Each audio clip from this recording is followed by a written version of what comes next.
bida ang namumuno. Hindi pre, ang gutis na lang yun. At si Casey, tapos, Casey gets the 4K.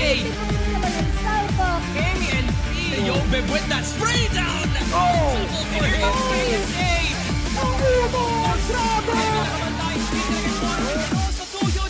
Will be the peak of Crossfire Philippines Valley.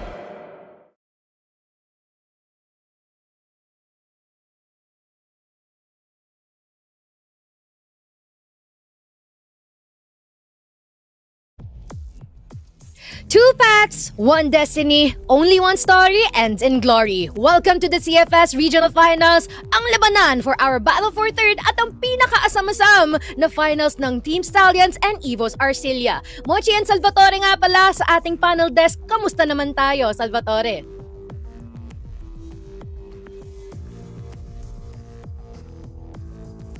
Ayan. Hello? Ayan. Teka, saglit lang ay, naantay ko lang ito kasama ko. Ayan, present ka na ba? Parang rinig ka na, men. O, ayan, kamusta?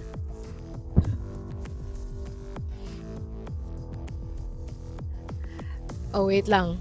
Wait lang, inaantabayanan lang natin dito ha. Medyo parang sinipa ata nung aso nila yung nila dito. Pero just in a bit, no, makikita na natin itong laban, itong ating mga matches. There's a lot at stake here. Biro mo, nagsimula tayo with the very, very surprising feat of MATTJESS, yung astounding improvement dito ng execration, and as well as yung 3-peat na gusto na makuha dito ni EVOS Arcilla, and finally, or hopefully para dito naman kay Team Stallions, ay ang kanilang pag-assert ng dominance dito sa ating local scene. Pero, balita ko, meron ata tayong promotion ongoing right now, nahatid na naman muli ng ating Stove client. And we can definitely see naman, no, na this time, simula October 10 to November 4 naman. And still gonna be quite of the same drill, no? It is going to be the points that is gonna be exchanged sa aning point shop, at ang kailangan nilang gawin dito ang kanilang daily requirements para makasecure ng some of these goodies na hatid sa kanila ni Smilegate at as well as ni Stove.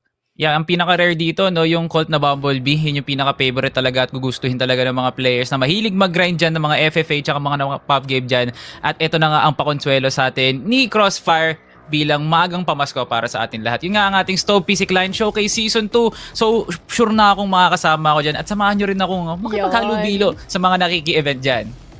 Yes, of course. Pero let us check out na muna dito, no, para sa mga ating late people out there na tumatangkilik ng Crossfire. Nagsimula tayo sa ating group stage kung saan walo ang mga teams na naroon at single round robin ang ating format. Sa mga moment na to, sobrang forgiving, ang daing tsansa, pero pagdating dito sa playoffs na kung saan naririto na tayo ngayon, no, pinakahuling araw ng regional finals, single elimination, laglagan moment with a best of 5 kada isang match natin.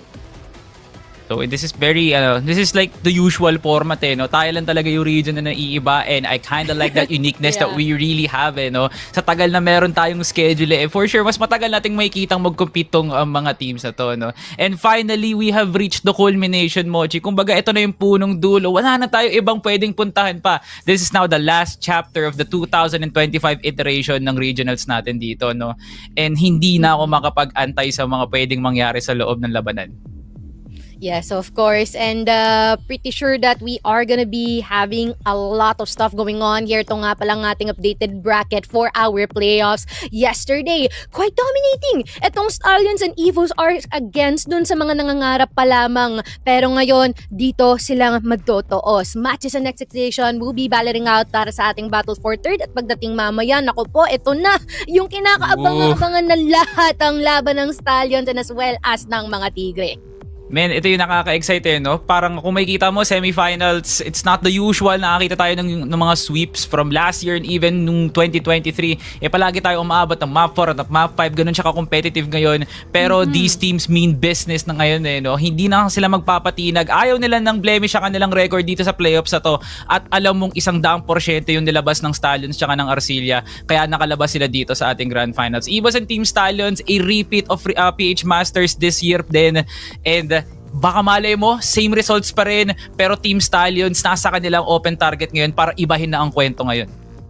Of course, let us see, no, if that will definitely be the case. Once again, to ang ating matchup, no. Kung hindi pa man din kayo updated, ayan na, pinapangalandakan na namin sa inyo na ito yung mga teams na talagang nag-stand on the top here dito sa ating playoffs, and hindi sila magpapatinag, all hands on deck para sa lahat ng mga kampo na nandito sa atin ngayon. Lahat ba tayo handa na? Malamang sa malamang handa na. Kagabi pa natin to iniisip, Mochi, no? Una sa lahat, sino nga ba yung pwedeng magtuos sa ating grand finals, eh, no? Marami pa tayong sinashuffle kung makakapag-upset pa ba si MATTJESS, makakalambas ba si EXCERATION, pero nandito pa rin tayo ngayon pinag-uusapan ng dalawang higante ng Filipino Crossfire, ang STALLIONS at ng EVOS. Undisputed, wala pa rin may uuga sa pwesto ang EVOS. Sila pa rin ang back-to-back champions natin at sila ang kailangan nating tingalaan talaga. Sila na sa pinakataas. STALLIONS, inaabot pa rin talaga nila yung titulo ngayon na hanggang ngayon, bakanting-bakante pa rin yung trophy ace nila. Kasi for time and time again, ang lason sa kwento ng Team STALLIONS always has been EVOS Arcilla. And dito pa man din, no, makikita at mamamataan na natin kung sino nga ba yung mga driving forces ng mga teams na ito, kung bakit nga ba nagkakaroon sila dito ng kalamangan. We are seeing players all over the place, pero it's still being dominated by such from STALLIONS and as well as EVOS Arcilla. And this is a very niche KD leaderboard, eh, no? Hindi siya lumalayo doon sa number 1 at number 2. Kasi sila naman talaga palagi yung naglalabas ng double digit kills every time na may nakakalaban nga sila, no? And Cetra being the lone sniper dito sa ating number 1 with Cetra and KLP specifically, no? Dalawang sniper ang nandito natin sa KD leaderboard.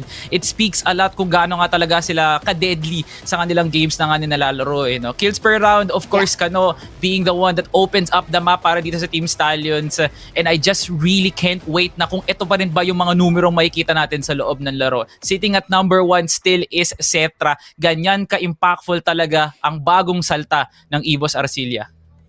Yes, exactly. And talagang nakikita natin dito, no, that these top 3, no, of course, syempre, regards dyan sa mga nasa ating top 4 and top 10, 2 top 10 rather. Pero pagdating talaga dito sa tatlong tong nangunguna, facing against these players is practically a death wish sa mga katapat nila dito. And it's not an easy feat talaga para abutin tong tong top 10 leaderboards nga natin, eh, no? Meaning, it's not an easy feat for everybody to be able to compete at the highest level when it comes to fragging. Kung ano yung mga iniisip nating mga players, most of the time sila pa rin talaga. Pero one of the underrated appearances na meron tayo dito is Zach, Aiden, and as well as si Jeffrox. Zach bilang isang galing impact, eh, no? Being able to dish out so many opponents ng ganun-ganun lang is something that we should be inspired with, no? Kasi ganun talaga ka-impactful yung ginawa ni Zach para umabot ang matches sa puntong to. Kakalabanin na lang EXCERATION mamaya. And hopefully, this is now a new page dito sa ating matches story, no? Kasi matches time and time again has always been the runner-ups, pero hindi talaga nila mapakawalan ang kwento na yun, eh, no? They got dismantled by Team STALLIONS yesterday. Pero hindi naman naging ganun kadali ang series ng Team STALLIONS. With some flashes between Zach and as well as Ninkyu, baka yun ang maging susi natin para makuha nila yung series against EXCERATION. What do you think, Mochi? Actually, that might be possible, no? Not to mention that one of another strongest pillars dito na meron kay MATTJESS is yung fact na yung leadership dito ni Jason has been doing and moving mountains para dito sa ating bagong iteration ng roster ng MATTJESS. At ang nakakatuwa din dito, Salvatore, is pag nakikita natin yung galawan ng MATTJESS dito, reminiscent sa mga ancestors nila. Ayun, nakaraang roster din dito ng MATTJESS as well. So parang nare-refresh tayo sa kung ano nga ba yung capacity o yung mga abilidad na maaaring mai-offer ng matches dito sa current na laban nila dito for EXCERATION. I'm so excited, no? Ito yung matches na ngayong taon lang talaga pinag-isipan, no, ni Boss Matt para mabuo talaga tong roster na to, no? Retaining rails from the last season's iteration din ng matches. And he has come up with a second leadership role. Parang binibigyan daan niya yung mga players tulad ni YBA and Zach to flourish sa roster na to, eh, no? Sila lang naman kasi yung naging KD players nung Impact Summer, eh, no? Tapos akala ng mga ibang tao, anong nangyayari sa matches system? Bakit nung unang 2 linggo, wala tayong nakikitang impressive stat lines para sa team na to? Pero nung umabot, nung sumunod na 3, defeating Pacific and EXCERATION, doon na natin nakita na Zach is him. Zach recording a 1.21 KD with the likes of Vanguard, EXCERATION, and as well as Pacific. Yan ang naging dahilan kung bakit yung 3 teams na binanggit ko, eh grabe, inaabot kung ano yung gustong pwesto ng MATTJESS. And hindi talaga makakailan at binalabog nila yung ating mundo, no? With their presence na parang nung umpisa, ano kaya ang pwedeng i-offer dito ni MATTJESS? Maraming katanungan. And in CSEC, there were no expectations from them at all. Pero look at their standings dito sa ating group stage. They may have started with a stumble, pero tignan mo naman yung 4 na natitirang mga laban nila dito na itapos nila ng sandamakmak na panalo. Di natin sure kung lack of respect para sa ibang teams no? Or talagang nag-level up lang talaga yung binigay na presensya ng matches. During play-ins, 2-0 din sila ng Gaon Gaming. Hindi rin yun bago sa ginawa nga nila in the opening ng ating regionals. No? And sa mga sumunod na matches, EVOS, Arcilla, and Team Stallions really delivered what is normal to them. Kaya nga nagkaroon tayo ng narrative na parang bakit ganun ang matches from being a runner-up ng Impact Summer with high expectations, ginaganon lang ng mga ibang teams. But with the constant abuse ng kanilang playstyle, sobrang unpredictable, Zac and Ninkyu opening up so much space para sa kanilang mga entry fraggers, that being Yaba, nandun kompleto sa Ricardos na ang matches, which is something of a story na hindi natin ine-expect na meron pala silang control. Yeah, control. And sometimes control is a bit of an understatement. Nandyan din your surprise factor na maaaring ibibigay dito ng ating mga miyembro galing dito sa MATTJESS. And even yung the moment na makapag-online dito si Zac, automatic tutuloy-tuloy na. Susunod si Rel, susunod si Yaba, susunod yung the rest ng mga member natin dito from MATTJESS. And knowing that these types of plays are definitely prevalent dito kay MATTJESS, parang malaki din yung posibilidad na siguro pagdating sa mga mapa natin, they will be choosing the ones that would encourage the most out of that. Kailangan pa rin talaga isipin ng matches that there is still a even battle of macro nga dito. No? For the past time, Execration has been constantly improving kung ano yung ginagawa nga nilang set plays. At pagdating na lang din doon, baril na lang din yung nagsasalita para sa kanila. I feel like matches is now complete with now their peak form. Nakita nga natin yesterday, almost trying to even out things sa Eagle Eye. Pero feeling ko nga naman talaga, kung magkakaroon tayo ng pagtotoos ng mapa dito, no, I feel like Execration and matches, hindi nilang kinakatakutan yung Eagle Eye na yun. So that might just be an even battleground for these two teams. Pero ang isang katanungan pa rin talaga is kung magiging consistent pa rin ba yung dinadala ng firepower ng matches. Whereas Execration, proven and tested na time and time again, they are still that team that is heavily respected pagdating sa fraggings. But for matches, binubuo pa rin talaga nila yung isang kwento na yon para mas mapatinag nga nila yung mga depensa nga nila. I feel like matches is that flexible of a team na hindi lang talaga sila pambarilan. They can also set play their way into victory at kaya nga rin nilang dumepensa because Rels and Zac combine forces to make sure na yung double sniper na yun hindi matitibag. That is a making of a championship winning team nga naman talaga. So yeah, MATTJESS, naandoon na yung formula. Makikita ba natin kung may execute nga ba yun? Yeah, let us see, especially with the pressure that's going on and will be surely exerted sa kanila dito ni Execration, no? Kasi pagdating sa mga mid-round adaptability, ikaw na rin nagsabi with their flexibility and as well as yung mga sharp anti-strats dito din, no? They've become pivotal para dito sa matches, making them or establishing their ground dito sa ating 4 na natitirang teams dito sa ating playoffs ngayon. And ganun talaga, no? Parang may mga flexibility talaga dapat na kailangan pagtuunan ng pansin pa rin ng Execration dito to make sure that matches doesn't have an easy time sa kanilang mga entries or even sa kanilang defense. Speaking of Execration, punta naman tayo dito sa ating mga kaibigan mula sa Etiba, Cavite's finest, Execration, no? This is the team that embodies the word headshot, no, Mochi? CBN and Folex has always been that duo na pag ang usapan ay headshot, kailangan nakikikain din sila sa hapagkainan. Pero isa sa mga bagay na nag-stand out ngayon na hindi lang basta headshot, Mochi, is the calling. The IGLing of this team was the pivotal move para umabot sila sa number 3 dito sa top 4 natin. Yeah, ZYK's performance has been like a standout for Execration na rin so far, no? Especially with the maps of Ankara and yung compound. Talagang binibigyan nila ng freedom na makapag-lurk at makapag-disrupt ng mga rotation natin galing dito sa kung sino man ang makakatapat nila. And syempre, hindi natin pwede ma-disaccount yung magkapatid din sa AC Vinjay as well as itong si Dino na talagang from time and time again, imposibleng wala tayong marerecall na mga prowess plays, mga highlights, and as well as certain clutch rounds na galing dito sa kanilang bagong pasok na si D. Definitely proving na deserve niya itong slot na ito at parang talagang na-amplify at dumadagdag lang, nag-i-improve ang kanilang performance every single time na nakikita natin sila dito sa entablado. It's a slow cook process para dito sa Execration. Makita nga nila yung success nga nila. Hindi man ganun ka-consistent from the amount of games na nakita nga natin, closing it out against Envy Gaming, Gaon Gaming, and as well as Vanguard. Doon natin nakita na kahit papaano na-expose pa rin naman ang Execration. But at the end of the day, when under pressure, pag kinakailangan talaga nila ng innovation sa kanilang mga plays, ZYK and A7J, maaasahan mong mag-step up nga sila para ma-ensure na yung call na nga nila yon is 100% sigurado sila sa gagawin nga nila. And this is something na kinakailangan ng mga ibang teams, you know, yung isang reliable leader at yung apat na pure aimer nga naman talaga. D, hindi natin ini-expect to. Sobrang neophyte talaga ni D entering into this tournament. Always playing LAN games. Sa impact nga lang, hindi nga umabot ng impact sa Summer kasi na-eliminate din sila kagad. But D, he was given that chance at kita mo nga naman, Mochi, na hindi niya sinayang yun. So D is one story na talagang nakaka-inspire para sa ibang ating mga aspiring pro players dyan. And D is an example na sa tamang grind makakakuha ka ng isang magandang success because that man's performance from recent times is hindi dapat kinakalimutan.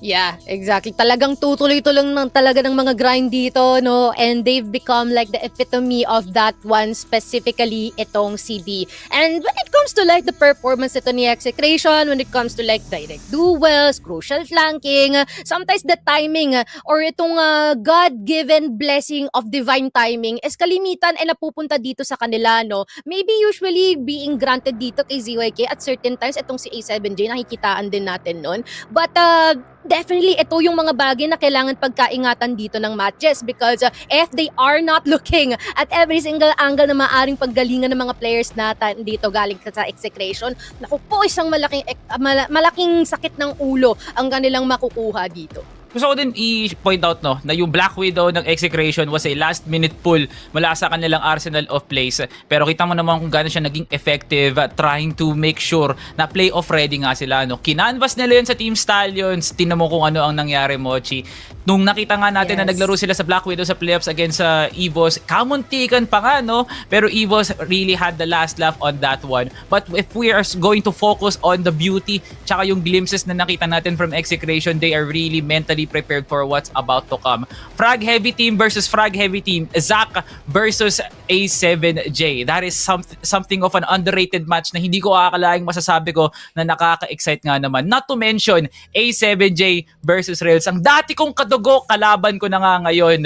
And this is in a makings of a possible matchup na pwede nating ihambing sa init ng grand finals na meron tayo ngayon. I'm just excited kung saan nga tayo pwede maglaban because MATTJESS and Execration almost shares the same map pool. Yeah, tsaka feeling ko kung pipiliin tayo siguro na magandang mapa na paglaruan nitong mga teams ito, siguro number 1 dyan, Eagle Eye. Siguro Black Widow, pwede din, no? So, lot of stuff, lot of knocks, lot of pressure being exerted para dito sa kanila ngayon. Pero tignan muna natin ng mga statistics na meron dito sa Execution. Inilapag na namin din yung mga sinasabi namin ni Salvatore kung ano nga ba, what makes them great. Well, other than that is the numbers na meron dito ngayon. Kitang-kita mo nga naman, no, kung ifo-focus lang natin na hindi sa KD, doon tayo sa headshot per kill, 0.73. Ibig sabihin, 73% of the time na naglalaban si CBN, siguradong basag ang bungo. Ganon din kay Folex, no, with a 0.66 headshot per kill percentage. And D, for a player that started to use the M14 in the first 3 weeks, has now evened up the game of headshot level gameplay dito sa ating CFS Regional Finals Philippines. 0.53 on his rookie year. Grabe nga naman talaga, no? Like, I couldn't just put my finger kung ano nga bang regiment ang binibigay ni Lito sa kanyang kapatid para maging solid na player. Na yun pala yung kinakailangan ng Execration, no? Yung lakas ng isang rookie na alam mo sa sarili niya may drive para mas lalo pang gumaling. As we take a look at the overall gameplay dito ng Execration, sitting at the number 3 spot, defeating the likes of Pacific Esports. Yun ang pinakamasakit talaga na dinanas na Pacific buong season, followed by Gaon Gaming, Vanguard, and Envy Gaming. Those were one of the crucial wins kung bakit natin pinag-uusapan ng Execration ngayon with their constant improvement sa kanilang standings. Yeah, totoo no. Siguro point out na rin natin, hindi ko alam kung anong meron para dito sa mga recent integrations natin sa mga team, no? Nagkakaroon tayo ng mga swap-swapan ng mga players natin. They always often fit like a glove, which is interesting. Lalong-lalo na sa isang medyo baguhan, no? Kumpara sa nakararami dito sa ating regional finals ngayon na si D, tulad nga na sinabi mo. They've come a long way dito sa ating group stage. Ang dahil nilang pinagdaan, dahil nilang natutunan. But at the same time, minsan yung mga bagay na yon medyo kailangan nilang kalimutan. Especially if they really want to maintain a clear mind, lalong-lalo na dito sa ating matchup ngayon. Tingnan natin kung ma-maintain nga ba talaga yun ng execration, because time and time again, some teams really do bring out the exposition dito, no? Na hindi sa lahat ng oras magkakaroon ng magandang performance dito si A7J or even si FallX. Na oo nga, nakaka-headshot nga siya, no? But teams really do capitalize on that trading game para makuha nga nila yung kalamangan to make sure it's a 3v5 or even a 3v4. For execration, it's that type of pressure na talagang ginaganahan si ZYK or even si CBN to move around the map and everything is just spacious. Sobrang luwag at nakakahinga ng maiging execration for that mid-round, which is one of the plays na ine-excel nga nila against Pacific and as well as Gaon Gaming. Hindi nga man natin nakita for matches because of that unpredictability of their gameplay. Kita mo nga naman kung sino yung may lamang dito heading into this series. Matches scored 2-0 against EXE nung group stage nga natin. No? And that was no easy feat. So ngayon, execration with a recent battle against EVOS na alam mong galit na galit sila ngayon entering into this battle for third. High expectations for execration, but for matches, they're just sitting comfortably.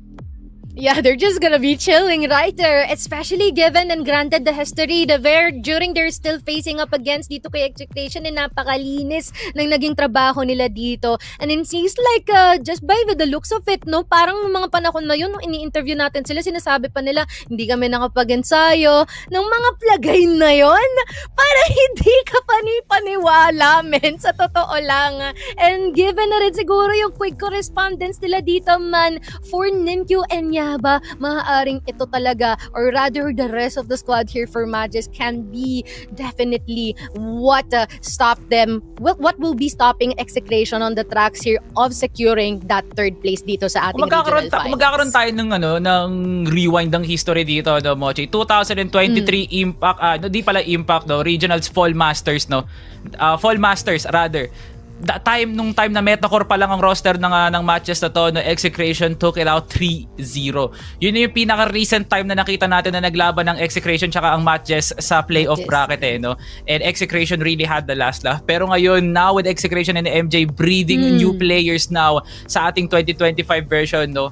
Parang nawala na yung history na yun. Iba na to, no? So parang blanco na yung canvas natin with even higher expectations for the firepower na binuo ng roster ng dalawang franchise na to, no?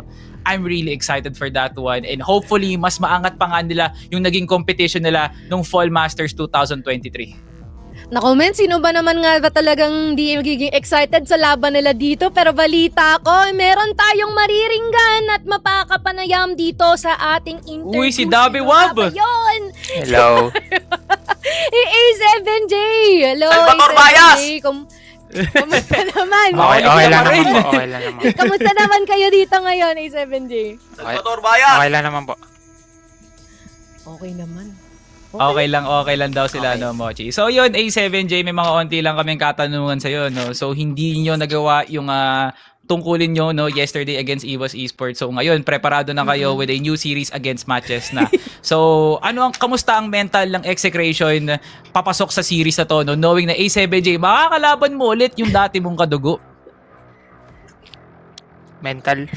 Okay lang naman. Medyo na.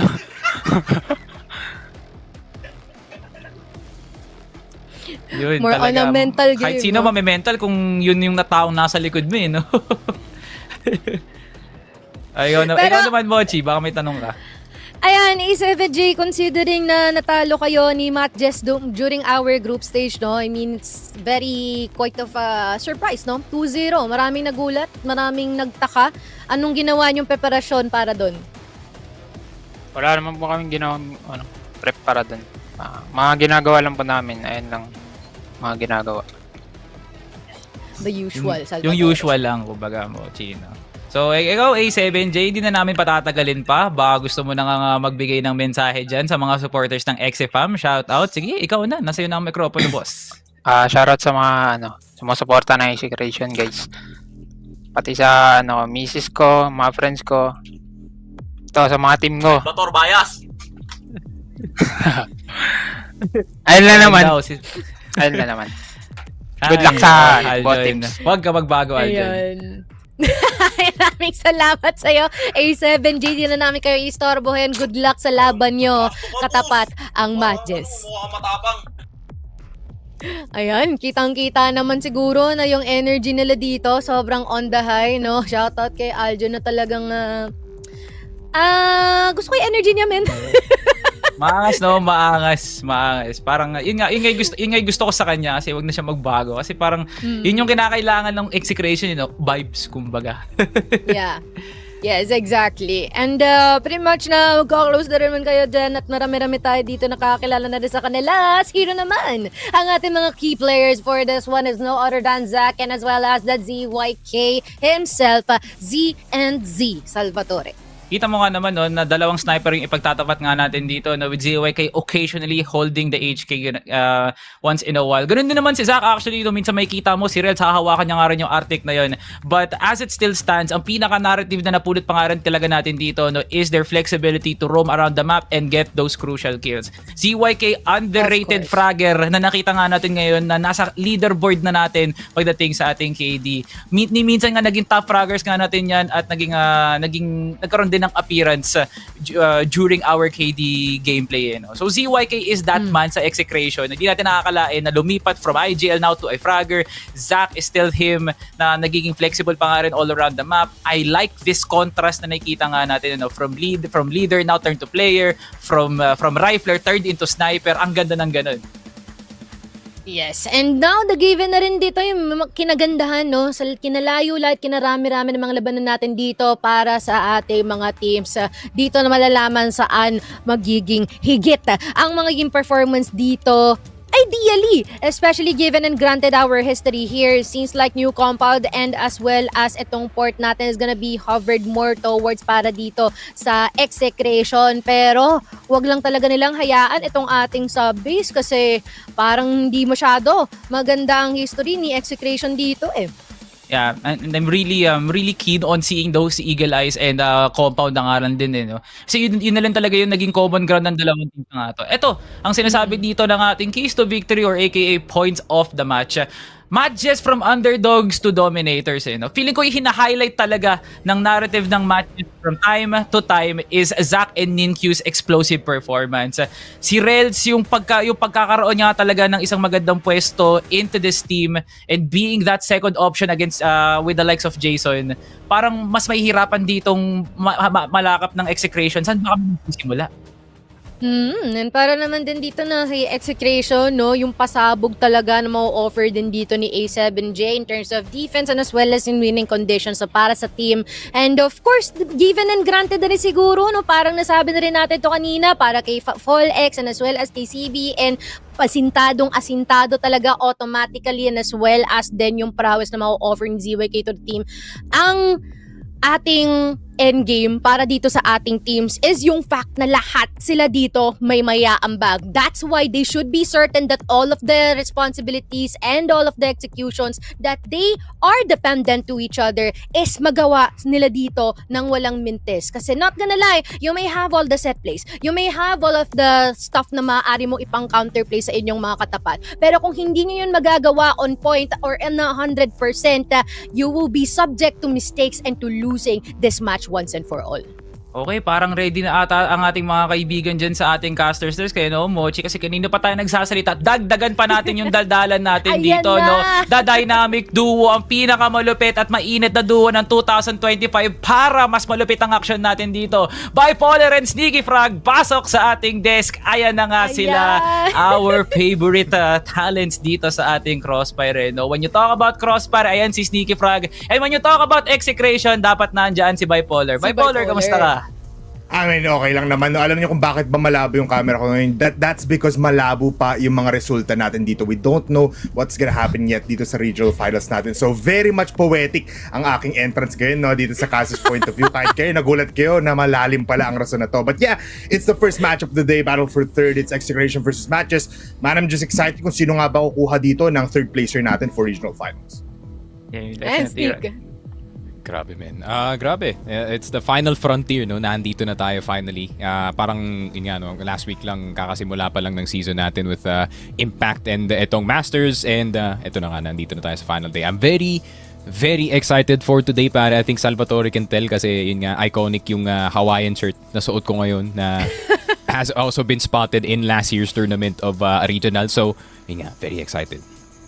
Gusto ko yung meron na siyang set na outfit na every finals talaga. Yun yung susutin niya dito, Salvatore. Pero just in a bit, ito na nga ang ating map dito. Nakita niyo naman kung saan mas higit, kung saan mas mahina ang mga kampo natin dito What? ngayon. Pero pinangunahan na kaagad sa base natin ay i-deny kay MATTJESS. And we got Black Widow, Eagle Eye, Ankara, New Compound, and lastly, Port. Salvatore, what do you have to say about this? Teka lang, MATTJESS no? Grabe naman yung pag-challenge nyo dito sa Execration. Buong season yung hindi pinili ang Black Widow. Kung kailan nyo nakatapat ang Execration, kung kailan nyo pinafocus na yung Ankara at Eagle Eye, tsaka nyo ibaba na against Exe, no? Hindi na ako nagulat sa Eagle Eye pick ng Execration kasi they're trying to excel they're trying to excel themselves dito sa mapan to, no? From time and time again with bouts against Stallions and EVOS.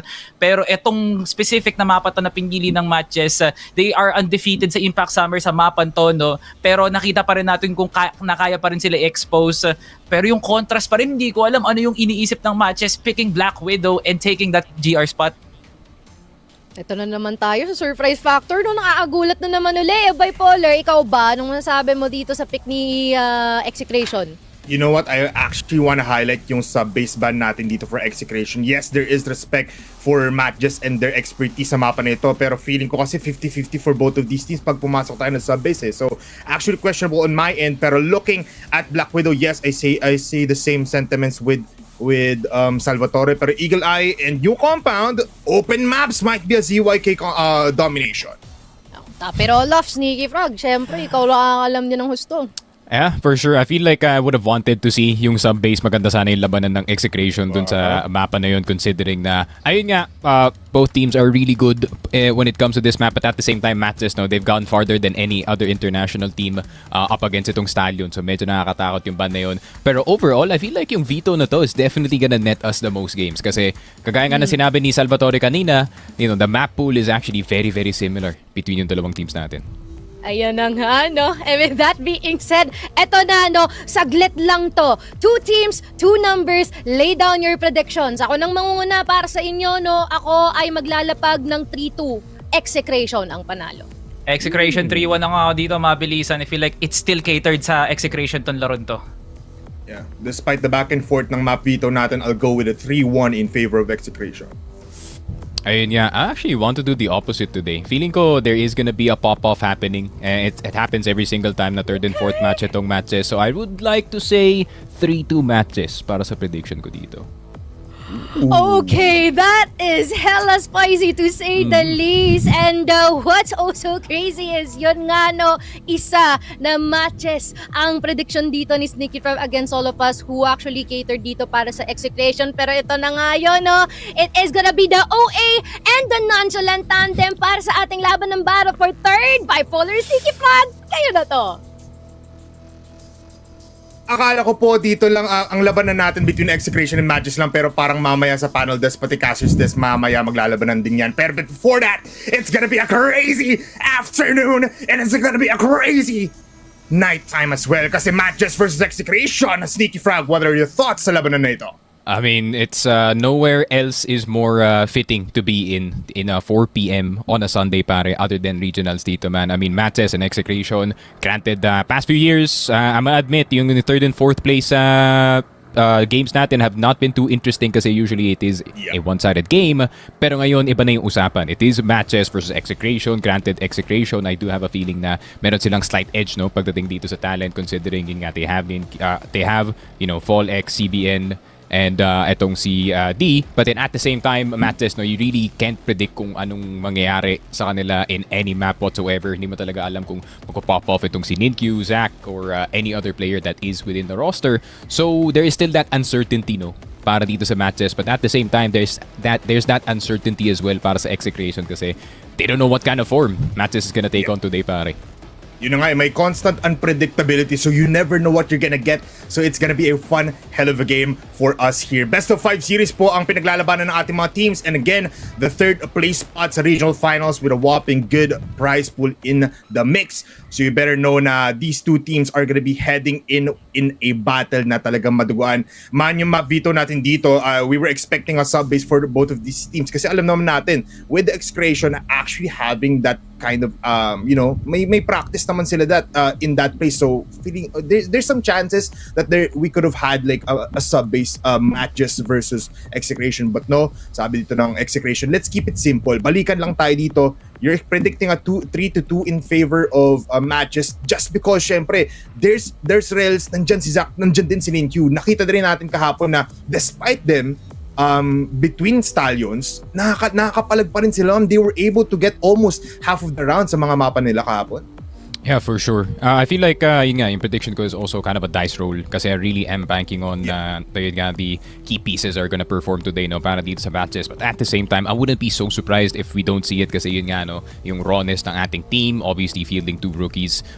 It wouldn't be too much of a surprise para sa akin if they don't end up performing, and that goes to yung responsibility goes back dito kay Rels at kay Jason to actually step up to the plate para sa kanilang team kasi ayun nga, if we remember yung performances dito ni Rels for the past few years, obviously once was a top 3 sniper at one point, and feeling ko with that amount of experience plus Jason with his fair share of experience dito sa tier 1 CF, I feel like ayun nga, no, it could be something.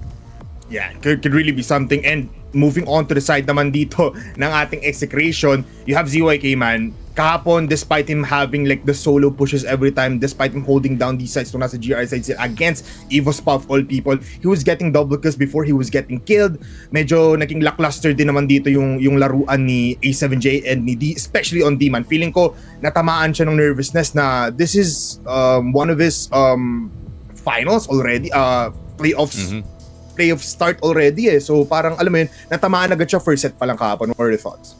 I mean, that just goes to show na not everybody is Zetra, pare. Not everyone's gonna have like first season, immediate impact dito sa kanilang team, pare. We're more realistic about yung expectations ko para dito kay D. I really feel like he is very, very good, pare. But at the same time, I feel like up against Stallions, masyado mataas yung level nung time na yun Yeah, pero ngayon, ang pag-uusapan natin is the Spartans of MATTJESS! And they already get the kill. Zach enters the first round with D taken out of the game. A7J nandito sa short. Zach will be owned. Zach will be going down. Samahan mo pa dito si Jason. And A7J starts over 2 kills. Triple kill pa nga para sa kanya. Hindi tapos ang laban dito, Sneaky. Dire-diretso. Kasi it's a 2v2. At si Fallex, naku po, natamaan dito sa kanan niya. But he was able to push towards the spawn. Able to get one. Why pa rin? Dodges all of the bullets. What a first round start for both of these teams.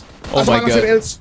Buong HP pa rin naman, tinatamaan pa rin naman dito yung mga pader, pero Fallex will fall down. A7J, kailangan kunin yung C4. Yun lang, A7J a bit indecisive kung saan siya pupunta dito sa ating mapa kasi there is an active fight going on between eto nga si Rels and etong si Fallex. So he really couldn't decide anong gagawin niya with the information. Pero Rels, crossing from that position might make him regret it, pare. Down to half HP. So half HP yung dalawang players natin, both on the HK.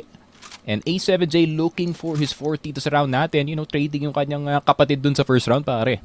Yeah, very, very, very deadly as well. So this is gonna be a matchup of the ages already. Simulan natin to. A7J, 3 kills, 2 headshots. Looking for his 4th. Rels trying to go for of the first round for MATTJESS. Both has utility, doesn't want to use it para hindi ma-expose yung kanilang pwestuhan. Pero 50 seconds, A7J moves towards mid, contemplates, goes towards short once again. Papunta dito sa A. Moving, Rels nasa box lang, eating like a dog, and he takes out and he gets the first round for MATTJESS. Grabe naman yung 1v1 na yun, pare. Low-key kinda symbolic, no? Kinda feels like yung the whole KD versus Rusting back in the day bipolar na, ayun nga, MJ, Rels obviously deciding to stay and still gonna hold it down para sa kanyang team, pare. And now we do see the first round going in their way. Execration, medyo kalatap kanila map control. Importante na makuha nila yung LA dito. So they decided to go a bit more aggressive this time. Ninkyu, down to half HP. Having to be careful, pare. Alam mo naman yung masakit yung mga EBR na to. And A7J is gonna be the first one down. I like this hold from MATTJESS, Sneaky. Sobrang solid despite them moving all around down. Kasi kung tito na may minimap natin ngayon, papalit-palit sila ng pwesto. And this provides them with all of the cover na hinahanap natin from the previous rounds when they were battling STS. Miss shot mula dito kay Zach D, already moving up, able to get one rails falls down. Zach makakapatay pa rin naman, trade-offs after trade-offs. At babagal muli ang ating laban. Naiipit though ang ating mga players coming from Execration here in mid. They need to back off. Pero Yaba, YBA here in mid, they go towards long A. What an interesting position. Pero nandito si Zach, malapitan siya dito. The tear position, Zach, he gets spotted out. CBN knows! He knows! How does he know? And now they were able to go for a 3v3. Kung titignan nyo, Jason has no HP but he is still limping his way towards one of these sites. Grabe, I would have expected na makakuha ng at least ng isa dito si Zach with that tear position, pare. Pero feeling ko CBN, he's gonna be more than online today. Ninkyu, though, will get ZYK. The head of the Dragons already dead. CBN looking for that trade. 2 versus 2. Piso na lang dito si Jason. Jason spotted sa stage. And all of a sudden, that turnaround galing dito sa Execration. Yaba na lang natitira.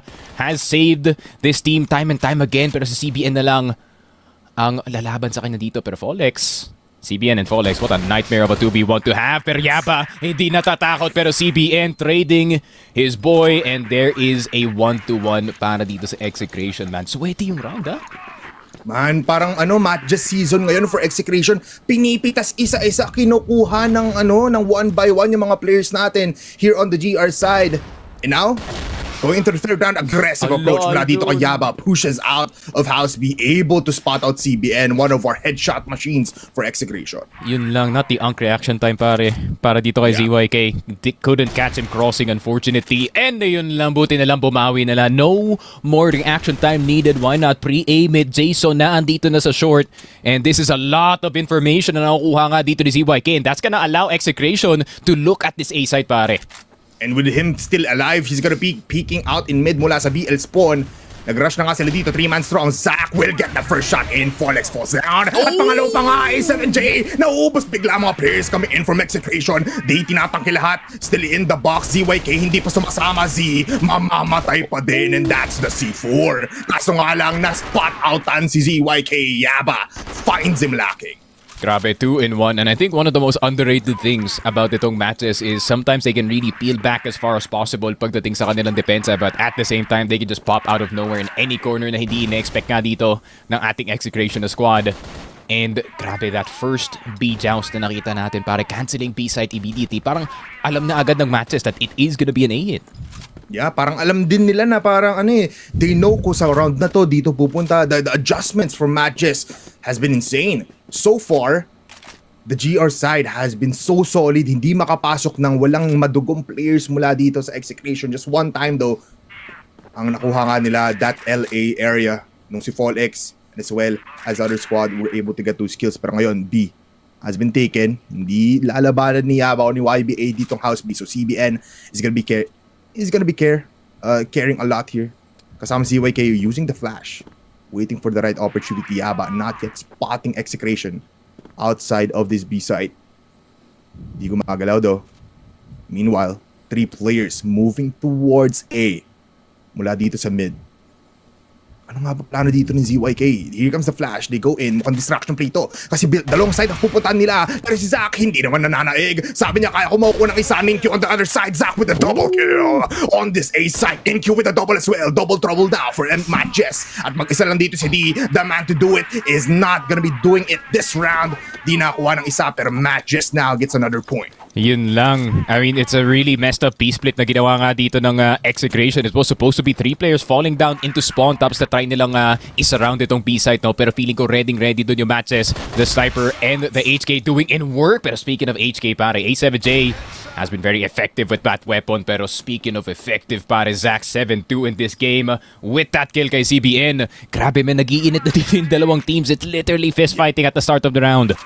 Man, 5th round pa lang to, nakikita mo na agad bakbakan kung bakbakan at madugong labanan ang nakikita mo ngayon. D needs to go up these boxes. Kasama niya dito yung kapatid niya. They're gonna be going out in an instant. No flash needed. D pushing out. Zack still alive. Zack fall down. May isa pa rin naman si Rels makakuha ng isang main queue nandito sa kaliwa. Kailangan niya mabuhay dito pero mamatay pa din siya. D with a pistol and CYK with a quick scope. On to Rels. Nasa likuran daw si Jason. It's a 1v3. Pinitas ang isa pangalawa. Mamatay ata si CYK. Mawawala din. And 87J versus Jason. Yung C4 malapitan lang pero parehas silang nagmi-mirror sneaky. They're going towards A and for some reason A7J doesn't have any more smokes, no more flashes, no more grenades. Still has 96 HP. And comparing it right now onto Jason, he has more. Pero the shots have been hitting for both of these players, both with 4 kills, 30 seconds left, moving towards mid. Tama ata ang decision dito ni Jason. Pupunta siya sa stage. Dito atang showdown natin. Pero he's gonna go under. They're gonna be meeting. Na kay A7G na yung advantage. Just all he needs to do is peek out at the right time. Playing for seconds. 10, 9, 8. Here comes the defuse. Jason not looking at the right spot. And Matt just gives a round to execution. Yun lang, Jason a bit indecisive dito sa 1v1 natin, but at the same time, you know, just another good late round para nga dito sa ating execution squad. And at the same time, a stellar entry, no? Para dito kay A7J. I mean, removing Yaba immediately creates a bit of mystery dito sa B-site. Pero yun lang. I mean, it's really tough para dito sa MATTJESS to try and see if they can you know, fist fight every single round. Para I do want to see them kind of catching some of these plays galing sa execution kasi yun nga, they're getting LA for free, mid for free pare, they're getting B waters for free. So I think most of yung aggression nila is gonna be placed towards yung short area natin, pero that's gonna leave the A side vulnerable, but not for long. Naku po, what a shot, Rels! Rels spotting out A7J out of nowhere. Ngayon Sneaky, medyo komportable ngayon ng matches, but Jason planted here right now. Close towards mid, malapit din siya dito. Kay Paul X, kay D of all people. But he goes out unscathed, di pa rin naman nakakapatay dito ang buong execution. Switch up to the guns para may onting advantage. Double TRG, sniper as well. Ang setup ngayon dito ng matches. Pero CBN leaning towards mid. No help, mag-isa lang muna tayo dito pero Rels will be backed off with the help of that sniper. Look at this 4-man defense close towards A. Q, right spot, gets that kill onto CBN. Grabe, sure na sure sila wala talagang lalabas ng LA pare, but look at this angle galing kay Zack. It's a free double spray. D at ZYK down. Fall X na lang natitira dito. Mid doors. Gonna be wide open, Paul. You are good, brother, pero not good enough to go up against 5 MATTJESS members dito. 2 and 4 MATTJESS defending well dito sa Black Widow, pare. Execration, yung usual na aggressive style, kagaya nga na sinabi ni 02 being, you know, medyo pubby style. Ayun lang, men, pubby rin yung kalaban nyo dito. They know exactly how these moves work. Yeah, I mean, nagkakabasahan yung mga players natin dito ngayon just because they complement each other and somewhat equal footing tayo ngayon. But right now, first time ulit, papasok dito ng A possibly, pero alam natin Zack has been hitting the shots. Nakita niya na nga peeking out. And habang namamatay dito si Volex, and Matches gets 3!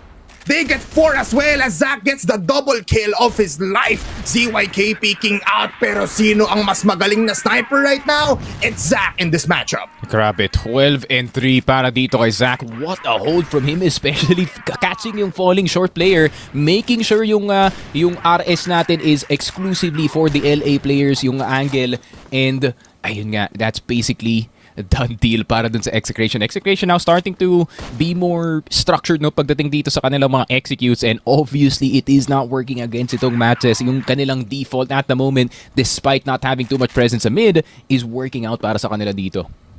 I like what you said rin kanina, no? Parang wala silang pake sa LA, man. All of them were leaning towards that mid position. Tapos tamang-tama yung sipat dito ng buong MATTJESS.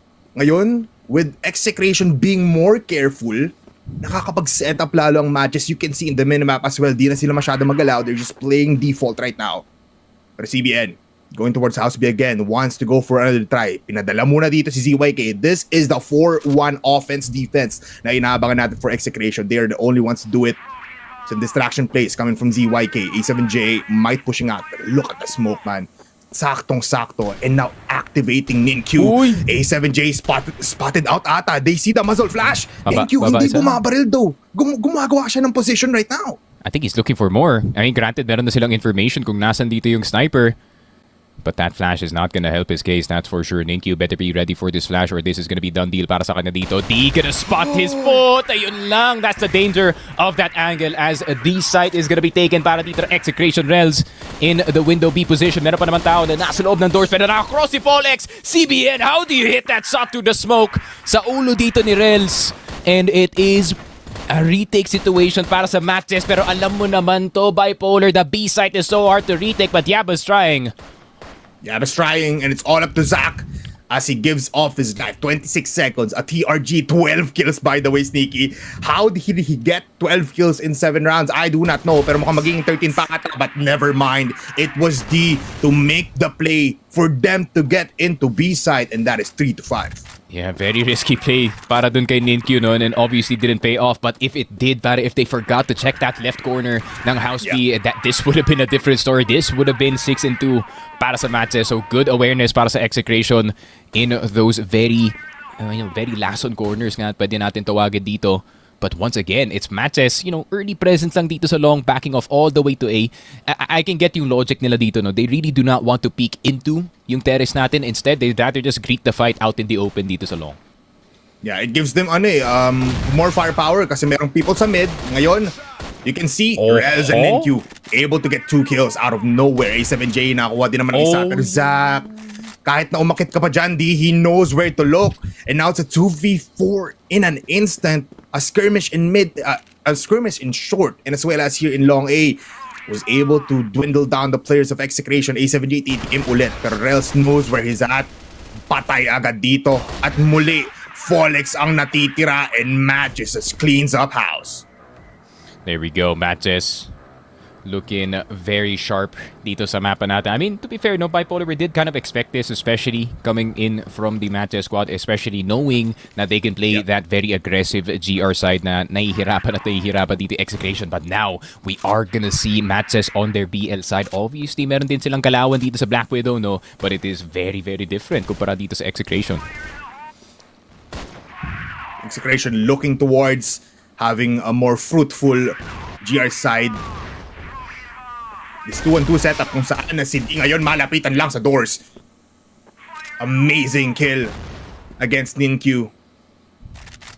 Can ZYK also find some more people here? The smoke is disappearing. But there's also some people moving towards House B. It's gonna be Yaba as well. So mukhang maglilin forward sila dito towards B-side. Sneaky, ito na yung buong push ng MATTJESS. But Folex reading the room. Nakikita nga dito si Rels in an instant headshot. How did he do that? At ngayon, they're getting pinched. Naiipit sila dito. Plus, tatapos na C4. Pero Yaba will get the kill. And get double. Yes, he can. Di kailangan ng headshot. Just tap all the way. At yung kaninang 5v2 is now a 3v2. But the C4 still not in their hands. ZYK, tamang-tama yung pwesto. Pero there's an obstacle in front of him.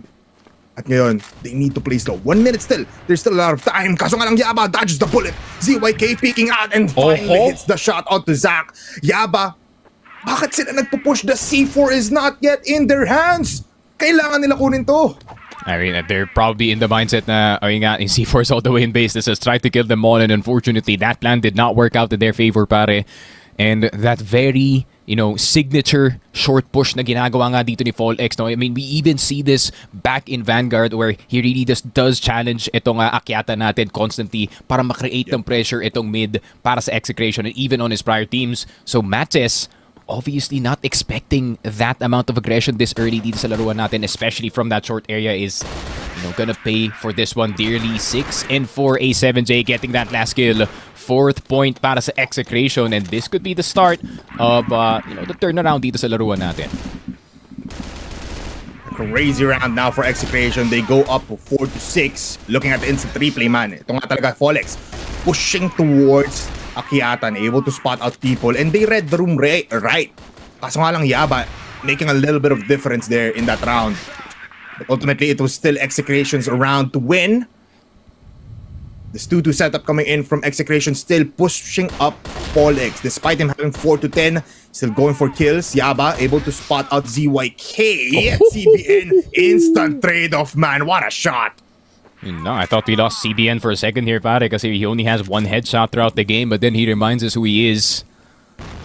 And immediately, a 4 versus 4 recouped. Fortunately, para kay MATTJESS, no? It is, buhay pa naman dito si Ninkyu. So they still do have an entry fragger. Jason, medyo dangerous ang kanyang position dito sa B-side. And I think it might be high time para dito sa MATTJESS to just concede yung try to get Water's position. Maybe try and get B from somewhere else. Maybe from mid, maybe from A-side.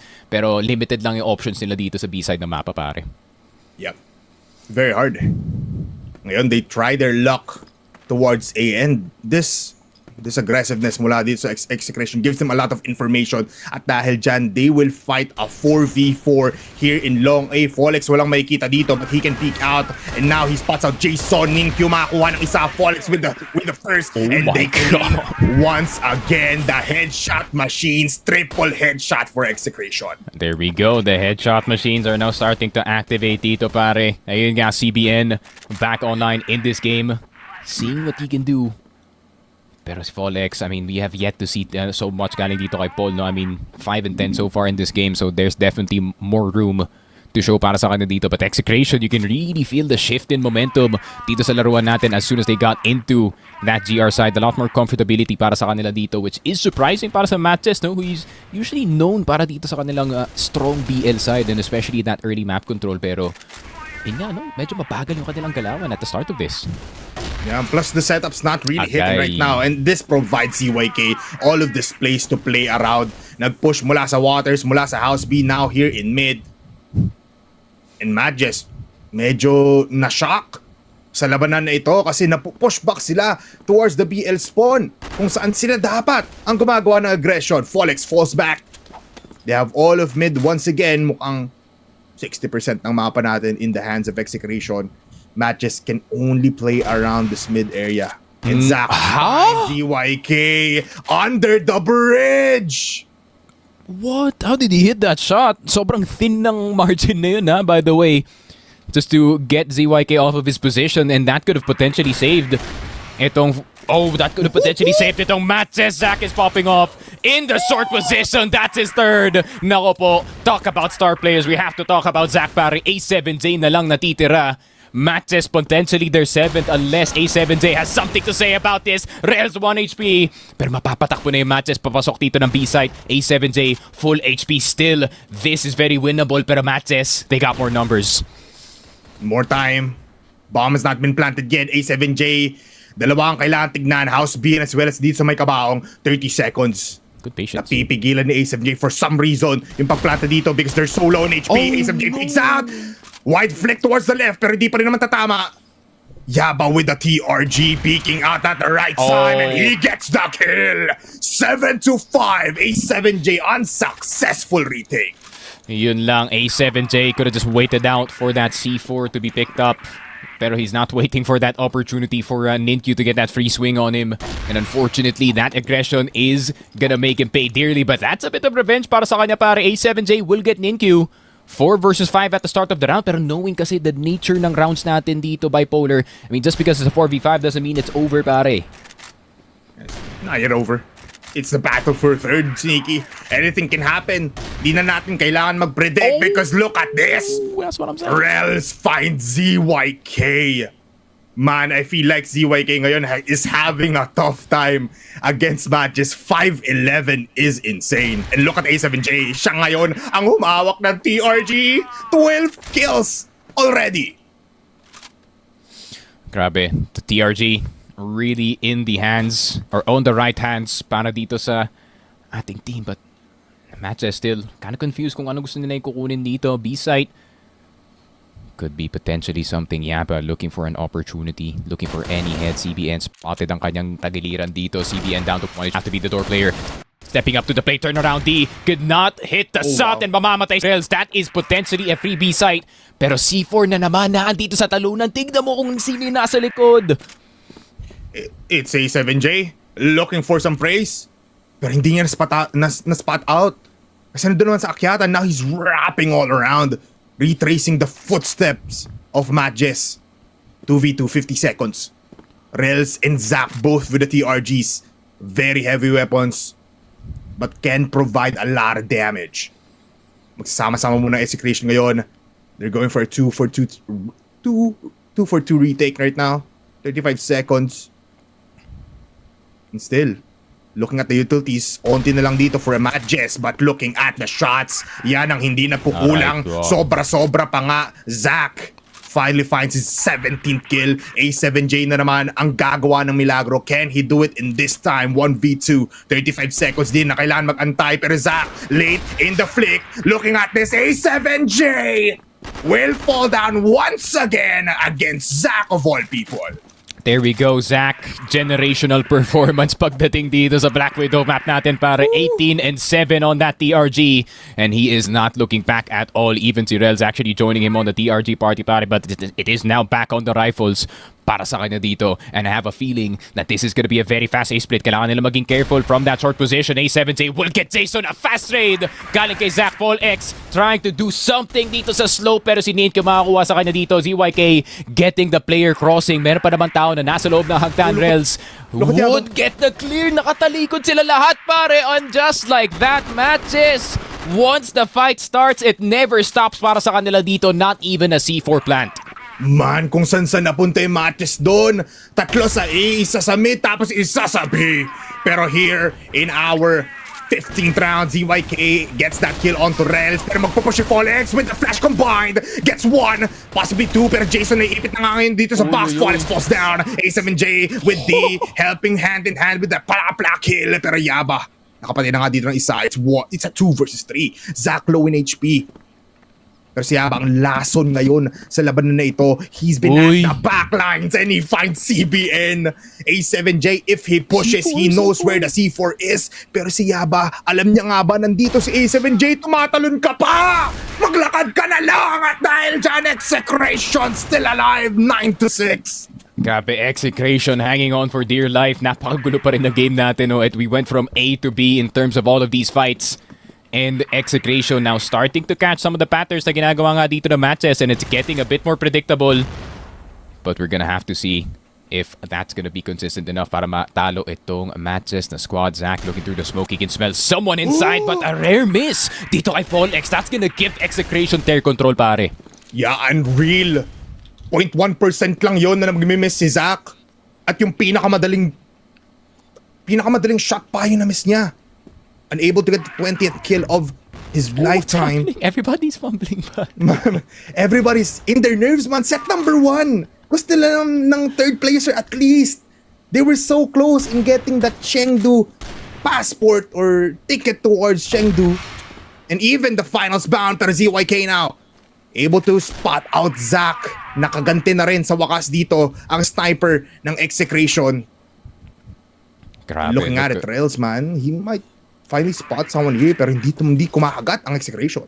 Yeah, look at how far back they're playing. Itong MATTJESS actually, they really are trying to catch that aggression ng Execration dito, no? Bipolar. But at the same time, you know, they're really displaying numbers in general. No, I think they know na magkahiwalay lahat ng mga players dito. But Folex, second attempt in this stair position. Is it gonna be effective this time? Pero makikita siya agad. Tapped out with the HK immediately. Pero A7J, nakabawi agad dito kay Ninkyu. 3 players still strong dito sa LA. Pero mapapabalik sila dito sa alley, unfortunately. And they're gonna have to reroute kasi masyado madaming tao dito sa A side. Yeah, they're so scared of A7J as well. They want to fight ZYK because he's been missing the shots every time. Stage position, Rel speaking out, and this is the showtime for MATTJESS. Palapit ng palapit, and it's becoming even more possible. Bamboozle play going towards mid, pero hindi kakagat ang buong Execration. 2-man defense. CBN sa baba, A7J sa taas, at makakapatay agad si CBN. Instant trade-off mula kay Yaba, and Rels finally finds A7J. It's D versus Rels. 16 seconds. He can play for time. The C4 is there. Pero Rels malapit na nga lang. The shot will not connect. Still has a flashbang. The plant will go in 40 seconds now. Resetting the timer. D nasa stairs. Rails doesn't know. Rails now peeking out D. Pinaglalaroan. This is so shifty. Pero tapos na ang set number 1 and MATTJESS unrelentless, not even phased. Grabe naman si Rels dun pare, parang sinabi niya, I'll beat you and your brother in this first set pare. 10-6 on this Black Widow. MATTJESS with an impressive defense and offense. Grabe. What a freaking performance from the stars dito sa ating MATTJESS squad pare. Oh man, MATTJESS, you're making me a believer now, Sneaky. Diyos ko po, yung 3-2 scoreline mo, it's possible. With this kind of setup mula dito sa ating MATTJESS, it was crazy. Almost 20 kills, I think, already for Zach. Everyone having double digits. And I think Yaba, man, si Yaba din talaga, you have to highlight this man because he's been back and forth every time sa likuran ng Execration. Oh, yeah, for sure. I think Yapa is, the most annoying player para dun sa ating Execration na squad. No, time and time again that he has found, a kill on the other side of the map, or maybe an odd entry, para sa kanyang team, maybe even a kill through the smoke. I think him and Ninkyu really do such a great job of opening up yung map para dito sa MATTJESS, and I really like it kasi medyo nagba-match with yung current, ayun nga, I know na everyone likes to talk about, there's no meta at all, there's no meta, pero ayun nga, having 2 attackers on your team who can also lurk at the same time is very, very useful. And ayun nga, it's very impressive galing dito sa MATTJESS na hindi lang tayo nakakita ng, yung usual pubby kind of play, but we also saw yung, methodical, fast pa rin, pero methodical, more methodical kind of play. Yeah, I mean, Sneaky, what a first set instead, pero holy Mother of God, it's time to go to the panel muna as we relax and look at the stats. It's Mochi and Salvatore, kayo naman. Tama ka dyan, no? Kami naman, mukhang nakakagulat at maraming nangyari doon sa ating Black Widow. Maliban nga sa part na isang malupitang amalgamation of strategies and as well as pub play ang nakita natin dito, Salvatore. Talagang nagpakitang gilas ang MATTJESS dito. Matagal nang tinatago ng MATTJESS yung Black Widow nga nila sa regionals no? Pero kung ikukumpara mo sa ginawa nila nung Impact Summer, it's still that domination from Yaba and as well as kay Zach, no? Yung first half na yun, hindi biro yung ginagawa ng Execration para talaga sa isabayan yung aggression dito ng MATTJESS. But when time came para dito sa second half na to, hindi pa natinag dito si Zach sa pagkuha ng 2 to 3 kills just to get that high ground for them to get that easy entry, MATTJESS with their flexibility, kitang-kita nga naman talaga, Mochi, Kasi kung hindi mo maaasahan si Zach makuha yung early kill na yon, si Rels at si Ninkyu na yung gagawa ng paraan. If not them, it's either Yaba nga naman. Kaya siya ay katabi dito ni Zach pagdating sa ating kill leaderboards, So, Paul X, the moment na umabot tayo ng second half, sabi ko nga sa'yo, he was the winning condition. But he always gets picked off. Nakakakuha nga siya ng tear control, nakahanap niya yung Storby na control, pero the moment na lumalayag talaga siya, nababasa pa rin talaga ng MATTJESS yun. It's the readability of Execration that always gets them caught. And MATTJESS is that huge of a prospect para ma-expose yung pagkakamali ng Exe. And not to mention that the body system is definitely present din dito kay MATTJESS, no? Laging naiiwan nitong si Fall X and sometimes it's all up to A7J o kung sino man tumatao doon sa side para makapag-trade sa kanya. Pero unfortunately, hindi yun nangyayari at hindi nila nagagawa, continuously being overwhelmed and continuously being faulty in terms of pacing dito na ine-exert sa kanila ni MATTJESS. And not to mention, look at the performance din dito, no, ni YBA and Rels. At tulad na sabi ko, hindi makuha ni Zach with a 2.11 KD ang mga early pickups natin dito. Matik na merong follow-up, matik na merong re-responde. Sobrang linis trinabaho na mula dito sa Cebu. Zach really delivered one heck of a performance na hindi makakalimutan ng kahit sinong nanonood, because he continues to blow everyone's minds and as well as their expectations kung paano nga ba talaga laruin ng perfectong sniper mo. Si Zach talaga ang isang magandang halimbawa, na you can never count out a team hanggat hindi pa nila naaabot ang punong dulo ng lahat na to, They are still in contention for a possible championship appearance. If not this year, then probably next year. Pero kung makikita mo, in this battle for third, Zach is still delivering his 100% every time a deep push na makikita mo mula sa Execration. Maasahan mong nandun si Zach. Yeah, definitely a monstrous performance dito, no, kay Zach and the bunch, definitely being able to provide whatever they would need in order to meet that victory dito sa kada isang round na meron dito sa mapa ng Black Widow, to the point na yung mga winning conditions dito from Execration has been neutralized, has been nullified, and they got no other way in order to recover from that one. Pero yan ang ating unang storya dito sa mapa ng Black Widow at tayo magbabalik para sa ating ikalawang laban nila. And another map, once again, Mochi and Salvatore on the panel. Kami magbabalik after a quick short break.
At si KSC tapos KSC gets the Monday. KNP, Yobe with that spray down. Oh, for him, KSC. This will be the peak of Crossfire Philippines Valley.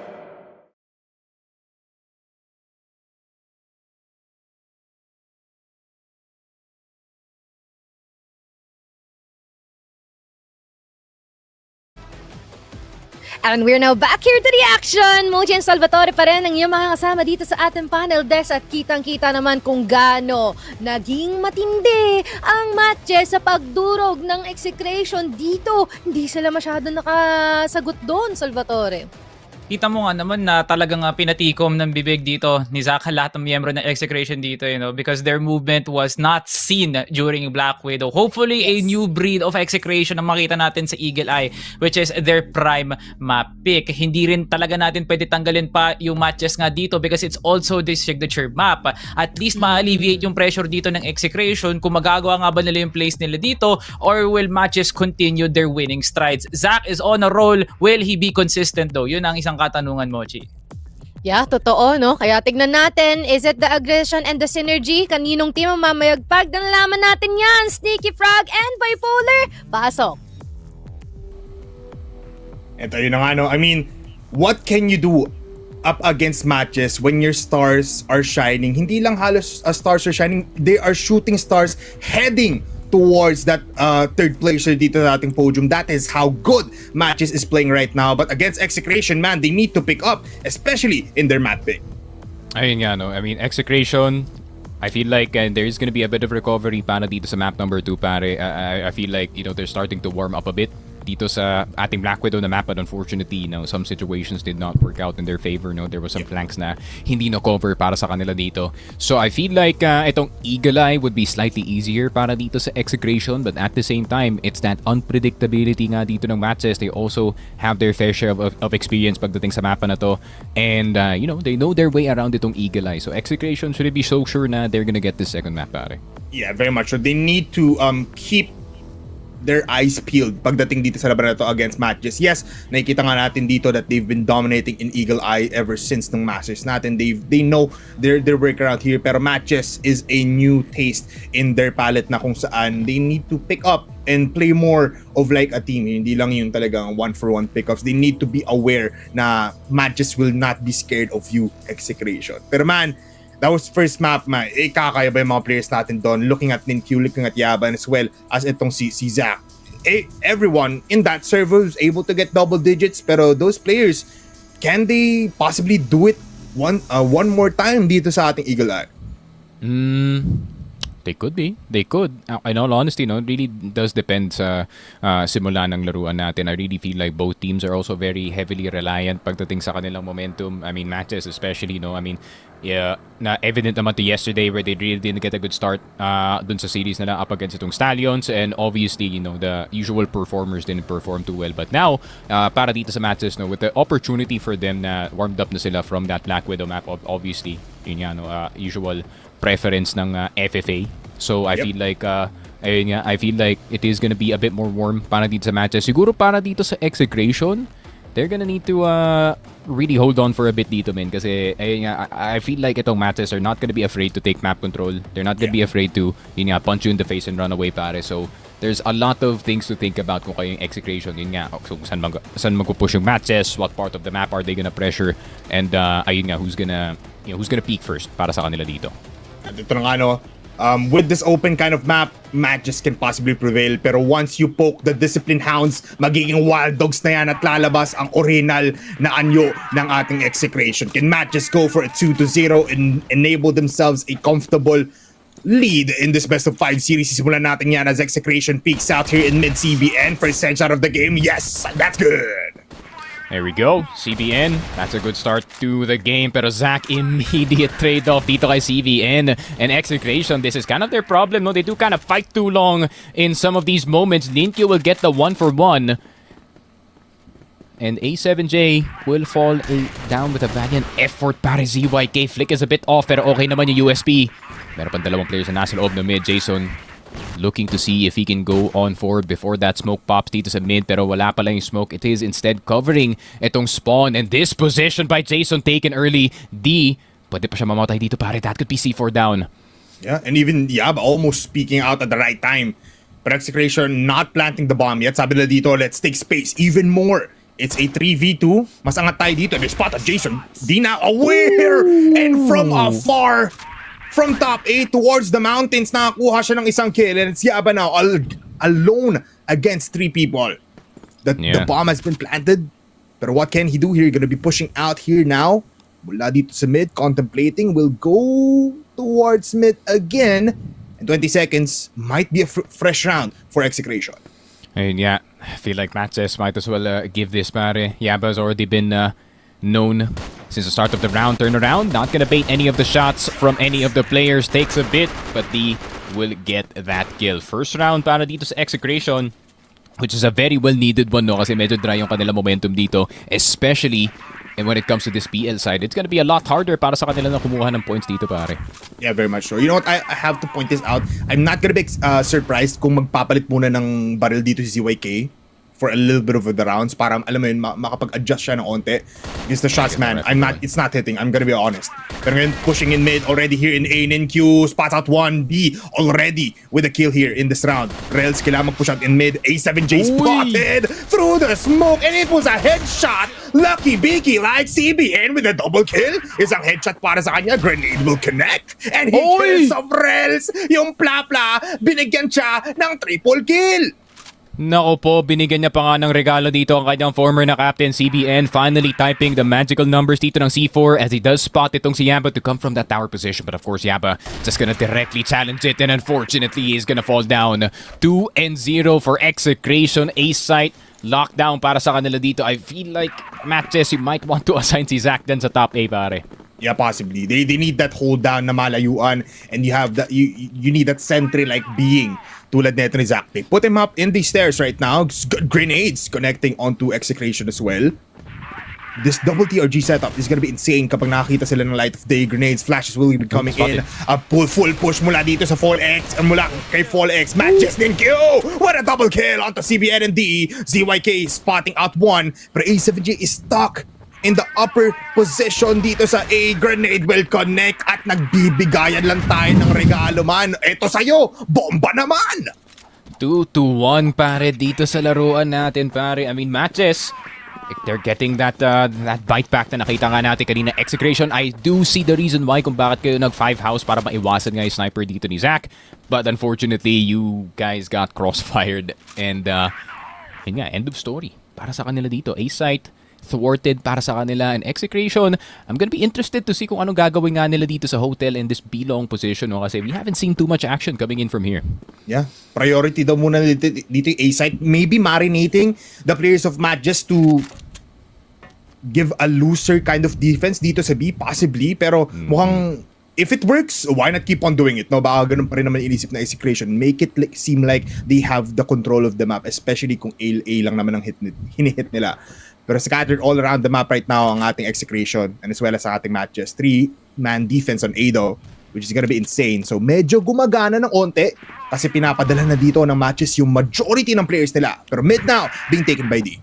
Yeah, I think Execration recognizing na maaga no na it is gonna be a double sniper setup para sa kanila dito between Rels and itong kay Zach. Jason with the spray right through the smoke. Pero si YK spotting itong si Ninkyu. What a shot! Fall X will get Zach. Meron pang isang tao na nasa loob ng site and he will get eliminated. Jason down. 2 versus 3. Yaba and Rels. Last two left alive. Spotted dito sa RS pero nakatakas pa si Rels kahit papano. Yaba now in that mid position, looking for any semblance of an angle, any semblance of a kill, pero dalawang miss para kay Rels. He doesn't miss thrice though. ZYK inside of the house, kasama dito si Fall X, gets another one. Rels out of nowhere, can he get the third? 18 seconds, plenty of time, napayuko na lang.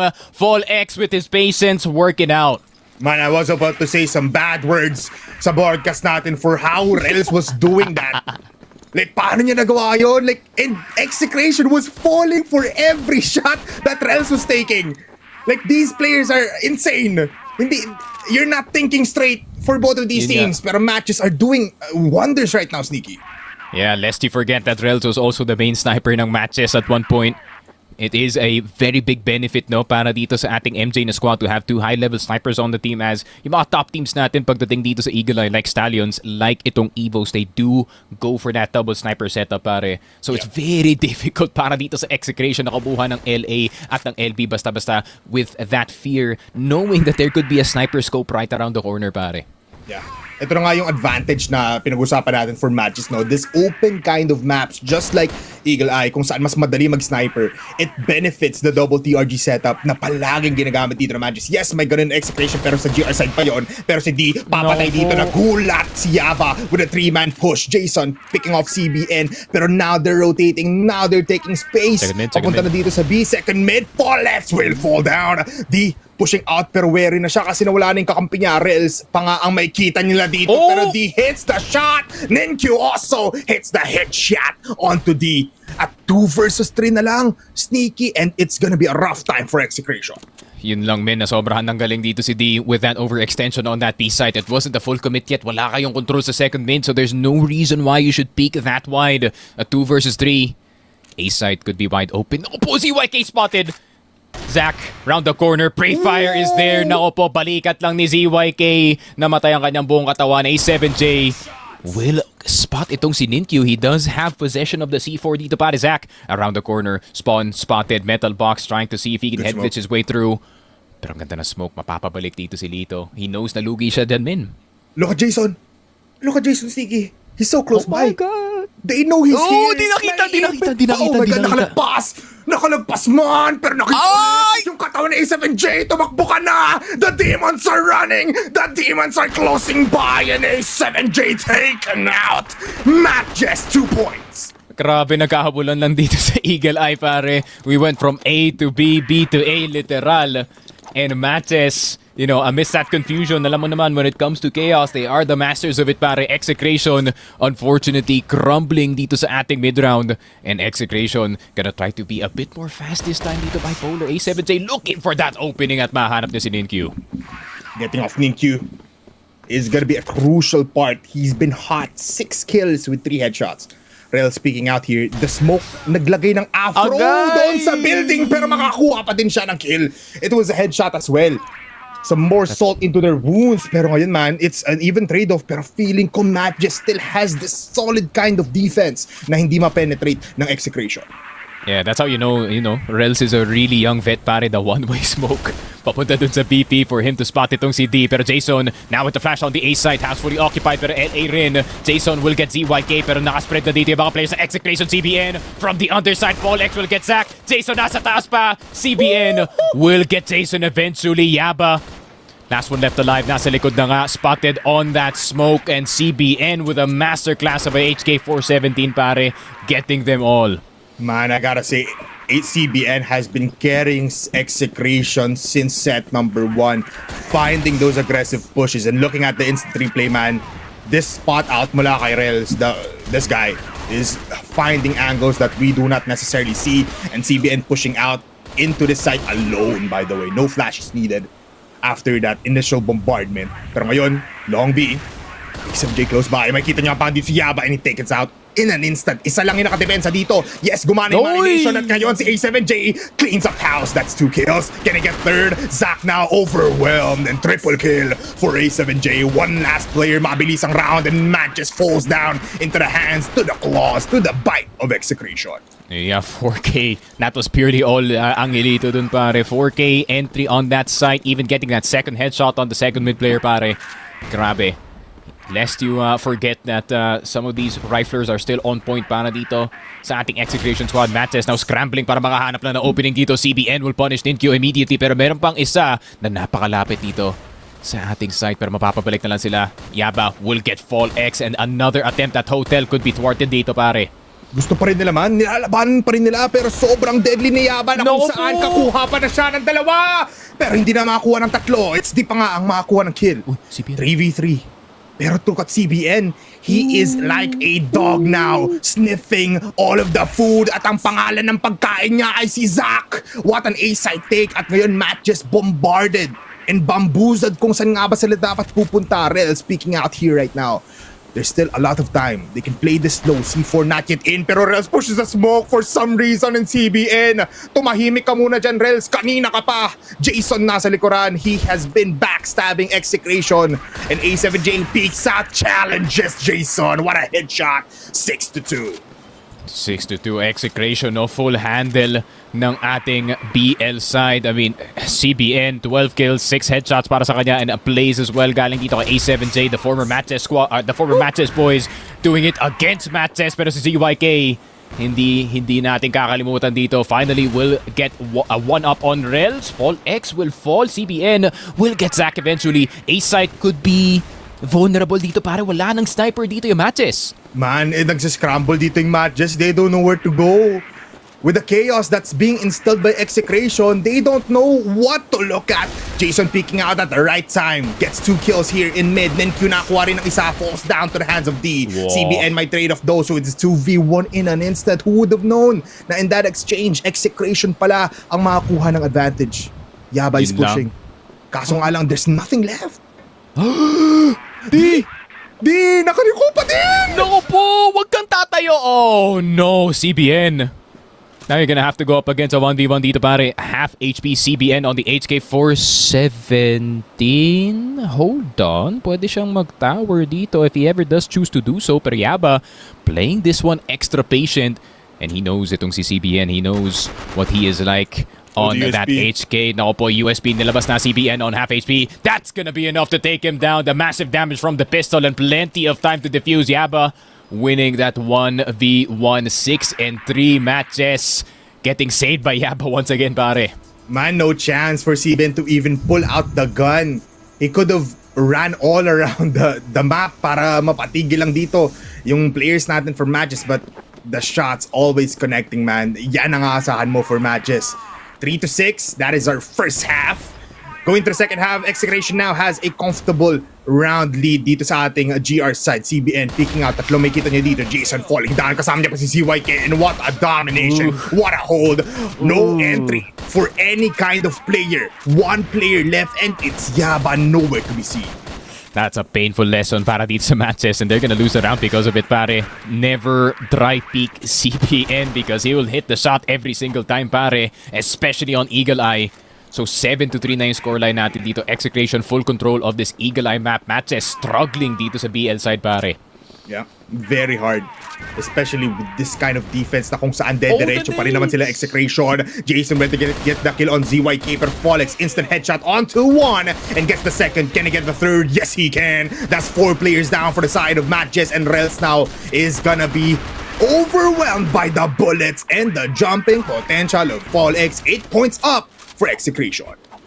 Yeah, and this just feels like Execration yata probably doing formalities at this point. MATTJESS so far down dito sa laruan natin. It really is gonna take a miracle play from someone. Maybe itong si Zac to This get might something be it. going para sa kanyang team.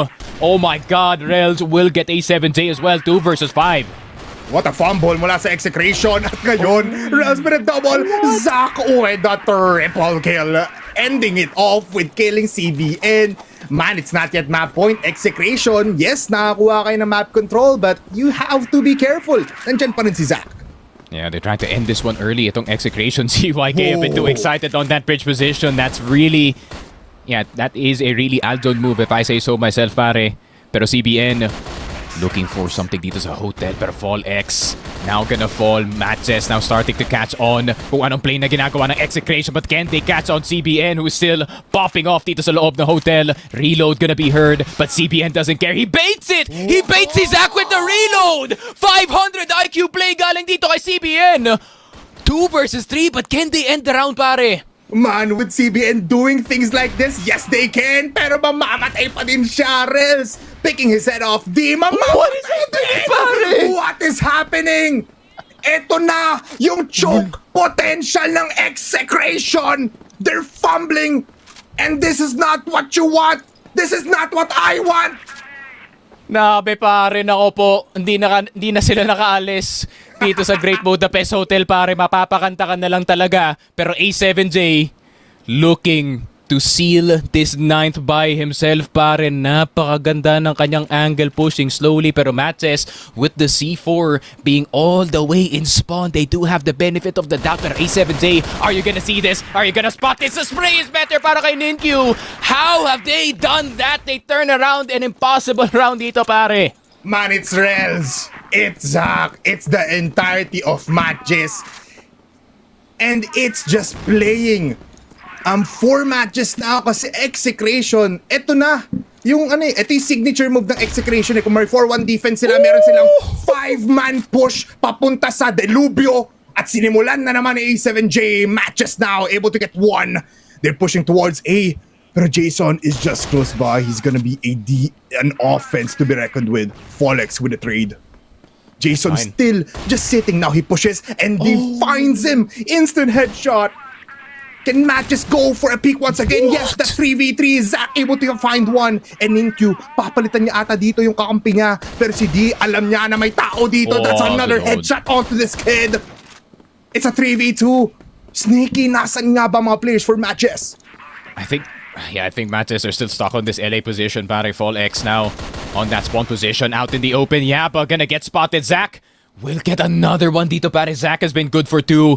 Dito sa round natin, CBN and D, last 2 left alive. Zach, the star player, has to step up to the plate para sa kanyang team. MATTJESS It's so possible. gonna be on his back. Match point or bust para sa kanya dito. C4 is down. He's already spotted dito ni CBN. So the information's already there, pero hindi pala. I don't think he got spotted. So Yeah. D is still confused kung saan manggagaling dito si Zach. Zach has disappeared He's dito gonna sa fall A down. site. Pero D, mali ang tingin, pero mali ang tira dito ni Zach. Nako po, too close for comfort on that TRG. Match point para dito sa Execration, pare. Finally, nakaabot na dito ng match point ang Execration. But Matches, man, they've been controlling this whole game despite them only having 5 points. Di ngayon, aggressive na naman ang approach, mixing things up, giving another offense that is gonna be very deadly. Rels, mamamatay, pero 2-4-2 na tayo ngayon as he cleans up house dito sa mid. Mag-isa na lang si Yaba. Ganto nga ba ang anticlimactic end ng ating Eagle Eye? Yaba is gonna be falling down for Folex. That is 10-5. Execration is now 1-for-1 in a best of 5. There we go. Not much celebration, no? I feel like alam dito ni Angelito na, Natawa na siya, you know, natawa na lang talaga siya. Everyone's too serious in that camp. Pero alam mo yung hindi masyadong bulakpol muna going into this third map, para because they do know that this series is not yet over. A7J and itong si CBN has been in this position before where you feel like you're winning dito sa series na to, but then ayun nga, that stuff could happen. Pero ayun nga, like, good series so far. What a banger, pare. Man, what a banger. And everybody is cracked out of their minds pagdating sa labanan na to. I just wanna say, Sneaky Frog, na I'm loving Matches even more, man. The possibilities of them getting that third place spot is getting closer, but Execration is holding their ground nonetheless. So you have to look at these players. D able to pop off. CBN, man, I'm telling you, he is carrying Execration into fruition. 20 kills in what, like 16 rounds pa lang doon sa ating 12 rounds pa lang sa ating matchup. He was already getting 20 kills. Pero Rels and Zach, the star players, hindi nawawala yung fuel. Yeah, the fuel is still there, no, para dito sa matches, especially with those two players. Rels obviously in playoff form, and it's gonna be very dangerous para sa Execration, who obviously, you know, lack a steady sniper para sa kanilang team, or someone who just plays the sniper role purely, no, para sa kanila dito. So it's gonna be very interesting what's gonna happen dito sa map number 3, pare. Right now, let's go into the panel. Si Mochi at si Salvatore naman. Kamusta kayo dyan? Eto, Hindi men, para sa nahihilo. mahina ang puso yun, Mochi. Sorry. Nakalimutan ko. Di nga pala ako ngayon. Nadadala ako ng emosyon. Okay lang. Ramdam Sorry. na ramdam ko yan. Ako guys, kung alam niyo lang, no, kahit nung nanonood lang kami dito, ang daing emosyon na meron kami dito ni Salvatore. Repetition na ramdaman nyo din yun. Kasi men, sa lahat ng mga nangyayari dito, may sense yung mga galawan nila, pero at the same time, there were mistakes happening. There were lots of stuff that we cannot comprehend that is happening. Pero what we all know here is finally Execration has been able to answer back. Ang ganda ng contrast na laban na to no? Matches is winning unwinnable rounds. Execration is fumbling rounds that they should have won, no? Parang, yung dun pa lang sa narrative na nakikita nga natin, it was supposed to be a Matches game.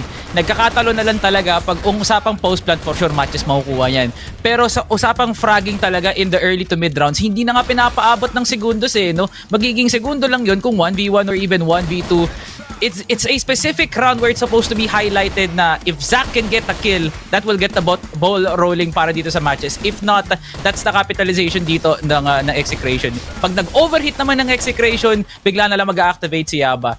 Ang gulo ng laron to, parang hindi talaga para sa malambot na puso tong series na to, pre. Kasi yung nakita nating Black Widow, kung doon pa lang magulo na yung naiisip nyo dito, hindi kayo tataboyan ng Eagle Eye. Kasi I can assure everyone na sa larong Eagle Eye, I don't know, pre. Parang ang hirap makapag-come up ng narrative kung ano yung pwedeng i-best describe ang Execration tsaka Matches because it ultimately ended in an Execration full-on assault palagi na lang sa mid, sa LA, para lang manalo sila.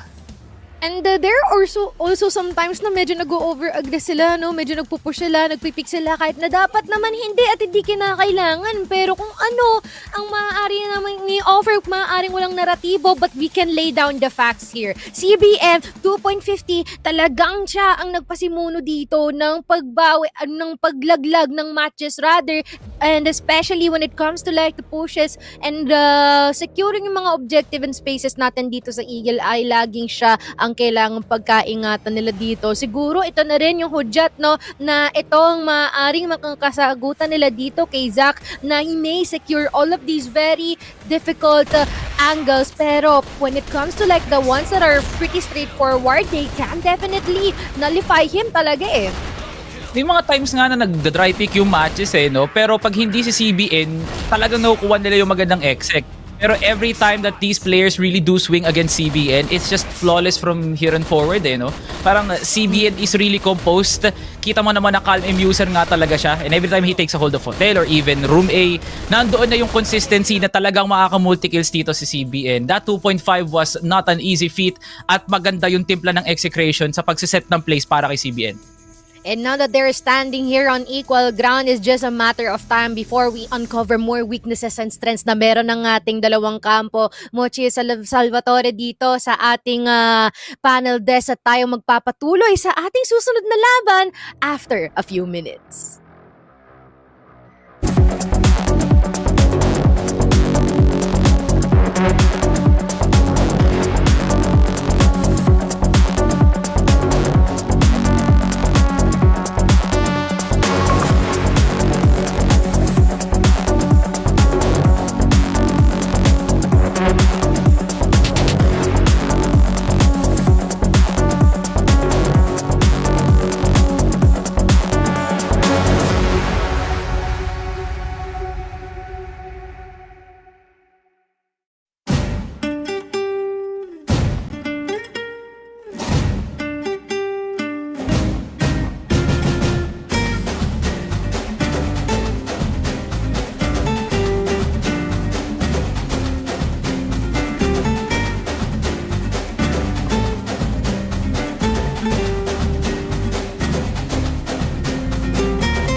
na ang namumuno! Hindi pre! Ang gutis na yun! At si KSC, tapos KSC gets the 4K!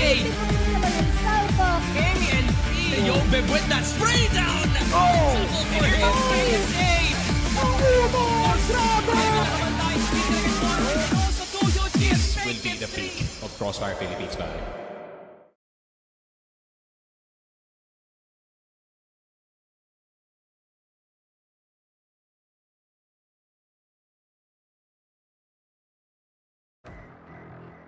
We started from domination at kanina sa kaguluhan. Ano naman kaya ang magiging tema para sa ating susunod na mapa ng Ankara? Mochi and Salvatore pa rin dito on the panel. Nako po, Salvi!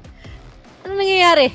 Ay, nako. Anong nangyayari? There are some things that are better yet unsaid, eh, no? Parang wag na nating sagutin kung ano ang nangyayari. Hayaan na lang natin maggulo tong dalawan to. Bahala na Kasi sila hindi dyan. pa tapos, hindi pa sila nagtutuos dito. At itong Ankara na to, may galit pa rin ng execration. Ito yung mapang hindi nila maperfecto up against MATTJESS.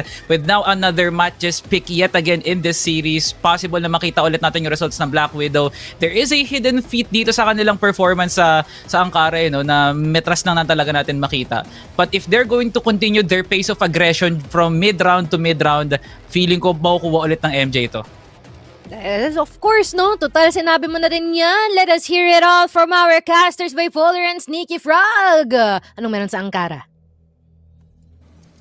Mochi and Salvatore, maraming salamat sa pag-throw sa amin sa caches dito. But yeah, nonetheless, it is gonna be set number 3. We're going to Ankara Sneaky. Sinabi nga dito ni Salvatore kanina na we were in a break na dalawang rounds lang daw yung umabot tayo ng almost the timer running down to its fullest extent. Tapos dire-diretso lang yung ating mga players. Despite all of the mistakes, despite all of the aggressive plays and some questionable plays as well na ginagawa ng ating dalawang teams, who do you think will favor in this matchup sa map ng Ankara? Not gonna lie, I'm kind of leaning actually more towards itong matches. Especially yung BL side nila has been very, very impressive pagdating sa mapa na to. At the same time, is the capability ng paglabas ng double sniper para sa kanila. And ayun nga, no, having Rels and Zaka on the team really is a big benefit para sa kanila dito. Two high-level snipers for the squadron. And that's just gonna make the defense a lot stronger para sa kanila dito. But at the same time, ayun nga, Execration obviously opportunity seekers no pagdating sa mapa na to, so there is gonna be some pushes coming in from CA. Meron TB, baka meron pang may push na magagaling dito sa hotel into bypass, so there's a lot of opportunities to open up yung mapa natin. And at the same time, judging from the pacing ng laruan natin, kasi ayun nga, we did just say na some of these rounds don't even reach towards yung end ng timer natin, so it's gonna have to be some fast action, some fast thinking galing dito sa dalawang squads natin. And you know what? Feeling ko dito talaga mapipiga lahat ng strategies ng dalawang team because we know that execute heavy ang map ng Ankara and execute team ang ating buong matches. They go for a 5-man push most of the times. Doon natin nakikita yung mga executions na talagang very pristine. Pero dito rin natin makikita ang ating execution for their wonderful defense when they're on their GR side. Makikita rin natin yung mga ZYK flank ups while other players just go for a default play. Dito natin talaga makikita yung mga, some interesting plays and strategies na pwede pang ilabas ng ating mga teams. But right now, as you can see, MATTJESS very much happy with their outcome despite them losing that set number 2. And Execration needs to focus up even more because this is now Ankara. Sisimula na Execration on the BL side. A multiple man approach dito sa yellow already. There we go. Let us see if this is gonna be something. Galing sa MATTJESS, Zach trying to slip by dito sa CA, pero makakotsa agad dito. Yapa gonna get taken down. Fall X with an all too familiar weapon in his hands. The AK-47 balance has been very effective sa mapa na to, pero Jason mapapa. Tumpa na dito si Fall X. Jason still getting the cross. Almost coming out alive, pero somehow, someway, how is Jason alive? Rels with the trade, with another one dito kay A7J. And CBN finally gets itong si Ninkyu. It's a 2 versus 2, but I think we're fighting a bit too much sa A side, pare. Yeah, there's too much action already for just the first round. And with Rels popping off, he might even just kill off CBN while he's jumping on the boxes dito sa gitna. But Jason will be falling down, instant headshot onto CBN by CBN. And now Rels stuck in a 1v2. C4 natin is close by Execration.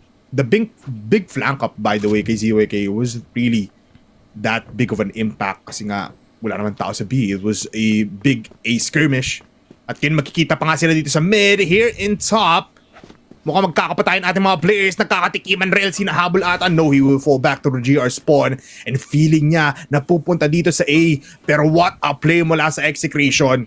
They put a smoke as well para lang to distract Rels. And this buys them time. And now aware na ang buong MATTJESS kung nasan nga ba ang Execration. And ZYK finally gets on the board. First rounds, Ankara goes to Execration. There we go. That's a good start para dito sa Execration. No? I mean, you gotta get your feet wet, especially pagdating dito sa BL side. Bit of a hectic round para sa dalawang teams natin. Obviously, two teams strong at mid-rounding, no? But at the end of the day, as soon as nakita ko si Rels was making his way into spawn, into A site, you knew that that was a done deal para B being wide open. Pero Fall X gonna try to find another opportunity dito sa A site. Prop. Oh, 4 vent? I mean, it could be 4 vents dito pare. One flash and that could pop. Yaba. Yun lang, Yaba around the corner and he's gonna get punished pare. Jason, napapatakbo na lang. Isa-stay ba na dito yung top A? Jason will fall eventually pero hindi pa pala patay si Jason dito but A7J will take him down eventually. What a flick from Angelito. Ninkyu, Zack na lang natitira dito pare. Man, si Zack na nga lang natitira. Na-predict natin yung Q will fall down to the hands of CYK. And he is now getting fired up as CBN gets the kill. Nakita nyo na, that is the 4-1 offense ng Execration and that was just too good. Ayun nga, no? Medyo na-stuck sila sa A-site itong MATTJESS. But at the same time, you gotta expect those vents plays. Especially galing dito kay Fall X. That's his favorite position within the map. Pero Rels instantly taken down itong si CBN. But do they know that TP is crawling with players dito ng Execration Ninkyu? If you are not ready, you are gonna get a bad surprise dito sa B-site, pare. Ninkyu, HK 417 in the head, going towards slide. Fall X, naku po, ba't di ka tumitin dyan? A7J finds him though still. Not a lot of damage onto A7J, but this is gonna be a crucial offense now for Execration kasi napapaligiran na sila ng tigi sa isang players ng MATTJESS and Jason. Mamamatay naman sa kamay ni D. They're going towards TB pero mukhang sneaky. Kailangan na mag-abang dito kasi Yaba nasa likuran na. Yeah, the mid-rounding is crazy para dito sa Execration, deciding to stay dito sa may tunnels B area natin in order to punish any flankers. Pero meron pa namang isang flank na hindi nila in-expect. Yaba will not get the kill. ZYK will get Zack somehow, some way. Rels will get ZYK pero si D na pala magsasarado ng round natin. 3-0 Execration. What a mid-round. Staying in TB to punish any flankers and making sure their backside is okay, pare. Man, it's just a crazy fight every time. Palaging naging gunfight ang ating mga fights between these two teams. We don't necessarily know kung sino may advantages because so much is happening in the map of Ankara. Ngayon, 5-man push possibly on A. Dalawa lang naman nakadepensa dito. It's Yaba and as well as Jason. At Yaba in a prime position para ma-dodge yung flash pero hindi na kailangan. The timing is wrong for Execration. Peeks out at the wrong time pero di ngayon. Taking up scraps, killing off Jason, picking out D. May kita nga ba si Yaba? Pero they need to go in. Ooh, that's crazy. They need for to chill. D. They need to chill, bre. Kailangan nilang bumalik. The A side is not it. That's for sure, Bipolar. There is 3 players, potentially 4 teaming. Pero CBN, he's still going. He still wants to keep going. Dito sa A side, Ninkyu around the corner. D could surprise him. Yaba on that top A position. CBN spotting the EA player. Pre-fire galing kay D. D, how is he alive? What is happening in this game? Everybody's not hitting their shots but hitting it at the same time, pare. Man, this is just too much. You keep going in. In matches, still 3 alive. Yaba might even push here. Parang nararamdaman niya din yung pagiging agresibo ng Execration pero he will fall back nonetheless. Hindi pa rin sila umaalis by the way dito sa EA natin ha. Ayaw pa rin nila tigilan yung A-site na ito. They put up Zack in this position now. So medyo delikado na to. But Zack with the M14 might be a difference maker. D pushing out. Shots will not be killing off Yaba. Yeah, that's just to confirm no na nandito pa sa LA itong Execration and D.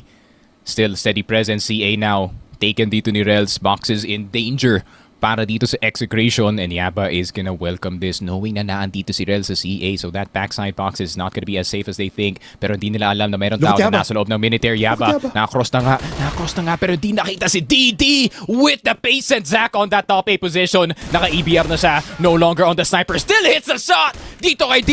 ZYK, last one left alive. USP right behind him. 10 seconds left. Not much time. ZYK with the taps. 8 seconds, but it's the wall bang that's gonna end it. Zach pulling out the rifle at the right time, pare. Man, akala ata doon ng execration na sabihan nila ng yung matches na akala nyo wala na kami dito. Oh no, we're still here. But still, man, the M14 switch up mula dito kay Zach gives them this first round. Looking at the instant replay, man, the timing from the get-go. They shouldn't just back. Pero tumikim pa rin si D, pati na rin si CBN. This is an execration that is fully executing every time. Looking at our 5th round now, Sneaky, medyo tahimik ang labanan natin. And they're looking for initial pickoffs muna. Medyo different kind of playstyle naman. Yeah, different kind of playstyle, no? Para dito sa execution. Usually, they really do like to stick together in those first 4 rounds. Pero feeling ko, alam na ni Aljon dito na maybe the 5-man is getting a bit stale dito sa mapa natin. And obviously, it has been working time and time again. Pero pakiramdam yata nila na MATTJESS has something prepared exactly for that execute. So ngayon, mapapakuha na lang sila na map control and massive map control by them. By the way, TB, second mid, hotel, even itong EA, there's so much opportunity para sa execration na kumuha ng fake dito. Yeah. And possibly yung gagawin nila because it's 3-2 offense right now, going towards fence once again. Meanwhile, 2 players setting up here on B para at least ma-budge yung depensa dito. Folex naman ang TTM ngayon. Together with A7J, a different kind of players na. Pero spots out ZYK. Ito na atang timing. Sabi ng execution, okay na yon. Papasok tayo dito at iniwan nila yung buong A site. CBN will fall down, not able to get the kill, pero mukhang masaya pa din naman dito ang execration. Kaso nga lang, the happiness will fall down. Napatay si Folex. A7J going out of A site, and he gets the double kill. MATTJESS, 3 players alive now, pero si D naiwan sa loob.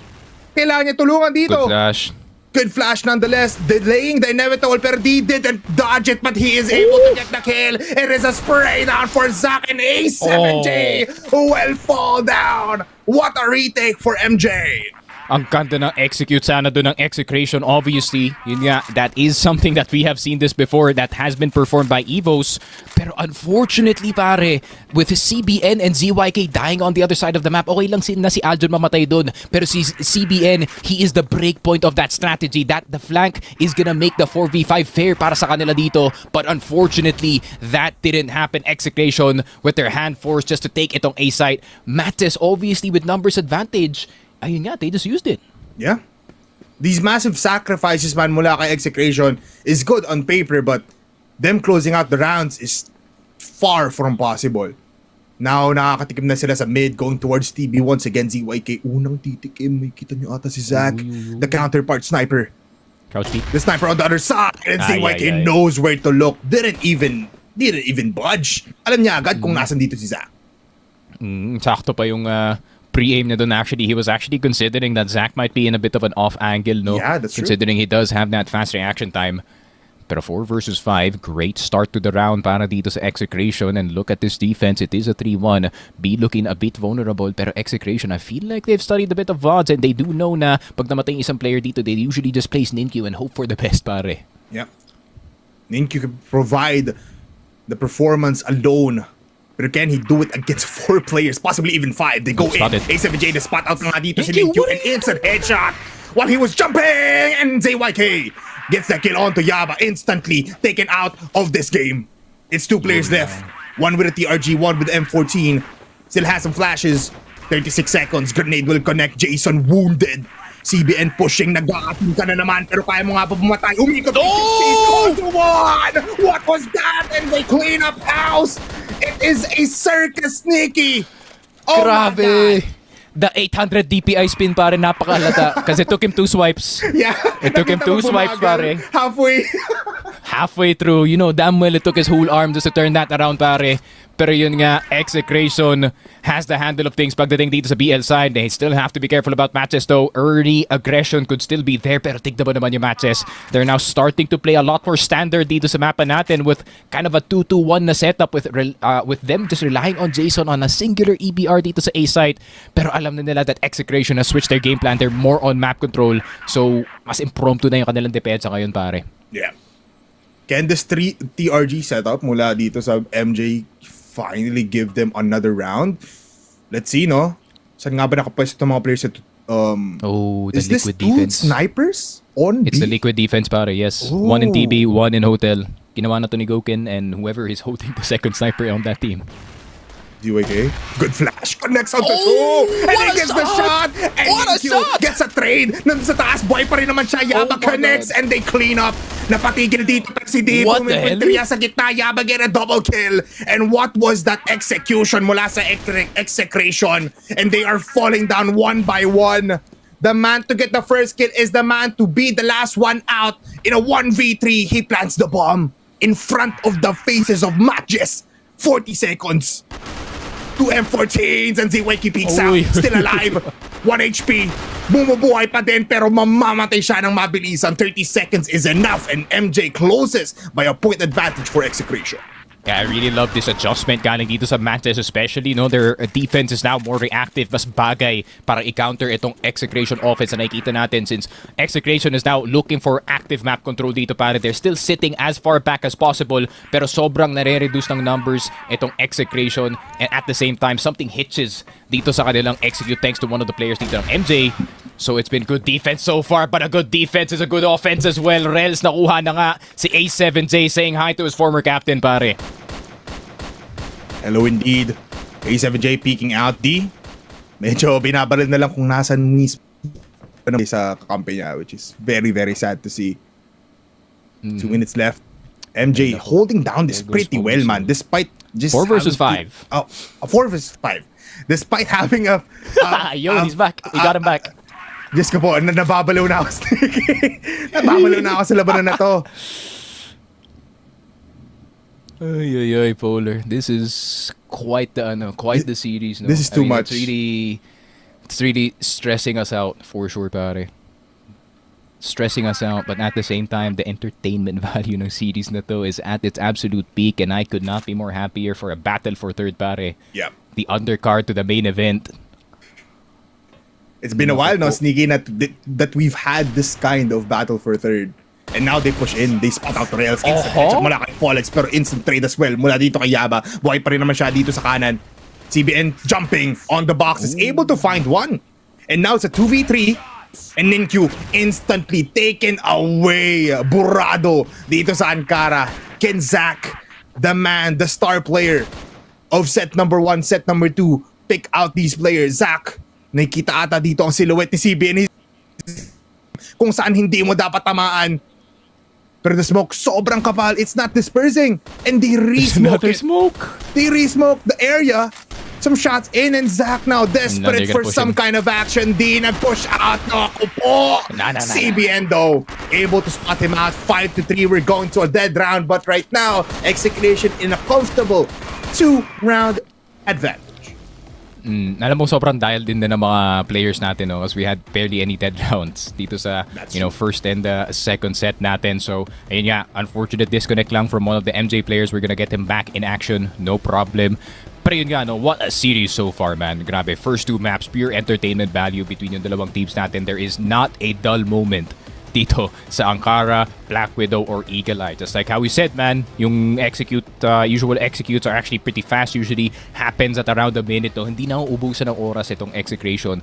But once something goes wrong dito sa kanilang execute, ang bilis ng reaction ng MATTJESS, no? They immediately back up their defense. They know na they have to be connected to beat this full-on force Execration offense, no? So, it's a really good teamwork coming in from them, pare. Yeah, I mean, I like that approach mula sa MATTJESS kasi even though if it's just a decoy or a bait out play, pwede ka pa naman mag-retake with most of your players, pero CBN will find 3 players. Good shot! 2!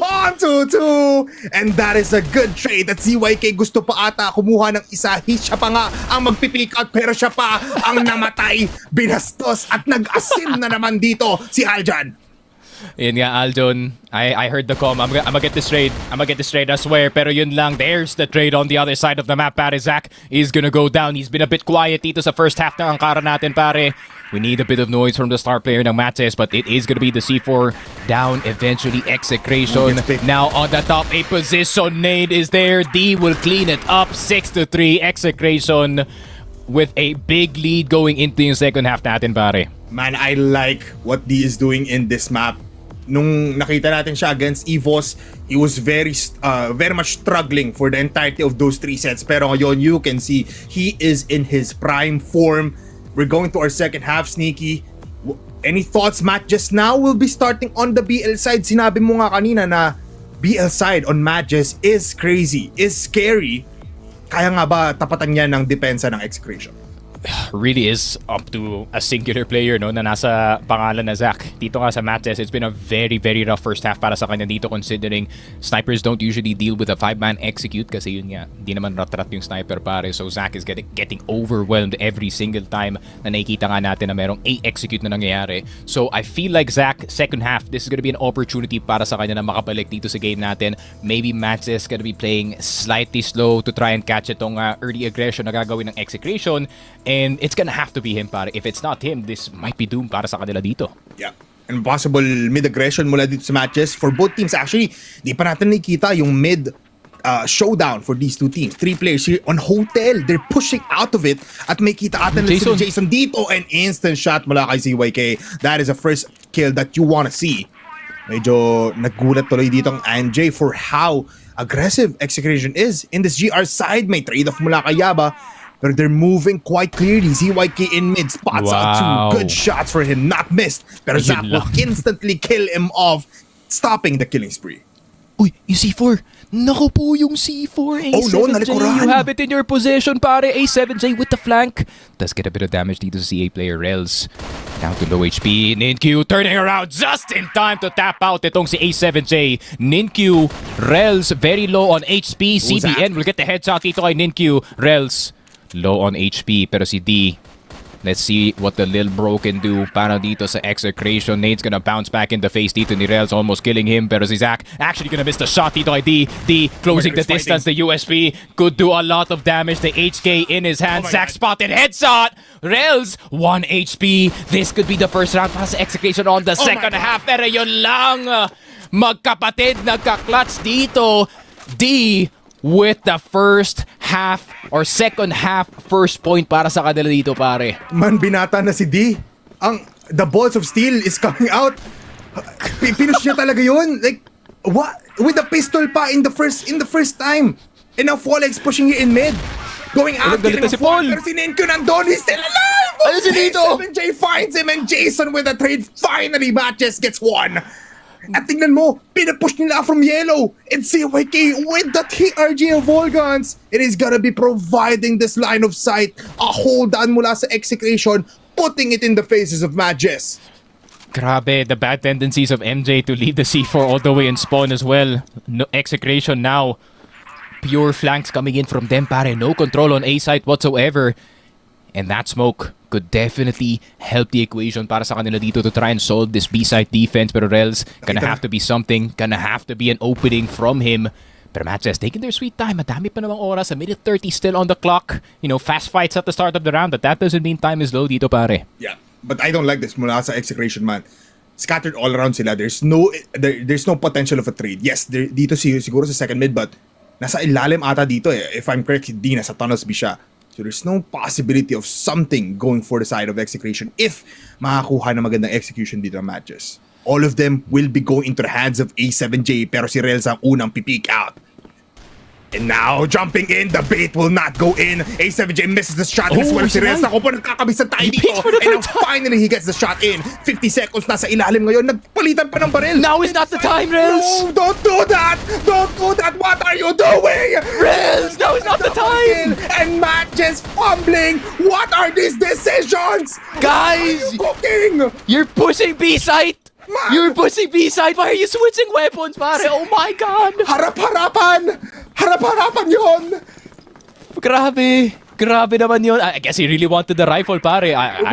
IG. Pero yun nga, MATTJESS, well, after a bit of a confusing round, pati ako napasauter doon. Pero yun nga, Rels will get it to si CYK. Jason gets si CBN. What in tarnation is happening in this battle for third, pare? Man, everybody is high. Everybody's high in adrenaline and they are playing like ultimately wild dogs even for MATTJESS. 40 seconds in, reset ng timer ngayon. Folex pushing out at mamamatay siya instantly. Nilabanan si Ninkyu, the man that you shouldn't be fighting in a 1v1. at palagi na lang si A7J ang natitira. Tignan mo, kinakausap pa ni D. Pre, okay ka lang? Okay ka lang, pre? Okay ka lang. Okay lang, pre. Kaya mo yan, pre? Okay. Kaya mo yan, pre? Hindi, ano, pag si Angelito, okay ka lang, Ster? Okay. That's the homie. Pero, see if the homie can clutch. I don't know, 10 seconds on this, meron kang Wi-Fi diffuser, pare. Hindi mangyayari yan. Yeah, possibly, no? I mean, 6 seconds left. Tumatalon pa, Yaba. Not going for the trade there. Pero exit frags lang naman to. Sasabog pa nga yung bomba. Killing off Jason. But man, getting in the round once again. Stopping the match point for Execration. Binigyan lang ng isa dito sa Femur, pare. Itong kanyang tropa. Pero Execration, though, is now starting to lose a bit of gas dito sa ating second half. And at the same time, they can also switch up yung kanilang depensa dito, Fall X. Looking for another opener, Rels. Nandito na sa may market side natin. Fall X now wanting to open up etong ZR side para nga dito sa RS ng kanilang kalaban. But the hesitation is still there. He really doesn't want to push fully knowing na meron pang sniper na nakatutok sa kanya dito. Yep. 2-3 defense muna sa Execration. First time na they use utilities just to block off everybody's pathway here towards bypass. Or here, papunta dito sa hotel. Execration puts ZYK here in A side for the very first time, not in a long while, no? Kasi palagi nakikita natin dyan, it's usually A7J, sometimes even CBN, just the riflers to hold down A. Looking at TV though, ZYK first contact. Oh, siya pa mamamatay. Rels instantly getting that kill onto him. Kaso nga lang Folex with the HK417 might peek out at the right time.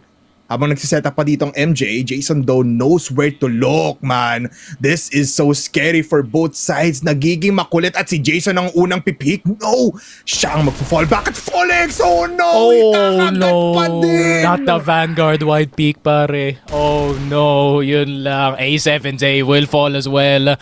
And ayun na nga, D is gonna try to defend this B site.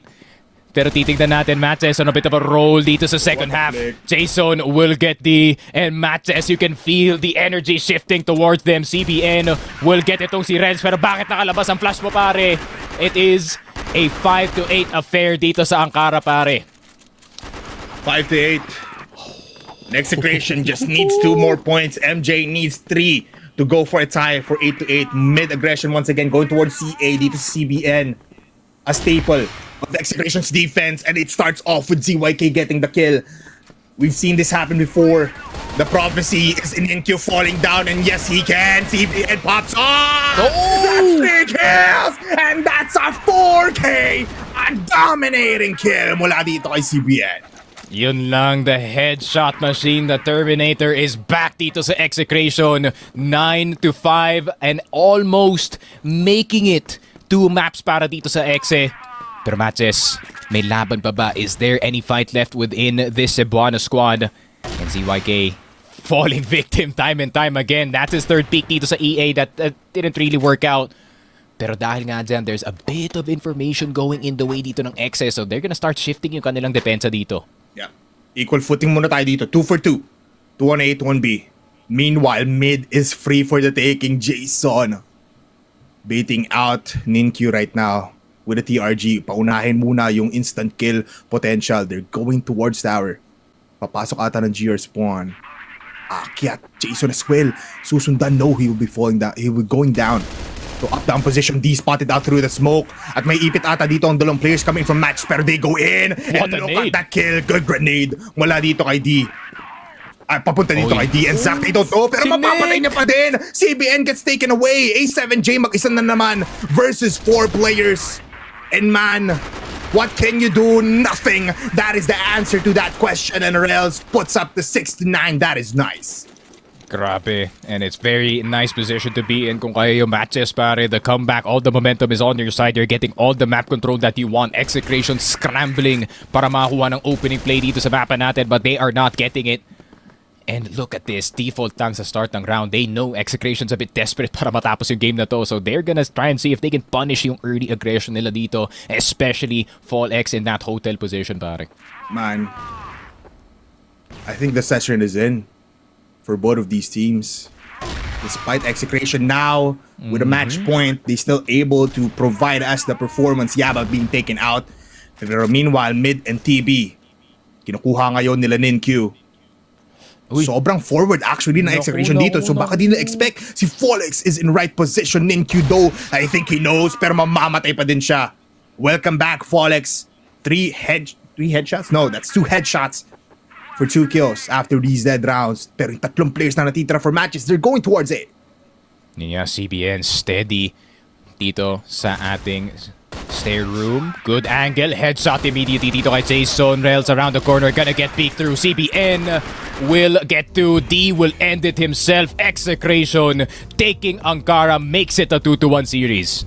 2-1 series and Execration now in close or inches closer towards getting in that 3rd spot. Natatawa talaga ako pag nakikita ko yung picture ni Aljan kasi naka 2x3 siya man. Sobrang That seryoso 2-3 buff, na. pare. Yeah, iba talaga. But Sneaky, I mean, wala, uga-buga talaga ginagawa dito ng dalawang teams natin. And you love to see it. It's a matchup, magandang starting off before our finals. But MATTJESS, man, they can't seem to see the light of day. And Zach, medyo napagod na ata after these sets. It's not every time na makikita mo na si Zach will perform in these games kasi he's human. At the end of the day, not every time that the star player does perform. I think yung mga players from EVOS and Stallions do know this as well. So, ayun nga, it is up to the onus ng mga ibang players to actually step up para sa kanilang teammate dito. But at the same time, man, I feel like Execration at some point in the map has now just started peaking aggressively. It became more pubby itong Ankara natin. And obviously, knowing kasi yung origins ng mga players dito ng Exe, I mean, Folex, Vanguard, CBN, MATTJESS, A7J, MATTJESS, and Vanguard. Maybe he's twice the aggression, pare. And D, was once the hidden 6-man dito ng VG, pare. So, they know how to play that kind of style. They know how to play yung impromptu CF na nakikita nga natin kahit dun sa world stage. Yeah, I mean, naisip ko tuloy, what if one of these teams nakapasok sa finals natin, will be seeing a crazy fight in the international stage. That's ganito pa yung labanan. It might be interesting, baka magulat talaga ang buong mga viewers natin. But right now, I think we're also being broadcasted towards the entirety of the world. So you're seeing the epitome of a great pub style mula dito sa Filipino Crossfire. But everybody, that is our 3rd set of the day. Ankara, mukhang pupunta tayo in set number 4 kung saan komportable ditong Execration at MATTJESS is very much in the mix of a possible 3-1. Pero alam na natin na MATTJESS knows how to come back from the dire defeats of a set number 3. Magbabalik po ang ating Cassius deck kasi pupunta na po tayo to our panel. It's Mochi and Salvatore. Kamusta naman kayo dyan? Alam mo, Bipolar at Sneaky Frog, kung magbibigyan nyo kami ng chance ni Salvatore na i-explain sa 3 salita o qualities anong nangyari dito sa laban natin ngayon, gulo, sabog-sabog, at matindi. Siguro na lang may masasabi natin dito. Kasi parang may pagka-breakdown, uga-buga, lahat all in, at kung bahala na mindset yung ating mga players, but for some reason, pumabor pa rin ito para sa Execration. Glorified pub game. Yun na ata yung pinakamalupit na pwede nating sabihin dito, no? Kasi ang MATTJESS at ang Execration, hindi ito yung teams na nakita natin na naglaro ng group stage na alam mo sa sarili nila, seryoso pa sila sa palagay na yun, no? Sa dami na nangyari sa loob ng Ankara, hindi mo akakalaing puro set plays, puro default, magkakaroon ng 4-1 offense tong Execration, ang MATTJESS magkakaroon ng 3-2. Sa dami ng kagulo na nangyari doon, hindi ko pwede ma-highlight kung ano yung mga magaganda no? Mas natatawa tayo at mas naiengganyohan tayo manood kasi nga maraming magulo, no? Una sa lahat, MATTJESS committing mistake after mistake, pero ang ganda ng recoveries nila during mid-round. Execration, maganda yung simula, maganda yung set, pero hindi ko lang sure kung bakit may mga rounds na napag-iiwanan sila ng mid-rounds dito, no? So it's the yin and yang of the games na magkakaroon ng kagandahan ditong Exe, pero pagdating naman sa punong dulo, outshine sila ng MATTJESS, and then vice versa. It's that kind of contrast na nagbibigay ilaw talaga sa Battle for Third na to, no? And I like that kind of ambience na nilalabas ng series na to. And it definitely showed na rin siguro kung ano ang may offer dito ng isang Zac, no? Na sa oras na nag-falter ang isang Zac, anong nangyayari sa team? Anong pwedeng gawin ng buong team para dito sa MATTJESS, no? Because Execration, they definitely made the most and capitalize on that fact that Zac can't perform always at 100. Pero for execration, every single one of them has something na maaaring ikatumba ng mga membro natin here for matches, even just by here kay CB and kay Zero. Actually, every single one of them is pretty much on point dito sa mapang ito. Maaaring may mga mistakes, mga mishaps, pero they still be able to stand on top. Obviously, no, Zach could be given the MVP honors ng matches dito, no, kahit talo nga sila, but I would still put it out on Turels, no? Kasi not only was he doing both sniping and rifling, no? Kasi nagbibigay din siya ng isa pang layer ng depensa na hindi nakakalampas ng execution paminsan-minsan. And that is commendable for matches. You know that the mental is there, the composure is also there. I just feel like there should be more confidence for Ninkyu and Yaba to make waves tulad dito ni Rels, because they're missing some opportunities where execution is overstepping every angle known to man, from hotels, from HMs, even at CAs. Absolutely. Palagi na lang nandoon ng execution, and matches just couldn't able to read it off perfectly. And because of that execution, with their continuous strides, walang pumipigil nga sa kanila. It's a free entry during that second half. It's that simple mind here from execution why they have these enormous numbers sa kanilang KD. Maybe, na nga, no, CBN ang talagang tumao dito at nang malamama para sa side ng execration, no. Definitely making the most out of all of the kills, and maybe pati na rin yung mga space na free niya dito, no. Parang with the fast pacing na meron talaga Tio dito, or talagang it leads the side of MATTJESS to inflict a lot of mistakes, more than what execution is doing. To the point na they're taking a lot of careless points, they're taking a lot of unnecessary battles, and man, CBN made the most out of those. Inspired kasi, no? Alam niyang pinaporma niya si Candy sa laron to kasi nanonood, no? So kailangan 100% yung forma ni CBN. Alam mo talagang nasa wisyo si CBN kasi tatatlo yung gusto niyang pigan, no? Pumik sa tatlo, patay lahat sila, no? So yun yung pinakamalupit na ginagawa ni CBN. His overall confidence in the presence of execution is definitely felt, because those 3 kills are so crucial para magawa ng execution yung mid-round na yun. The first half, not really that surprising for CBN, pero the moment na gusto nga nilang tapusin, CBN just popped off. Speaking of tapusin, malalaman natin yan if this will be a 3-1 or a 3-2, no? Lalong-lalo na pagbalik dito, you're gonna see if there is indeed a domination. Mochi and Salvatore here on the panel desk. Magbabalik kami for more action just in a couple of minutes.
with that spray down. Oh, for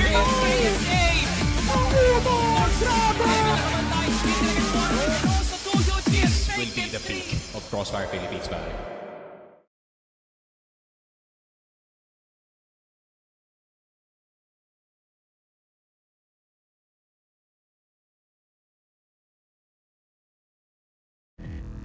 Talagang mapasabi ka na lang talaga dito, Salvatore, ng this is the best of Filipino Crossfire, pare. Sa lahat ng mga kaguluhan nangyayari ngayon dito for matches and execration. Ang tanong dito, would it still be dito sa mapa ng compound? And better yet, would we go to our decider map? Patuloy lang nila yung kaguluhan na yun. Natutuwa naman tayo, and for sure yung ating mga mayigiting na supporters dyan, inatutuwa din sa kanilang mga nakikita. Because it's out of the ordinary Crossfire na masyadong seryoso. 40-second execute, retake after retake. Ito talaga, banatan ng buto, pagkakita kagad talaga ng mga mid-angles, ayan, patayan na nga kagad eh. No? It's the Filipino Crossfire that I really, really like. Eh, no? So, matches and execration, a perfect example of beauty in destruction. Never a dull moment nga naman talaga, no? So, Sneaky Frog and Bipolar, eto na, no? New compound na!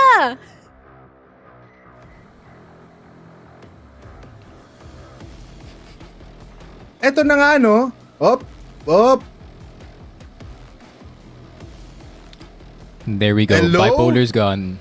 Hello? Oh, he's back! Hello? Ayun nga, ang dami nangyayari dito sa series natin. Diyos we're ko po. having Polar in and out of consciousness dito. And ngayon nga, we still have the series ongoing dito. Matches Execration has been a pleasure so far dito, Bipolar. Not gonna lie, all of these games super entertaining, no? Kagaya nga na sinabi ni Mochi, never a dull moment kasi yun nga, relentless yung fighting ng dalawang teams natin at the moment. Yeah, dire-diretso lang man. You know what, habang tumatagal yung laban natin dito, feel ko hindi na strategy sa lumalabas eh. Kung sino na lang talaga yung the best aimer pagdating dito sa mga labanan natin, and sino ang makakuha ng mga wicked shots pagdating dito sa ating labanan na to. But new compound is gonna be our map.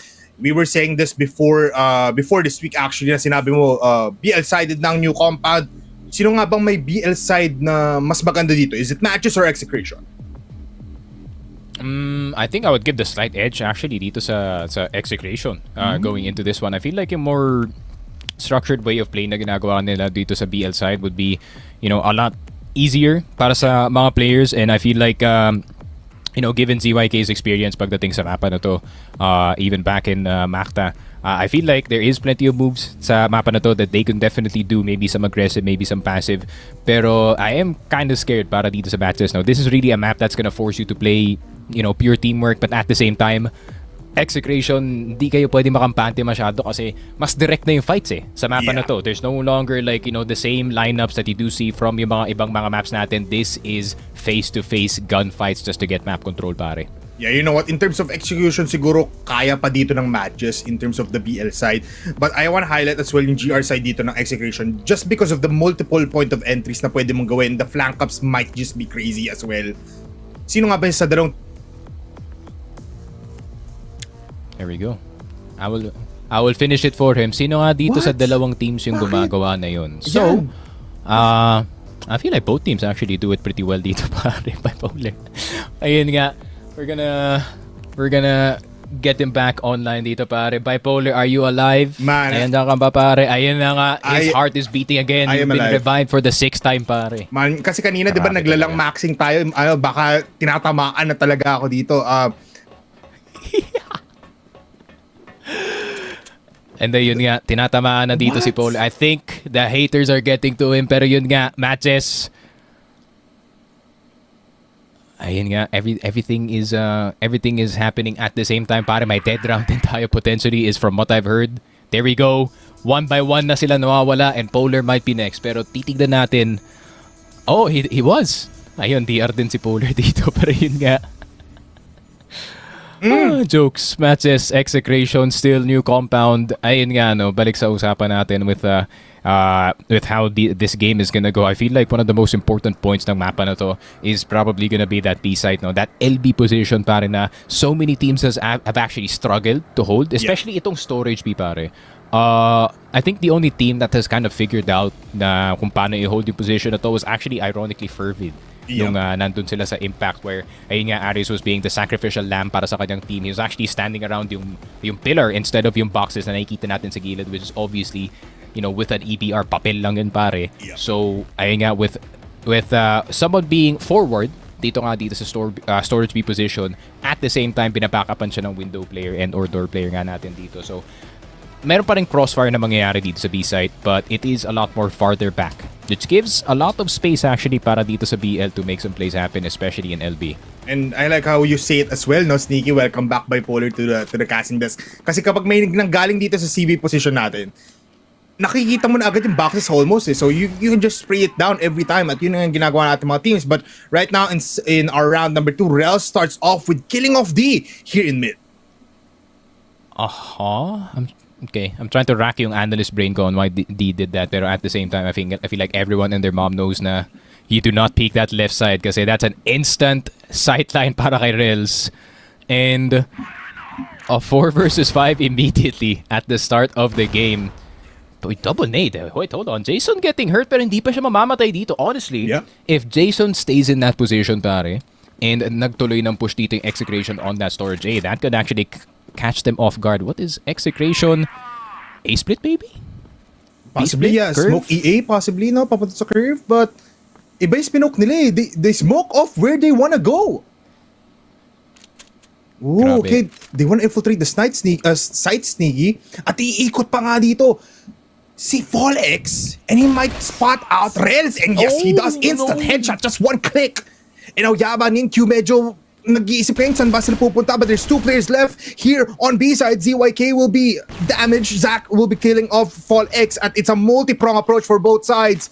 No one has the bomb and no one has the control. Meanwhile, itong si Ninkyu nagpo-push out dito towards curve, trying to retrace the footsteps of execration. Nakita na nga dito si A7J towards Z. For some reason, nakalagpas dito sa kamay ni Zach si A7J.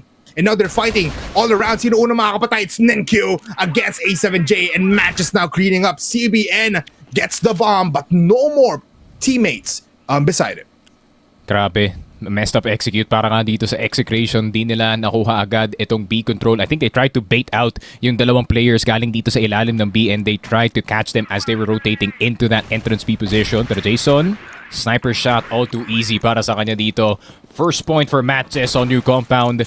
And ayun nga, a big fumble. Galing dito sa execration, no? They could not find the right kills at the right time pare. But instead, ayun nga, MATTJESS reacting even in off positions pare dun sa B side. Di ba na-expect yun?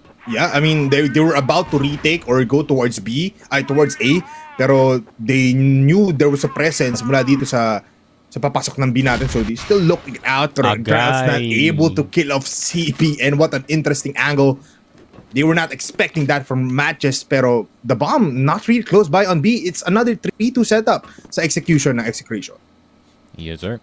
CBN, obviously, has to play a bit more new compound dito pare. That angle is all too familiar for the sniper sa mapa na to. But the 4 versus 5 is still definitely winnable para dito sa execration, considering, ayun nga, there's only 3 players on A, 2 players on B. If you do isolate the right angles dito, you could make it a very unfair fight para sa mga tao na nasa loob ng sites. But still, execration taking their sweet time, finally getting some mid control. Pwede nilang kunin yung EA dito. With that smoke is actually gonna help them cross into Z, pero hesitation pa rin galing sa XA. I mean, they have this much map control, but then, ayun nga, they're still waiting for MATTJESS to misstep dito sa mapa natin. Yeah, they don't have information yet kung nasan nga ba yung mga players nila. Now they know. A7J instant headshot. Rels nakakuha na naman ng isa. Can he get 2? He's still alive. Pero Folex with the HK kills them off. 3v2. Execration needs to fall back. Execration still fighting face on. Harap-harapan. And look at the flash. Yaba. Pero hindi dinudge dito ni A7J. Another flash. Inbound. C4 nasa kanya. And they're going for a 3-man retake, respecting A7J, but they know they have the upper hand. There we go. A7J, last one left alive, 10 HP and an HK, 3 headshots. Could turn around this round pare, pero C4 nasa kanyang kamay. B-site underway. I can't blame MATTJESS for playing like this kasi why even risk a 3 versus 1? 1 by 1, why not just take it as 3? Teamwork para dito sa MATTJESS to get them back into this B side window position. Potentially A7J around the corner. A7J will get itong si Yaba, but the flick galing kay Zach. You know the USP is too good. And that's the second round para sa MATTJESS. We're finally playing some proper crossfire for both of these teams. No, palaging humahaba, palaging dumudulo in terms of the timer. And you can see finally some discipline for both of these teams. But Execration have been risking a lot in terms of these executions. Palaging hiwa-hiwalay, trying to go for like big plays. But the defense of MATTJESS have just been so passive na wala silang mapitas kasi wala namang makita. So they're staying as far back as possible. Yun nga, no, it's been MATTJESS who's been peaking very aggressively in these early games, pero mapapapeel back na lang sila dito. Even Jason actually getting assigned all the way back to LA. And Execration, makakalat na naman dito sa ating storage A. They're probably just gonna leave itong si Fall X. I mean, I'll probably leave itong si A7J. Judging from imposition nila pare, I think they might be gearing up for an A split potentially na may onting fake dito sa B pare. Another A split? Kaso nga lang parang feeling ko nararamdaman na ng matches na ito yung palagi nilang gagawin. The smoke's actually missing. I think that was supposed to go towards EA, if I'm correct. But it stops them in front of them. Pero still gonna be using it to go towards the curve side. Going in, 4-man strong. Fall X with the flash as well. Pero counter flashes and grenades mula kay MATTJESS is gonna be stopping them. And the link, the push, look at this position mula kay Ninju. Nasa likuran, able to get one. Fall X though finds him. Jason will also get killed. And the Execration unleashes and wreaks havoc against MATTJESS. Mag-isa na lang si Yaba. What can you do? Sobrang kapal na naman ng mga smoke. 1v4 with the planted. I think this is gonna be a free round for Execration. Yeah, you can really see the struggle no dito ng MATTJESS. I mean, this also happened in the prior years where we get to map number 4 and you know we do get a map just like itong compound. It's more direct, it's more teamwork-ish para sa kanila dito. And some of these rounds obviously are very, very good para dito sa MATTJESS. No, they got really good defenses, but at the same time, ayun nga, you can feel the disconnect between yung dalawang sides natin, unfortunately. So, MATTJESS, they're gonna have to assign someone to try and see if they can just keep curve back in their way. Pero Execration doing a very nice job. Nagkakalat sila dito sa mapa, taking advantage, taking as much map control as possible, taking tower and itong CB. So there's a lot of options para sa Execration na squad with the way that they're playing itong mapa natin. Gives them a lot of options. At ngayon, it's a 4-1 defense for MATTJESS. Puts players here in Star A. Si Jason pang ata yun. Yes, he is. But needs to back off. Good smokes mula dito sa Execration. Putting up a lot of numbers now here in pillars towards Star B. And this might be a nice read. Kasi isa lang naman nakadebensa dito. It's Yaba alone. But now they put more players here on rails as they don't know kung nasan nga ba ang mga players na Execration. They go in Folex. Nasa site na nga agad with the HK. First shot in a second from A7J. Connects as well as they're raining down through the doorway. Pinagpapatay. One for each of these players. And now the plant goes in. A 2v5 kung saan magpupush pa nga si Folex. Possibly in the smoke. No. 35 seconds. Jason waiting for his comrade. And Folex instantly kills off Jason. Double kill para sa kanya in this round. 28 seconds and Zach now unable to go towards the side, scared and running away. Yeah, you really have to be careful about that B site, especially no pag nabigay mo na dito yung store B and nakalagpas yung isang player dito sa baba. That's basically a done deal for this B position, pare. So, Execration really stacking these rounds pagdating nga dito sa BL side natin. And just like how I said, Compound now a lot more playable para dito sa mga BL players natin, especially that B scenario, pare, and Execration's taking full advantage. 1 point lead for Execration. You can see actually through the player cams na mukhang mas masaya ngayon ng Execration. Again, sinabi nga natin, mas komportable sila going towards this new compound just because of a point lead in terms of series. And this kind of offense, a 3-2, has big risk, pero it's becoming, you know, naging advantageous actually for Execration. Kasi nga sinabi ni Sticky, there's a lot of options. Kapag nakuha sila isa-isa, pwede sila mag-rotate. And we've kind of seen this kind of execution sa Impact Fall as well. Mula sa kadiliman na poking system, kumbaga, looking towards their options. But right now, medyo with the defense of MATTJESS, not really that kind of fast para makita mo yung mga options mo eh. Yeah, kind of have to. Kung kaya yung MATTJESS dito, no? I mean, you're already feel yung presence ng ibang mga players dito sa storage B position. But at the same time, Folex taking long A once again, making it very uncomfortable para dito kay Jason. But he has to be careful. Zach is around the corner, and if there's a slight gap through the smoke, mamamatay siya dito. Pero CBN still looking for heads in this B site. They're getting bothered across the map. Pero MJ, one kill could change the momentum of this entire fight, pare. CBN still at it. CBN will get into Yaba in a bad spot for this B position. Pero hindi pa rin nag-rotate yung MATTJESS. I feel like MATTJESS knows na si CBN lang yung tao dito. Good read. At ngayon, Rails activates in mid. And you were right, Sneaky. They just hold their ground. And now they're ready for everything because it's a 4v4. Everybody is gonna be alive. Pero looking at the util, man, ubusan ng util, ubusan ng timer. They're gonna be choosing B as their point of attack. Meanwhile, sa gitna si ZYK will hold down tower towards curve for any retakers. Pero Rails already spotting out his entrance. At mapapaling niya isa, pero si D nakalagpas. CBND will get Yaba in return. So far, the Joust and B side isn't too bad para sa Execration. Plant is gonna go down. D typing the magical number station around the corner. Will get shot down, and here comes the HK ni Angelito. Call your god because Angelito is here, pare. 4 and 2. Execration 2-point lead. This BL side is really rolling dito, bipolar, and I think we're gonna have a cheeky dead round lang, pare. MATTJESS having a bit of issues with their connection yata. Pero ayun nga, it is still a very close affair between yung dalawang teams natin. At the same time, Execration, no, you can really see that they're starting to crack yung defense dito ng MATTJESS. And MATTJESS, obviously, no, yun nga, still very good defense para sa kanila dito. Very good compound team. The defaults are really nice. But at the same time, you could really see yung inexperience ng team na to pagdating sa mapa ng new compound. That's why we really didn't see it being too prevalent dito sa kanilang map pool, because I feel like it's a lot less spacious para sa kanila dito. It's basically yung opposite ng preferences nila of having wide open maps, pare. Yeah, that's true. Tsaka they're playing default, which means they can get picked off one by one, and slowly nawawala yung mga players, nawawala yung defense, and it provides so much room for Execration now to play around these maps. Nakikita mo, despite Execration going for like singular plays as well, meron dito sa store A, meron tayo sa store B, meron din tayo sa mid. Once na pitas dito yung depensa ng MATTJESS, wala na, dire-diretso na, parang domino effect for the side of MATTJESS, and Execration is taking full advantage of these squads. Pero MATTJESS now, I think they can recover coming in from this side. Syempre, nakikita rin naman natin, it's a very long stretch. It's just 4-2 in this first half. Possibly, makabawi sila. They can even possibly just tie it out.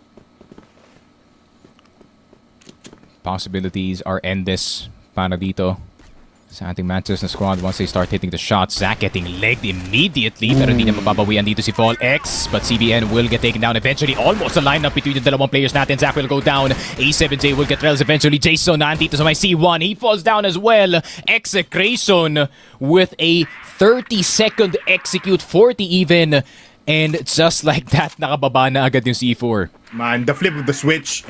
Biglang nagulat dito yung MATTJESS. They were catered towards a very slow push ng Execration ng multi-prong, pero ngayon Yaba is just partying alone. Yeah, alam niyang wala na magagawa. Might as well use the time not to talk to your team.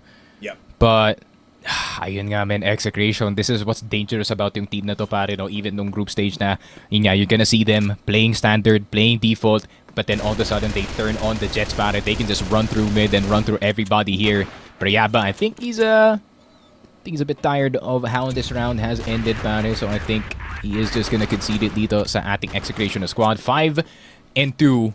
Execration at the moment, full control dito sa compound. If they can get 2 more rounds, pare, this second half is not gonna be too bad para sa kanila dito. Yeah, the BL side providing them right now with a 3-point advantage. When they switch, might be a very, very comfortable area para sa kanila.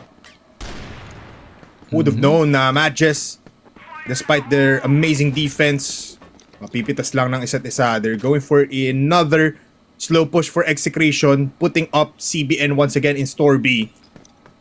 At mukhang mas preparado na ngayon na MATTJESS. Ace of J going for the lineups right now, going towards EA. Does it hit? Yes, it does.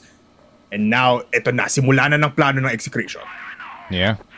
And Execration with a slow crawl forward on all parts of the map. Rels just gonna hold steady dito sa may corner natin. But Rels have Needing to be careful, CBN around the corner. Faster headshot para dito kay Rels on that quick scope. Takes down the headshot hunter dito ng Execration. ZYK around the corner looking for possibly a trade para sa kanyang teammate, pero CYK not gonna spot Yaba. Really good teamwork between yung dalawang Starvey players natin. MATTJESS without full control dito ng LB, and Yaba is just gonna start running, gonna provide that pressure for the flank pare. Execration of obviously gonna be forced to go right on back. Mamatay si Yaba, but still info is theirs. But Zach, Oh, no. Zach Oh, no. is what? Zach was in such a bad spot, pare, that late in the round. It's a minute left. Bakit ka nakatayo dun sa EA, pare? Man, open na open siya doon. Nakatingin lang siya doon sa container sa gitna ng mid. There's Oh no, zero that info. it would have been a great round for MATTJESS. Pero slowly, they are just getting pinched. 40 seconds and Oh, Rels is gonna miss the Execration timing. knows they're gonna go in. The timing is not right for Rels. Pinalagpas niya dito yung may bomba pa. A7J plants it. Rels pushing and he falls down. MJ falling down slowly once again. Mag-isa lang si Ninkyu. Good flash, pero walang magagawa yan. Sobrang gandang pwesto. Great timing for Execration. And yun nga, you already know na when Execration starts laughing and chuckling dito sa kanilang mga cameras, parang that's their most dangerous version because that's the most unpredictable version. Hindi mo talaga alam kung ano nila ilalabas nila for the next few rounds. So try and see if they can end this game early. Pero MATTJESS still hanging on for dear life. But at the same time, pare, some of these plays definitely on point naman para dun kay Yaba to get information, but the positioning was a bit questionable para dito sa MATTJESS. Yaba, having to be careful, merong CP control etong MATTJESS, but they are gonna get pincered. Trapped yung dalawang players natin na nasa loob ng CP. They're gonna have to fight their way out here, Bipolar. Saan ka nga pa pupunta, D? Medyo nag-overcommit. Binigay pa yung C4 dito. Naku And now they're po! Where's the falling down. nades? What was that? Execration, you had full control. And now you're slowly falling down. MATTJESS out of nowhere takes care of the 8th round in this first half. A7J ngayon trying to pick up scraps. That's 1, that's 2. Good job. And A7J needs to fall back. Pero alam niya may depensa pa rin naman na aangat mula dito sa mid. Pero siya naman ngayon ang may ipit sneaky, pero he finds Agay! Rels. Can he get the kill? Yes! He get the Is sniper. this gonna be an ace for A7J? A possibility that is so clear. Ninkyu still holding the bomb. Pinapadala muna ngayon si Zach in mid. Pero he pushes, dividing the attention, dividing the Reload. gunfight. Ninkyu pushes! Nag-reload! Kaso si A7J ay mamamatay. What a blunder mula dito sa Execration. 6-3 Execration trying to go wild in that round, pare, but obviously MATTJESS having the handle of it. And I was actually very confused na hindi nila na-punish yung dalawang CB players that, you know, is kind of trapped inside. No nades, no flashes, no nothing. It's just smokes between yung dalawang entrances and just dry peaks.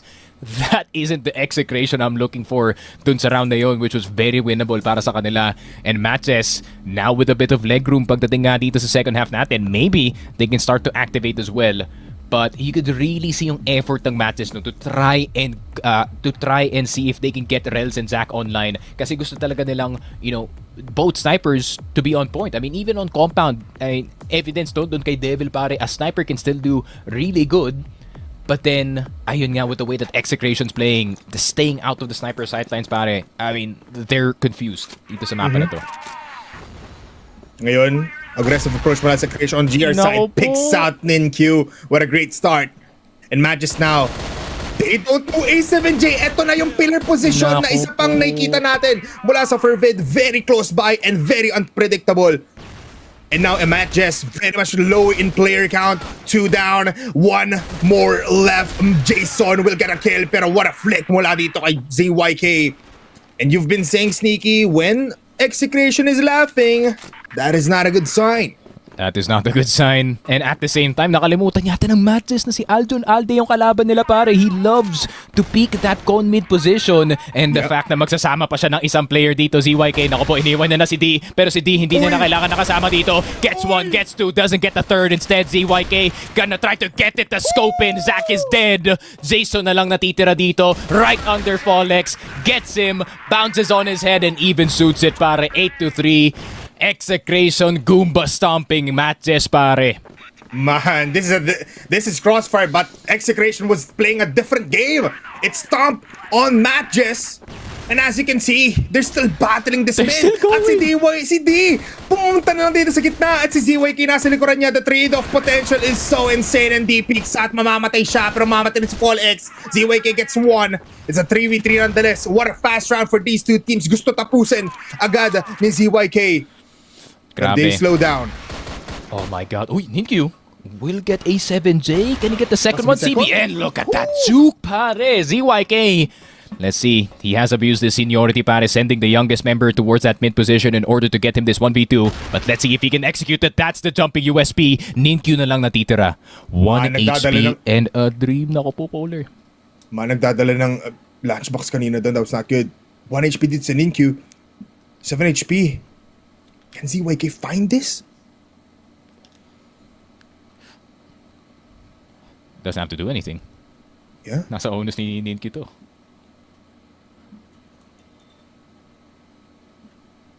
ZYK. Nasa taas man. He's in prime position. What? What? How? How? Gusto ko sabay tayo nagot eh. Oy. How did he see that? I guess in the corner of his eye or may sumigaw sa kanyang teammate na nandun na pala sa kanyang tabi itong si ZYK. But there it is. A bit of time made para dito sa MATTJESS PL side. Gonna try and see if they can go a bit more aggressive. Look at that mid-control pala kay Rels. He's just walking straight into curve. Pero CBN, mapapunish na dito si Jason. Tignan mo naman si A7J. Just trying to jump as much as possible para hindi siya ma-wallbang. ZYK around the corner. ZYK knowing na vulnerable na kanilang likod dito. Zack and Yaba will get 2 versus 4 situation. Execration. They still have one defender on the A side. Fall X. What a flick dito kay Rels. Meron pa namang isang tao na nasa loob ng 2F but a safe position para kay Fall X. Does get the information. Ninkyu aware of his existence. Pero one tap. Yun lang Fall X and A7J turning around a 2v4 by themselves. Execration. One away from placing third, pare.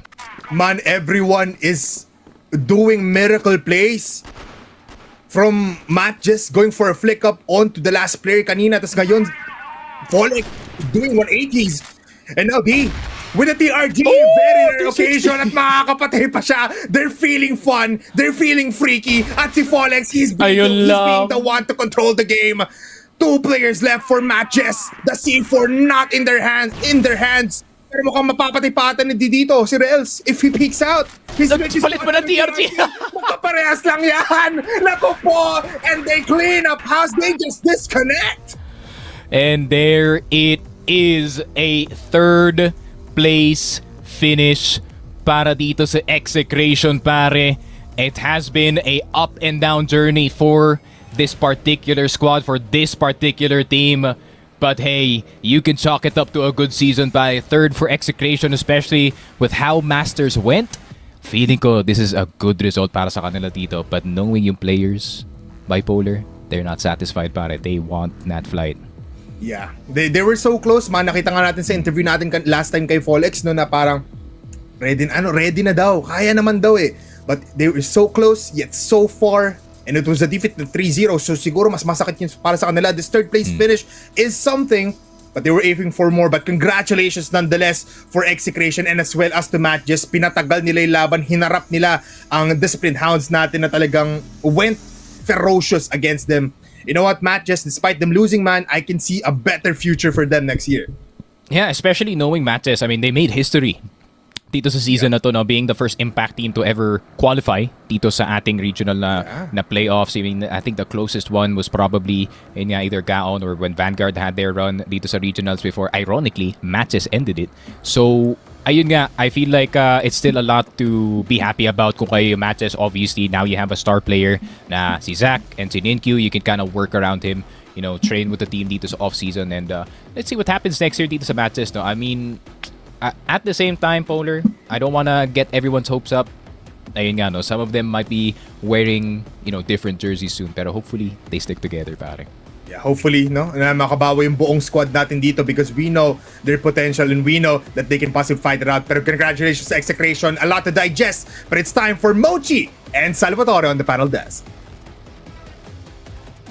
Congratulations to Execration for securing this third place para sa buong liga ng Regional Final. Salvatore, nagseryoso yung mga efforts natin dito sa mapang ito. We never anticipated this. Sinabi pa natin na parang kanina nag-uusap pa tayo, ay parang may bingo tayo dito, magiging magulo. Pero walang nangyari dun sa mga yon, kalkulado. Wala man lang ako natantos ni isa-isa na doon. Bomba ng midcon, kuha ng CB at CA at ma-outfrag ni CBN, si Folex. Ni isa walang nangyari doon sa mga binanggit ko because Execration finally played their own version of Compound. Reminiscent nung nakita natin against the series with MV Gaming and as well as Gaon with how they counteracted every measure na binabato ng matches para makuha yung mid control ng ano yun. No? Nung pumunta naman tayo sa second half, kita mo nga naman na Execration really bounced back even more sa kanilang offense no? Na hindi na nga sila naglalaro ng GR Parang sila na mismo yung gumagawa ng plays na yon and their confidence was through the roof and you definitely felt na once Execration got the ball rolling, they were destined to be finishing at the end of the line. Yeah, and talagang babalikan natin lahat ng mga pangyayaring yon. Lahat ng mga pinagsisigaw ni Bipolar, kinataka ni Sneaky Frog, kinapagwala ni Salvatore, at kinataka ko, no, dito sa Papalan New Compound. Nangyari. And not gonna lie, it seems like Matches has been quite off to a great start, but unfortunately, everything crumbled when Execration definitely showed that they made the most. They had the standard and they kept the balance para dito sa kanila.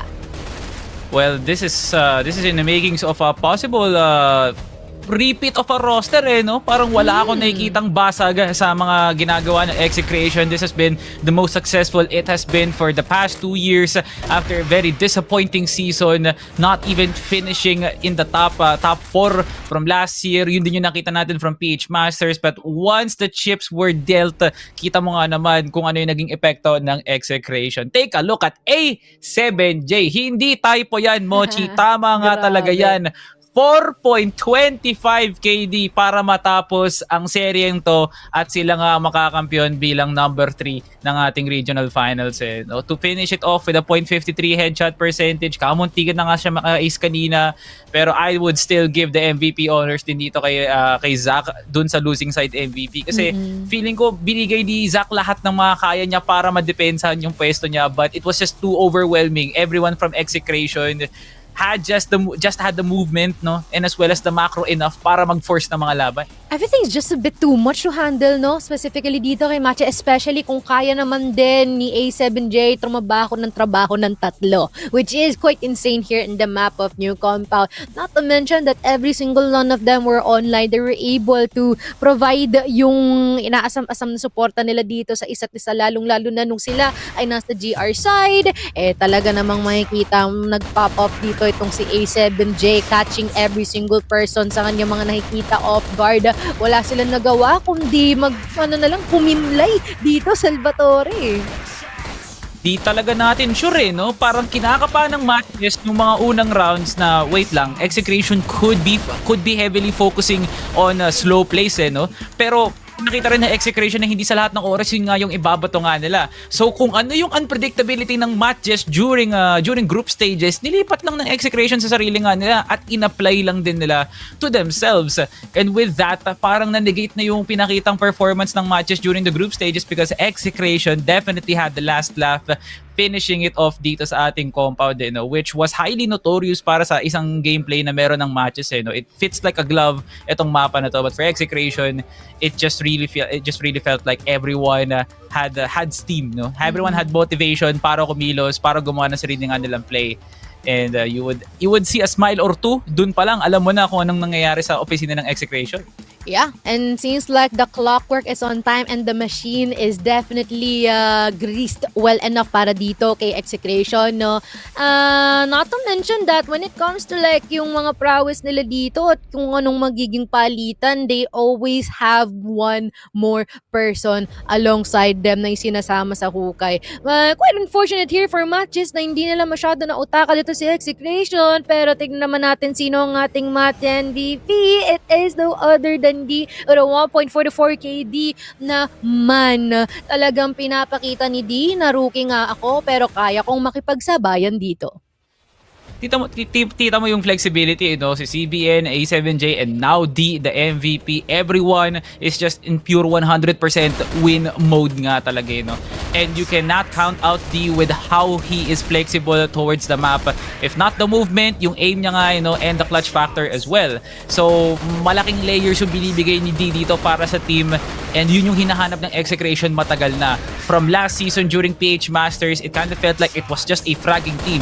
Pero ngayon, with the addition of A7J and especially D, dumadagdag yung util game nila na nire-respeto na ng mga ibang teams. It's not only just you dry peeking all of those angles, kailangan mo talaga tapatin si D na maladiskarte ang pagbato ng util to make sure na siya talaga ang mananaig sa mga laban. Not to mention his raw aiming potential, Mochi, ramdam na ramdam mo. Yeah, ramdam na ramdam talaga, no? Siguro, yan na nga rin yung maganda when it comes to like these types of moments, no? Sometimes when you're looking for that one correct player that will serve as a catalyst para magkaroon ng kabuuang identity itong iyong team, it is such of a wonderful thing to see. Especially na, biro mo, we came all the way back, no? Simula ng ating buwan or nung last month pa, we are already seeing these players trying to set a field, trying to do some set plays, yung mga mapis nila, ensayo nila, trying to keep it consistent all the most that they can. Pero Execration, ito boils down to them getting the third place. So congratulations nga naman talaga sa lahat ng kanilang mga miyembro dito kasi talagang pinakita nila na deserve nila ito. Parang ready na ata ang Execration para sa susunod na kabanata ng kanilang teams. At ayun na nga, nakarinig na ako dito. May senyas na si Derek. Oras na para ma-interview ang Execration dito. Wala nang iba kundi si Mr. Headshot Machine himself. Mr. Paul Pascual, ituloy mo. Idikit mo, Paul. Ano ba yan? Pakiligin mo kami dito. Hello po, magandang gabi sa inyo mga casters. Kaya Timochi kay Salvatore, bye. Yeah! Hindi ka naririnig. Idikit mo. Hello. Hindi ka naririnig. O yan. Ayan na, boss. Sige, Mochi, banata mo na ng tanong si Mr. Paul Pascual. Sige. Oh, Paul, what you feeling? You got the third place. Masaya. Ba syempre naman sila ba? Kaya no. Dapat din. Wait. Pauwihin nyo na nga ng tondo yan. Uwi ka na raw. May na daw si Aljon. So yun, Paul, parang a major improvement from your PH Masters run, from finishing 5th, ngayon number 3 nga kayo, with at least being hopefuls para makalipad ng China. So what is now the next for Execration? Ito pa rin ba yung makikita natin sa Execration coming into the next year? Or parang may mga onting pagbabago ba tayong pwedeng ma-expect? Siguro ba, depende kasi hindi pa naman namin napag-uusapan kasi ngayon pa lang naman natapos yung season. So sa tingin ko, abangan nyo na lang. Wow, okay. may pa ganong factor. May abang factor sila, Paul, dito. Paul, siguro mensahe para sa lahat ng mga manonood dito na natuwa sa inyong pinagagawa dito sa laban nyo against MATTJESS. Shoutout nga pala dyan sa mga boss namin sa labas. Kila boss Arvin. Uy, yun! Shoutout sa teammates ko. Congrats sa atin. Kahit third place. Next year pala rin na tayo. And sa girlfriend ko, sa section ko, sa ICT 111, sa mama ko, sa lola ko, and sa inyo sa mga casters, kay Sneaky Fark, kay Bipolar, kay Kuya Ramon, kay Daidom, and nila naman. Sorry guys. Bawi kami. Next year. Yun ang gusto Next ko year. marinig. Last, sorry. Sige, go. Big shoutout to my girlfriend. I love you so much. Thank you for supporting me despite everything that happened sa laro namin. Kahit natalo, nakasupport ka pa rin sa akin. I love you. Tamis!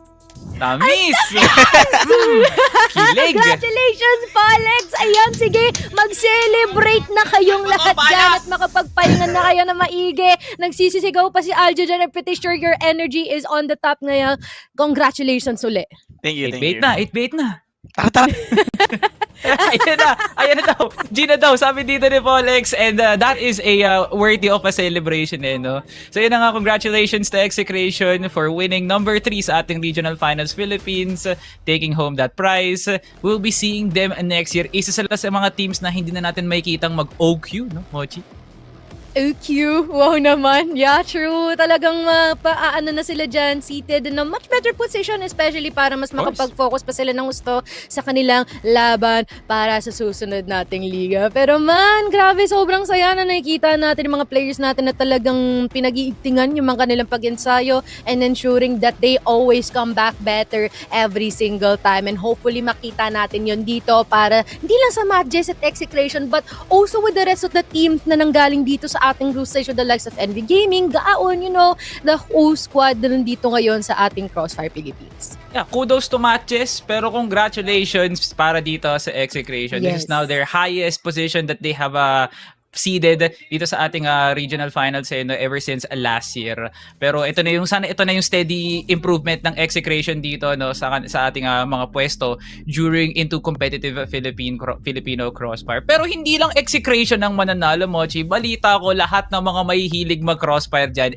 May pakonsuelo ni Smilegate at Disto. Mayroon nga tayong tinatawag na Stove PC Client Showcase Season 2. Kung akala nyo sapat na yung Dominator Nobel Gold na Chaytak, meron pa ulit dito si Stove PC Client Showcase. Ano bang kailangan nilang gawin, Mochi?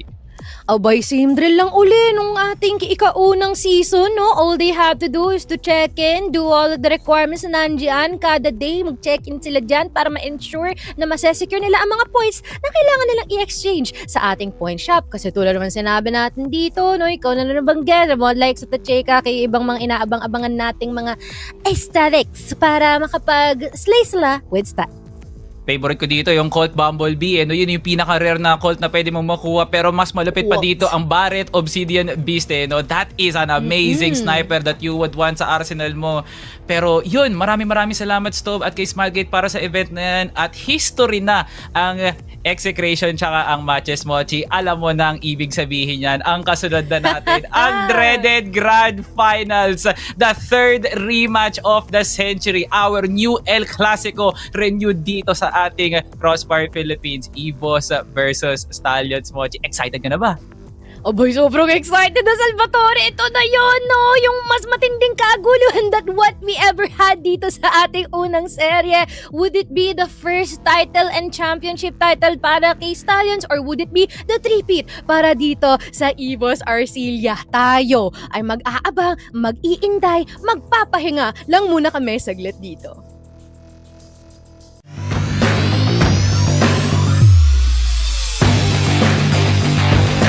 Hello, I'm a red attacker in NB Gaming.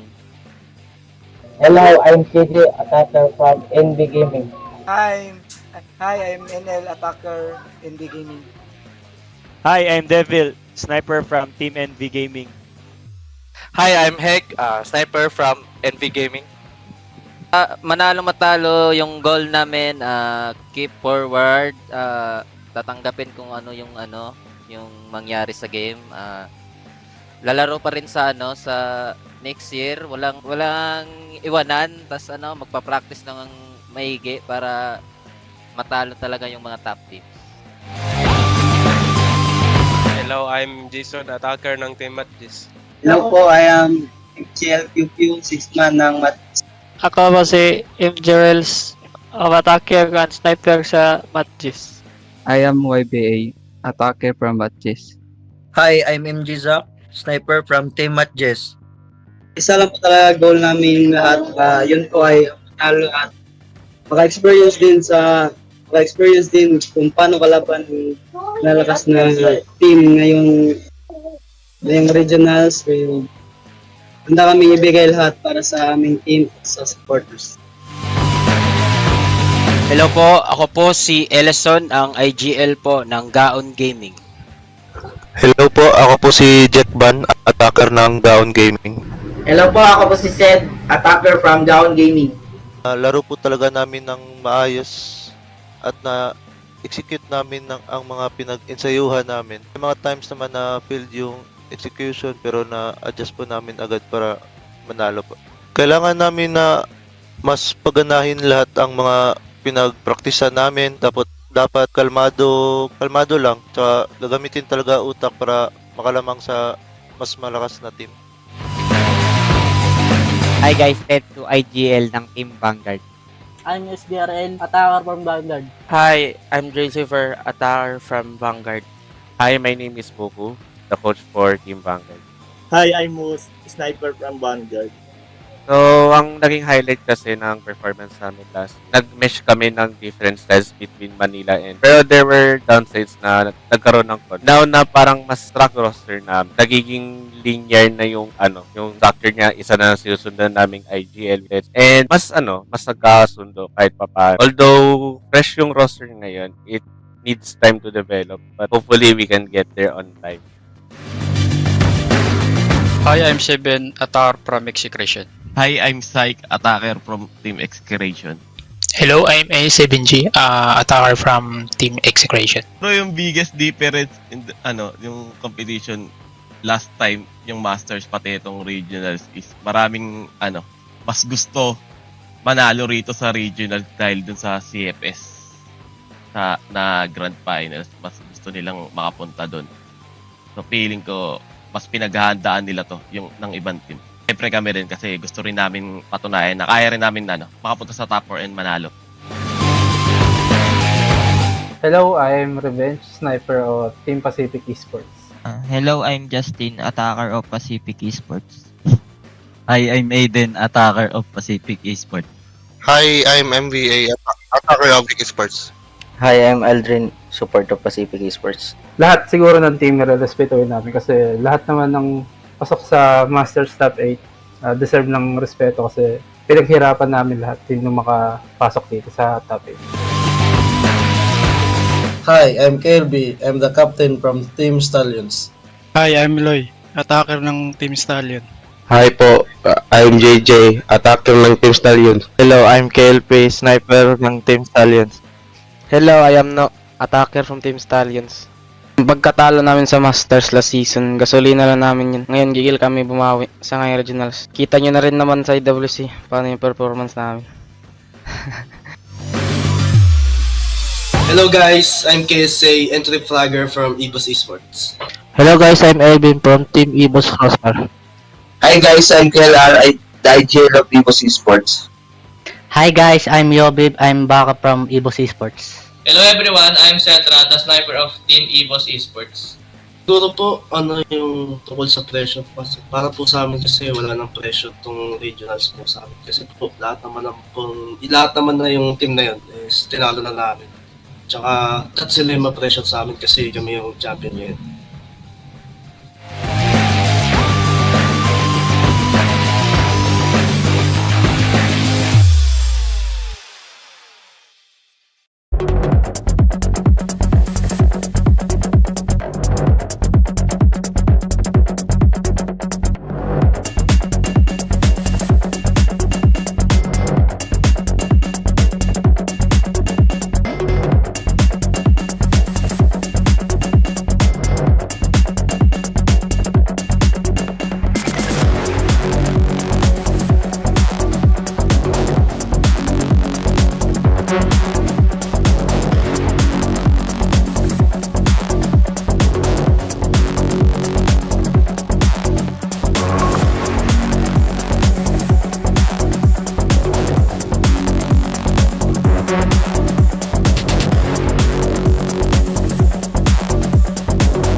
At si KSA tapos KSA gets the 4K.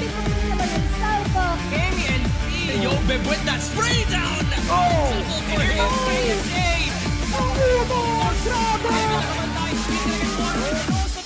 This will be the peak of Crossfire Philippines Valley.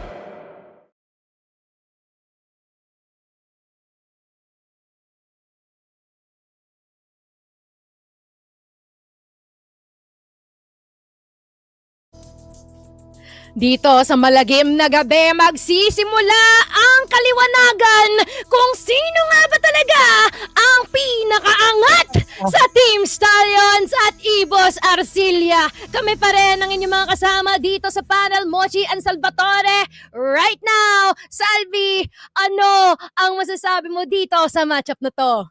I love it so much. Okay lang na maulit to ng 10 beses kasi hindi talaga matatap up nung nakaraan kung ano yung pwedeng maging init na itong laban ng Stallions tsaka ng EVOS, no, pre. Two of the most gigantic franchises ng Crossfire Philippines, pagtatambalin mo in a best of 5 partida, wala kang binayaran ticket, libre yung papanoorin mong cinema. Yes, lalong-lalo na no that all of our people here na tumatangkilik ng Crossfire, sumusuporta sa mga teams na to, they can do it at the comfort of their own homes. Kaya naman no, we are about to get the party started and we are certain that this is gonna be ending with a bang. Pero ano nga ba ang pinaglalaban itong dalawang teams natin ito? Syempre, other than the never-ending rivalry na meron dito for Stallions and EVOS is the fact that once again, for Team Stallions, they never get the champion title for the regional finals, no? At laging si EVOS ang nakakagawa nun. But other than that, for EVOS though, they're opting to get their 3-peat already. Yun na yun eh. Parang it's already set in stone na every time Stallions reach the best of 5 position, palagi na lang sila nababaldado dito. They crumble under pressure. Their star players fail to meet the expectations.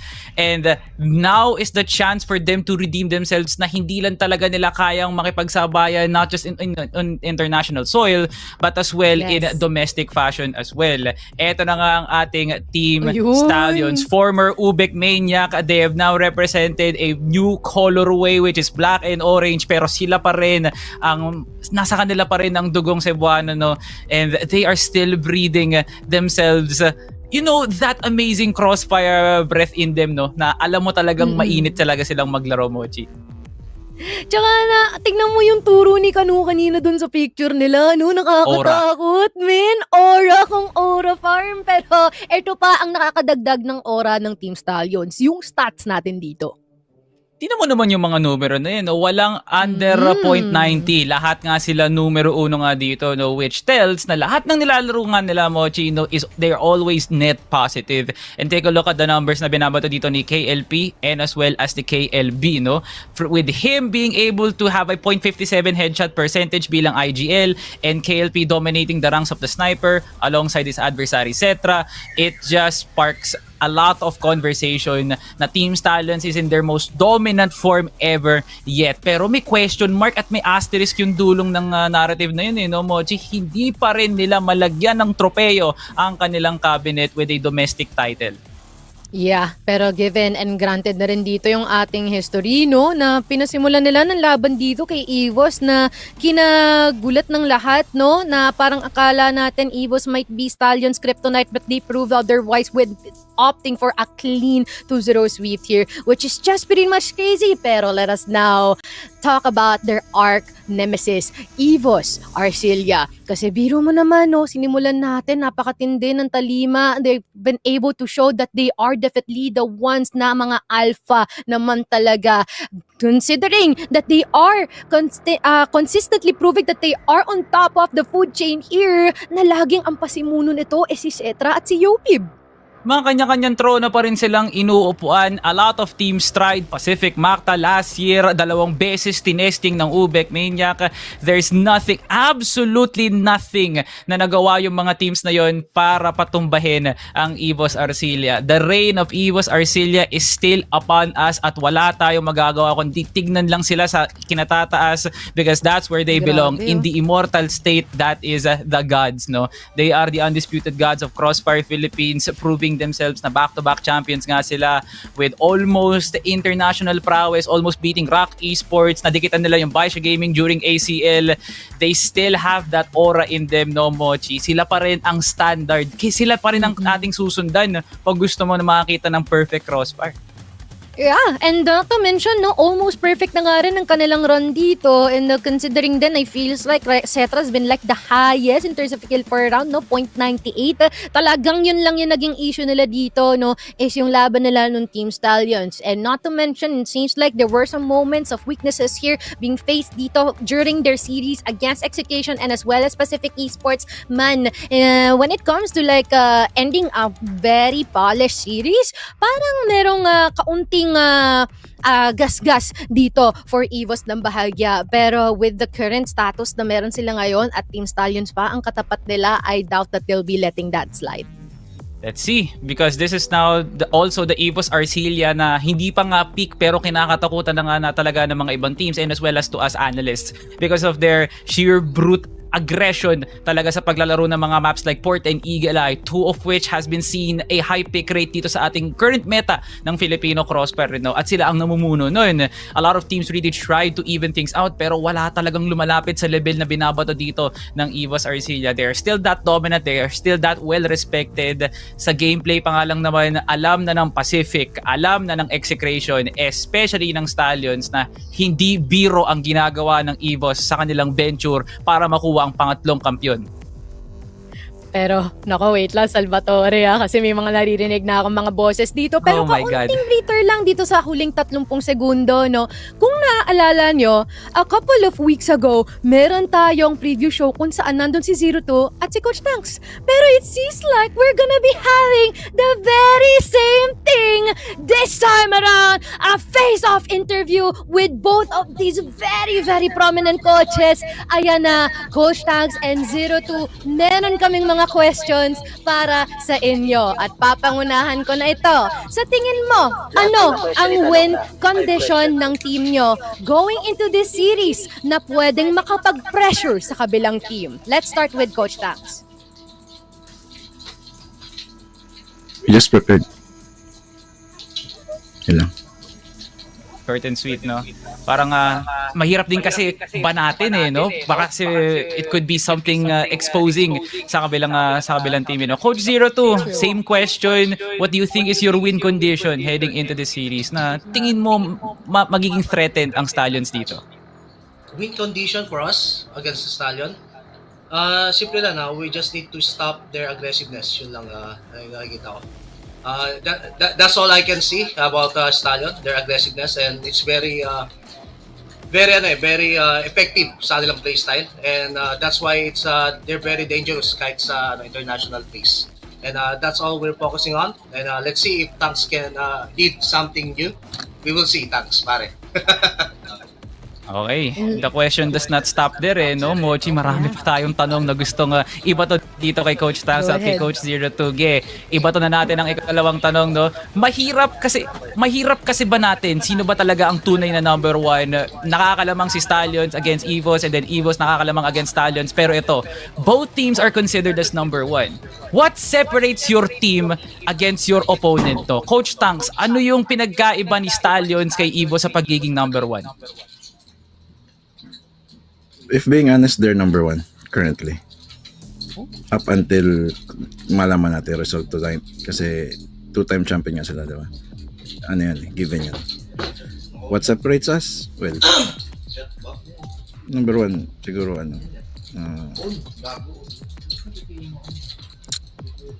yung mental fortitude na ipakita namin sa international scene.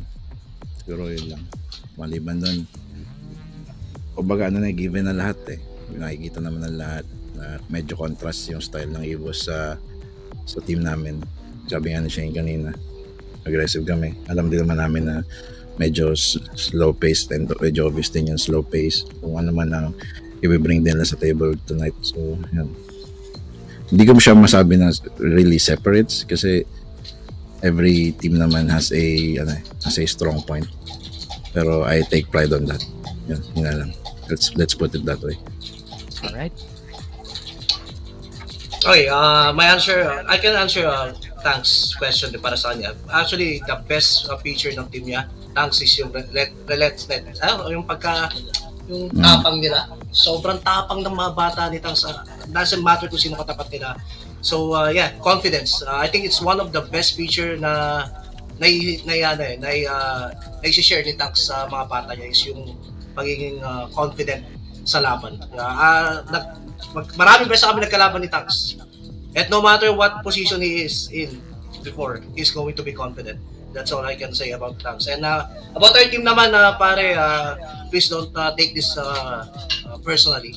Pero I think what separates us is our experience.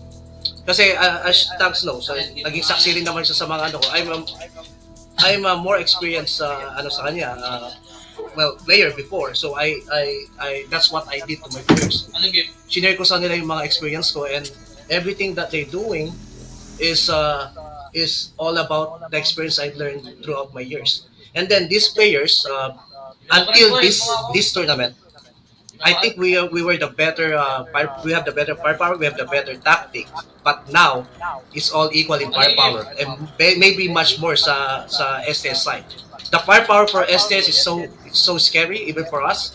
But we are going to do this tactically. That's all I can say. The firepower for the 5 guys of Tanks, so scary, and with that confidence that Tanks is sharing with the kids, it's gonna be a real challenge for my guys. And again, as a experienced player, and as these guys as a champion, we will do our best sa experience wise to stop that confident. Sabi nga ng bata ko rito, ni Elvin, is false confidence. Papakita namin is going to be false confidence. But yeah, let's see what's gonna happen tonight. Oh, that is thank you for the insights, no, Coach Shane and Coach Tang. So, what I really admire is the respect coming from both of our coaches, acknowledging kung saan talaga yung talagang kalakasan ng ating mga bata dito ngayon. Pero eto po ang ating susunod na question. Yung rivalry history nyo, mas nagiging dagdag ba ito sa motivation or is this extra pressure na kailangan yung i-handle? Sino ang sasagot? Coach Tang. Shane naman. Go ahead, Tax. Go ahead, Tax. Pwede Shane naman. Una ako kanina Okay. Una na. Coach. Una na. Alright, I Pare ko think Tax knows what I'm going to say. He's been my competitor since, I don't know, 2016, 14. Pero yeah, it is. It is a fire, fuel for us. So, what I'm suggesting yung mga fans ng STS, you need to keep quiet. You need to do that. Because everything that you're going to throw on us, Tax knows that it's going to be a fuel. Pati si Salvatore, mga sinasabi niya, it's not going to be personal for us. It is going to be personal for us. We're going to use that as a fuel. Yung mga sinasabi niyo na top 1 ng STS, that's going to burn the fire so big that sometimes teams cannot stop the aggressiveness, the fearfulness. They're going to fear us. That's how it is. I trained this guy to convert all those bashes, yung mga ginagawa yung sa amin, they know how to convert it to rage that can make them so freaking fearful for the opponent. So that's what's happening here. So all of that, we're going to convert it. It's going to be more fuel for us. Pagkaiba nga sa international kasi mababait yung kalaban namin. So I need you guys STS fans to step up. Watch us more pag sa international and you will see the real EVOS. Oh my God. Okay. Fiery words, Coach Shane. Grabe, sobrang init. Coach Tanks, anything to say dun sa tanong namin kanina? Is it pressure? Is it motivation? We have never been pressured. Pero hindi rin namin like parang kailangan ba maghanap kami ng mga babasahin, kailangan ba maghanap kami ng mga maririnig namin para maging motivation namin. Maaari, pwedeng dagdag gasolina. Pero hindi naman dun lang yun ako, medyo contrast talaga kami ng coach ng EVOS, which is ito si Shane.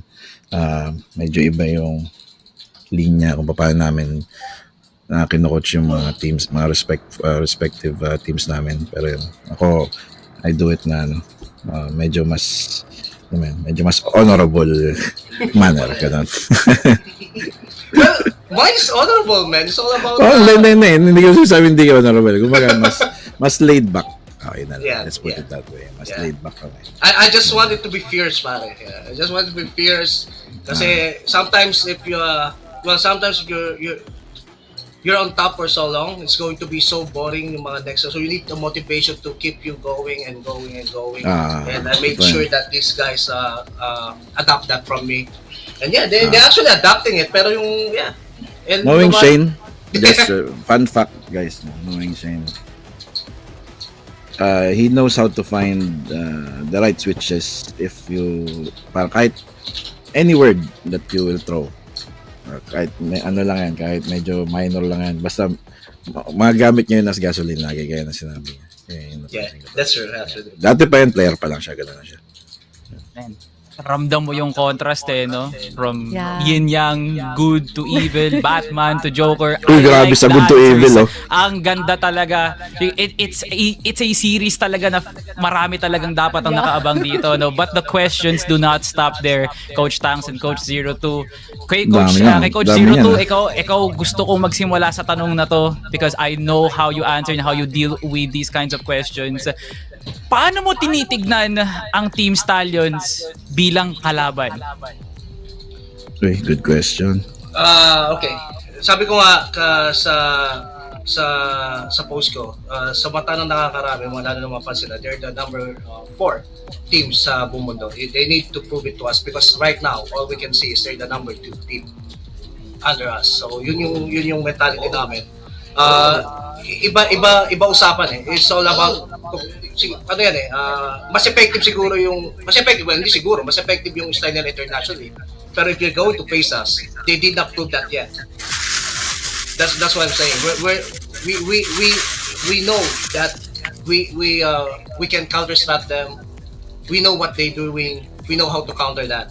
So, pero I'm not going to tell dito, Salvatore, I'm not going to sell my fellow, kasi kampi ko yan pagdating sa ibang bansa, hayaan yung mag-figure out yung ibang bansa. Pero for us, EVOS Esports, EVOS ARC, we know how to deal with STS. But I'm not going to tell you guys how. You need to figure it out. I'm not going to help the international team figuring out one of the best teams in the Philippines. So that's what, I cannot answer that fully, Salvatore, yun lang. Few laid back answers mula dito kay Coach Shane. Pero how about you, Coach Tanks? Opposite direction pero same question. Paano mo tinitignan ng EVOS Arcilia bilang kalaban? I've always told my boys na if there's like a standard for in-game discipline, and this is true story, no? I have to give them the props of having maybe arguably the best in-game discipline ng mga player, no? And ano yun, ginagamit din namin siya like as parang pwede rin kami ma-inspire kung how EVOS players are very disciplined in-game, and pwede naman namin yung ma-adapt, diba? So somehow marami din kami natututunan sa kanila, hindi lang as parang rival nga, diba? Kailangan lagi magkaaway kami, magkalabang kami. Sabi nga niya, pagdating sa ibang bansa, we can use like each other. Yung style na ganito, pwede pala yun, pwede pala yun. Why not use it? Kasi ano bang goal talaga natin dito, di ba? Parehas kami magre-represent papunta sa Chengdu, and we want to win the world championship. Pero yun, kung sinabi niya na tingin niya sa amin is number 2, obviously ganun din tingin namin sa kanila. Sino yung champion talaga sa Pilipinas, and we have to try to take it from them. Yeah. Wow. Yun yung obvious nun Very much great insights, no? Ito na. Para sa ating mga coaches, makapag-prepare na sila dito at makafocus sa kanilang laban, ito po ang ating huling question. Ano ang gusto mong sabihin sa opposing coach bago magsimula ang series? Go ahead, thanks. Go ahead. Gusto sabihin sa EVOS? Sa akin daw. No holds barred. No holds barred. No holds barred? Hindi ako ganun eh. Good luck na lang. You're making it so hard for me to trash you, man. Come on. But anyway, alright. So ganito yan. Si Tanks, ganyan yan sa interview. Pero sa laban, oh man, he do trash talk us a lot sa laban before. Pero for me, I know Tanks is expecting this. Pero we're going to bring nukes. May mga nukes na kami for them. We are so fucking... Oh, sorry. We are so ready. Minus. Sorry. Minus points. We're so ready. It's going to be war. You guys, yung mga nanonood dyan, you're going to be on the edge of your seat. It's going to be... and it's going to be five maps. It's gonna be 5 maps. If they prepare. Kasi if not, we're going to 3-0 you guys. You need to be ready. You need to bring all your guns. Because these guys were freaking locked and loaded. Oh my God. He is that prepared, no, Coach 02. Coach Tanks and Coach 02, thank you so much sa oras nyo. Good luck. Mamaya, bigyan nyo kami ng magandang Crossfire. And this is going to be a series worth remembering for generations and generations. Good luck, and good luck. Let's go! Come on! There we go! And we are here, the war guys from EVOS Arcilia, and the classic cadence din dito in terms of quietness for Coach Tanks. Pero man, grabe, lahat ng mga sinagot ng coaches natin, nakakapanindig, balahibo, and every single word that they say, nakakakabog ng dibdib, because we can definitely see what this series may mean for them and what is yet to come. Man, walang tapon dun sa mga sinabi ng dalawang coaches na yun, and I'm all in for it. Kung yung dalawang yun ipag-head to head natin, yung players naman, yung mga maglalaro sa gitna ng digmaan, no? Who are we putting up against? Oh my God. Sniper versus Rifler. Number 1 ng Stallions at number 1 ng EVOS Arcilia. This is, hindi pa sila naglalaro, Mochi, ang init na kagad, may aura nang nilalabas, ang dalawang pinapatahimik tayo. Dude, need we say, kung ano pa yung kailangang i-point out natin kay Kano and Cetra, men, both of these Wala na. players definitely a devil to be dealt with, no? Nakakatakot, nakakakaba, and the moment na masipat ka nila, sigurado mamamatay ka. And that is the prowess, that is the aura being shown to us by both of these players, both of these teams, both of our coaches, and ito nga ang historya na meron dito. Well, kung makikita mo talaga, no, may numero dito ng Stallions ang EVOS Arcilia, and every time that EVOS Arcilia comes up with a competition against Team Stallions, sila pa rin talaga ang nananaig nga dito, no? From the recent times na nakikita natin. But for international soil, it's a different statement.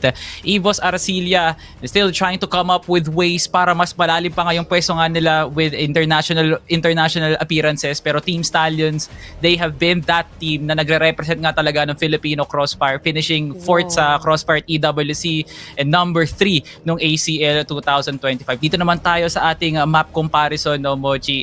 You can definitely feel na ang ganda ng kulay, no? Pero kung makikita mo, walang nagkakalayo sa isa't isa. Nalalamangan ng EVOS yung Stallions dito sa mapan to, and vice versa. Yeah, exactly. And it feels like kahit nasabihin natin na merong mga graphs dito na medyo kalahati or something like that, it feels like it's a bit of an understatement, especially granted na rin the history in terms of leagues na pinagsalihan at pinagtapatan nitong ating mga teams dito, wherein EVOS talaga na mayagpag dito sa mga nakaraan during their SGG Reborn days. Pero ito nga ang ating points of the match for STS in their fast, fatal, and fearless area. Talagang calculated ang kanilang plays, regardless that it is very fast-paced and a bit explosive they play, but they are methodical, and of course yung map control talagang yan ang priority dito. Definitely removing the best defenses, kung sino man ang kalaban niya, no? Si Kano ang the man to rely on this one. For KLB though, it's always the biggest step up, especially nung naging meta ang ating HK417. Matindi ang impact na nailalabas dito ng Stallions in terms of firepower. EVOS Arcilia, opposite ends na nga naman, no? From attacker and IGL, dito dadalin namin ang sniper, pati na nga rin ang aming attacker, no? Yobib has been on the front lines almost 3 years now. Siya talaga ang nagiging embodiment ng word ng SGJ and as well as EVOS Arcilia. And now with the addition of Cetra, mas lalo pang naging deadly ang offense na meron sila. From Eagle Eye prominence, silang naging pioneers noon. Ngayon, Port and Ankara na ang nagte-tailor fit dito kung bakit nga yun yung mapa na kailangan respetuhin dito ng Team Stallions. Kung matatandaan nyo, PH Masters 2025, saan nga ba sinara ng EVOS Arcilia ang series nila against Team Stallions to claim their second championship? Sa Ankara yun. If that is not going to be an issue here for EVOS, it will be mostly huge para dito sa Team Stallions. Their aggression just speaks volumes, at yun ang kailangan ingatan dito ng Team Stallions. And my, oh my, we are now here. Ilang minuto na lang, talagang makikipagpalagan na. At dito na tayo sa ating main event of the day. And just in a bit, magtatawag na rin tayo ng ating mga tropa na si Bipolar and as well as si Sneaky Frog. Ready na ba kayo sa laban ng EVOS at Stallions? Yeah! Ready na siya! Wala pa tayo sa unang mapa natin. Kamatis na si Bipolar. Bipolar, insights naman. Bigyan mo naman kami ng masasabi mo sa series na to. Alam mo, nag-ready na ako ng intro para sa pag-trino nyo na sa amin dito. It's gonna be one hell of a banger matchup na kung saan since day number 1, feeling ko alam na ng lahat na ito yung maglalaban-laban. And it's just poetic na may interview pa tayo with the coaches kanina. So uminit lang lalo mismo yung battlefield natin. For sure. Ay, man. Grabe. I can't wait for the series to start. In all honesty, it's been years in the making. Yung rivalry na to, pare. I think I'm one half of the two people who came up with yung good versus evil na storyline. The other one being the guy to the right sa akin dito. So, ayun nga. I feel like this is finally the peak of it. Ito na yung pinaka-peak ng ating series, pare. Oo, no, ito na ang ang katuktuk-tuktukan ng Mount Everest. Pero speaking of lugar, ano nga ba ang mga mapang paglalaroan ng ating dalawang teams right now? Ang pinaka-iintay, ang pinaka-abangan para kung sino may kalaban sa base Port Eagle Eye. Ankara at saka new Walang bago. compound. Any thoughts here, Salvatore? Replay. Walang bago, Mochi. Ito yung map dito ng PH Masters 2025. Nagsimula sa sub-base, nakuha yun ng Arcilia. Lumipat tayo ng port, nanalo ang Stallions doon, and then tinapos na ng Arcilia sa Ankara. It's so poetic. Men, oh men, there's no deep analysis dito eh, no? Ganyan kalalim ang laban ng Arcilia tsaka ng Stallions, Mochi. It's so big. Ito na talaga yung kinakaabangan ng Pilipino tuwing Linggo at Sabado. It's this matchup talaga. Bipolar. Let's go. I'm just speechless, Mochi, na nakalagpas talaga dito sa base. And even Port, I like Port here coming in from EVOS. Alam naman natin na they are the ones that, you know, have made this a hometown. Number 2 sa kanila, it's Eagle Eye 2.0. I think that this might be a 50-50 for both of these teams, but the rest of the maps, I think it doesn't care anymore. Feeling ko may isang team dito na possibly makakuha ng 3 maps pa lang agad. Like, ganun katindi yung map pool natin. Sneaky Frog, how about you? Yeah, kagaya nga nung sinabi ni Salvatore, it is a replay of yung Masters natin. I was actually very surprised na Subbase actually made it dito sa ating map pool. At the same time, EVO's not preserving itong port for their very last pick dito sa best of 5 natin. So I feel like there is a bit of a different objective para dito sa EVOS, maybe similar sa nakita natin, which they're gonna try to end this one fast kasi yun nga, no, pag umabot pa tayo ng 5, who knows who's gonna win. Yeah, parang yun yung magiging tema natin dito ngayon, no? It's just who will be able to continue getting the victory as fast as they can. And ang tinded that we are doing it in this same way. Pero ito na nga, no, lahat tayo hindi na makapagantay, kaya naman bilisan na natin ang ating mga predictions for this time around. Pero this time, since ako ang batas, ihuhuli ko yung sarili ko. Salvatore, ikaw muna. Hindi muna ako. Si Polar muna dapat. Yung mga caster muna. Alam nyo, mabilisan dapat to, so dapat si Sneaky muna ang mauna. Sneaky, simulan mo na. Grabe, pinasa agad sa... I'm gonna go, let's say... this time, feeling ko iikot to, pare. 3-1 Stallions. No way! Okay. Feeling ko it's time to also just keep on, adding wood to the fire. I'll go 3-1 in favor of Stallion. Uy! Coach 02, sana nakikinig ka ngayon. Let this be fuel para sa'yo. Alam mo naman mga pinag-usapan natin, pero it's still in me. Team Stallions 3-0. Zero! What a curveball! Is insane dito for Salvatore. And I guess I'm just gonna be the only one watching for a 3-2 here for Stallions. But yeah, I guess it's gonna be our predictions, no? 3-2 in favor of Stallions. On my end, all of us are well aware kung ano ang kakayahan nitong ating mga teams, and I am pretty sure this, kay ikaw na rin nagsabi, Salvatore, this can be used by EVOS to even fuel their drive into securing that repeat. Kaya naman, kaunting panahon pa, tadayo na tayo sa ating action! Bipolar and Sneaky Frog! Simulan nyo na to! It's time to make history mula hieroglyphs papunta sa paggamit ng sulat ng pluma. Ihanda nyo na kasi this is the finals of Crossfire Philippines. Regional finals mula China hanggang Europe hanggang Pilipinas. Maghanda kayo to experience the best Filipino Crossfire that you've ever seen. Bipolar together with Sneaky Frog. Sneaky, buti na lang magkasama tayo dito kasi parehas tayo ng prediction, but we know that EVOS can possibly even turn the tables around. Any thoughts bago tayo pumasok sa ating set number 1? Call it prediction, pare, or call it rage bait. Either way, it is gonna be a good series in between yung yung dalawang teams natin. I am so happy that we have made it to this point dito sa tournament natin. I feel like everybody literally feeling ko yung group stage was a waiting room for these two teams to finally clash dito sa ating grand finals, and ayun nga, we're gonna get another chapter on probably the best rivalry this country has ever seen in the game of Crossfire, pare. Ayun nga, two teams equally as strong dito. Granted, ayun nga, people love to point out this EVOS International stage results, no? But there is a bit of nuance dun sa ano natin, dun sa results nila. Yun nga, they went up against really tough opponents, Paisha Gaming obviously, dun sa ACL, and sa very tough opponents dun sa EWC. So ayun nga, no, I feel like we have not seen the entirety of EVOS yet, pati nga dito sa loob ng regionals. I feel like there is something still hidden within them, no? And obviously knowing Stallions, obviously knowing si Tanks, he knows that about K02. He loves to hide some stuff all throughout yung group stage natin. And ayun nga, I feel like Tanks is possibly preparing for a surprise kasi ayun nga, first surprise is already same veto dun sa Masters, pare.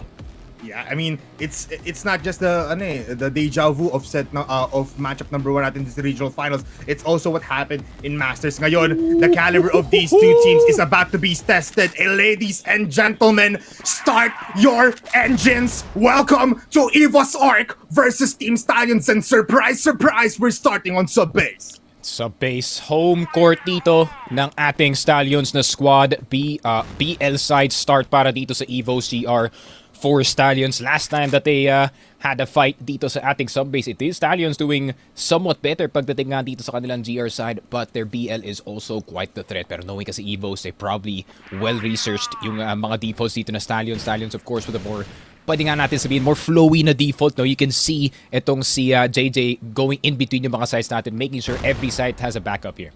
Pero nga, EVOS already here in Locker's Law, able to pick off Killer for some reason dito sa woods. Pero they don't care. Cetra knows where KLB's at. At ako po, tumama pa out of nowhere. What a pick! They know where they're at. KSA now enters the fray. JJ challenges here in the second floor. Kills off KSA. He knows there's someone is still there. Pero Yobib ngayon sa passage becoming a problem. Cetra activates. JJ contemplates. 1 minute 18 seconds. Hiwa-hiwalay ang players natin coming in from EVOS, and they take away Cetra as he goes away. 2v3. The C4 is in A. Sabi ni Elvin, lumapit ka dito. Or kung ayaw mo, Yobib, magstay ka dyan. Tigilan mo. Makapasok dito sa CR yung tatlong players. Multiple flashes. Great grenades. Connecting onto JJ. 30 seconds. Yobib nag-aantay, 18 HP, pinalampas muna ngayon, trying to for the rage bait, info is there, 24 seconds, Yobib now, magpapakita ata dito, gets 1, pero 1 for 1 na yung trade-off doon, it's all up to Elvin. Ang buong lason dito ng EVOS towards STS, goes towards the box, no one does this, 10 seconds into the clock, kailangan niya paggamitan ng oras dito, KLB defusing, gets the JJ, and he sprays him down, KLB falls down, first round, goes to the hands of EVOS Art.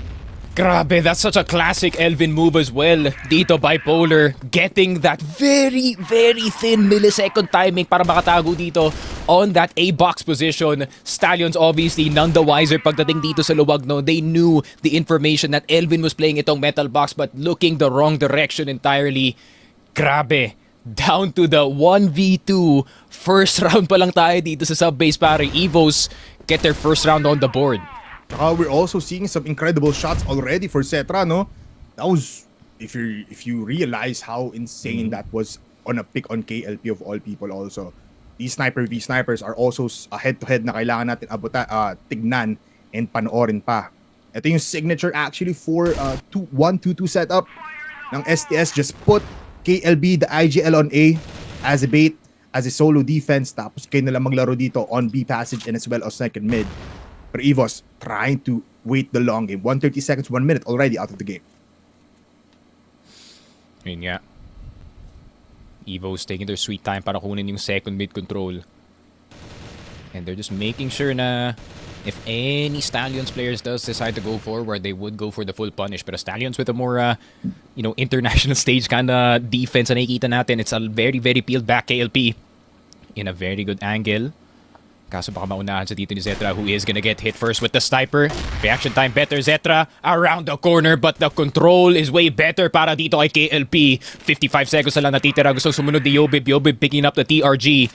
2F occupied dito ni JJ, pare, pero there's still plenty of time for EVOS to go around unless Loy cuts off the rotation by himself. EBR doing a lot of damage. JJ bumabaril na nga. Meron pa isa na nasa 4-box pero hindi pa natamaan dito si Yobib. 39 seconds left on the clock and they're getting chased down. Quick scope for Yobib. No scope, not gonna hit. Here comes a nade. Not gonna kill him. Hindi pa tapos ang laban dito sa LR but instead KLP just ends it. It's a singular HP Elvin in base. What can you do kung kayong EVOS? I mean, hinahanap na rin siya ni KLB dito. You cannot do anything, but KLB knows, and that is a flick that will kill off Elvin. Second round goes to the hands of Stallions. And man, what a back and forth for these two teams. Nakikita mo rin, the defense and the offense of both sides is very, very good. Grabe, high pressure game already dito sa labanan natin. No, none of the players are hesitating pagdating dito sa kanilang play. Actually, the difference maker, no, between yung dalawang teams natin is whether or not they actually missed a shot or whoever got shot in the head first.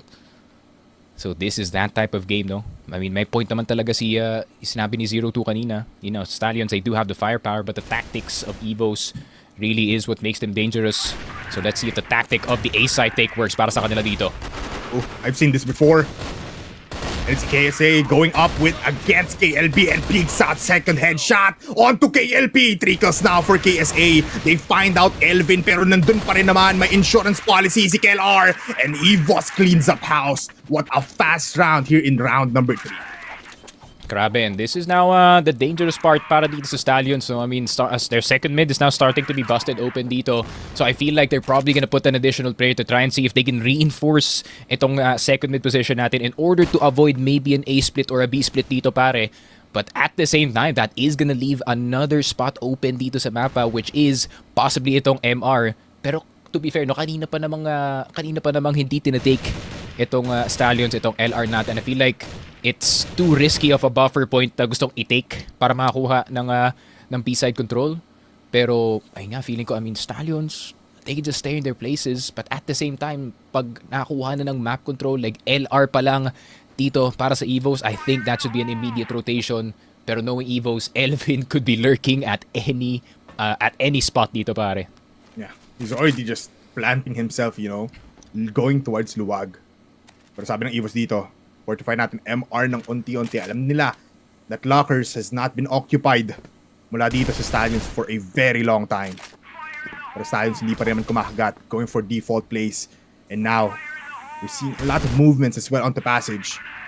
EVOS moving their way slowly towards LR, looking at every corner. Pero si KLP nakatingin doon. Elvin as well with the TRG now. Looking towards getting these retakers. They get the hold of lockers quite carefully. Kano holding down passage alone. Man, this is such a slow push mula dito sa EVOS, and they don't even have the C4, so pwede pa sila umikot towards A.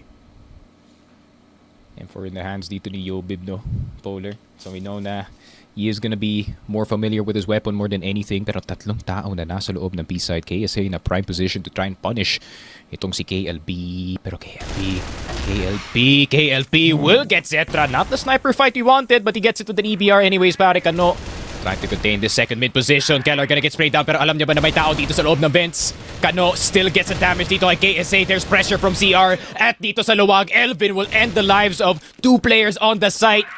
2 versus 2. KLP will get the finish, but Elvin will get the nade. It's a 1 versus 1. KLP versus Elvin. The bantamweight fight dito sa luwag, pare. Elvin napahulog. Narinig na dito si KLP.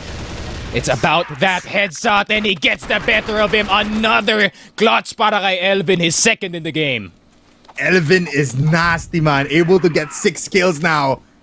He knows, man. Sobrang aware ngayon. The map awareness of LV, he knows where everything is at. And Stallions, nakapapakagat ng unti-unti. And with the TRG, he picks up Floyd, JJ, kills someone here, and as well as KLB. So 2 out already for EVOS. Pero susugod pa rin naman si KLR dito. Wala siyang pake. It's a 2v4 now, Sneaky. Kung saan both of the players of EVOS are in outer, not yet committing to any side.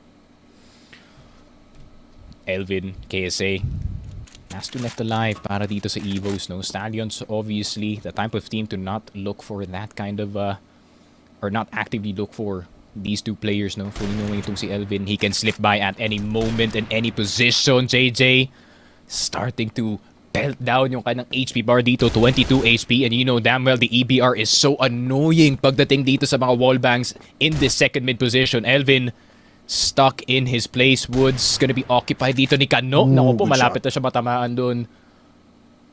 And it actually goes through his legs. Pero EVOS, still, taking their sweet time, man. No reason to be this forward or no reason to go forward this early dito sa round natin. It's very crazy as well, no? Sneaky, kanina, nung battle for third natin, we weren't even able to reach the 1 minute mark or last remaining minute. Ngayon, gamit na gamit ng both teams natin ang timer. Pero KLP moves towards A side. Here towards Luwag. Elvin pushing as well. Papunta dito sa CR. KLB knows it is something. Kailangan niya i-fortify tong gitna na to and hits the shot instantly onto Elvin. Nako po, pinagbababaril. Mag-ingat ka kasi nandiyan naman si KSA. He sees the C4. Waiting for the retake as well. Coming in from Kano. And sila na nga kumuha ng mga bodies dito ng EVOS. Man, that was questionable plays mula sa IGL but they still get around. Yeah, and Stallions now starting to get a bit more control pagdating nga dito sa kanilang GR side. No? I do think they finally recognize na second mid defense is a bit weak para sa kanila dito. So there's a lot more focus in towards that second mid position. And ayun nga, so far, Zetra has been extra quiet these first few rounds. Pare, we usually see him try and pick off itong si KLP from that second mid position, pero naging trabaho na dito either ni KLR or ni Elvin.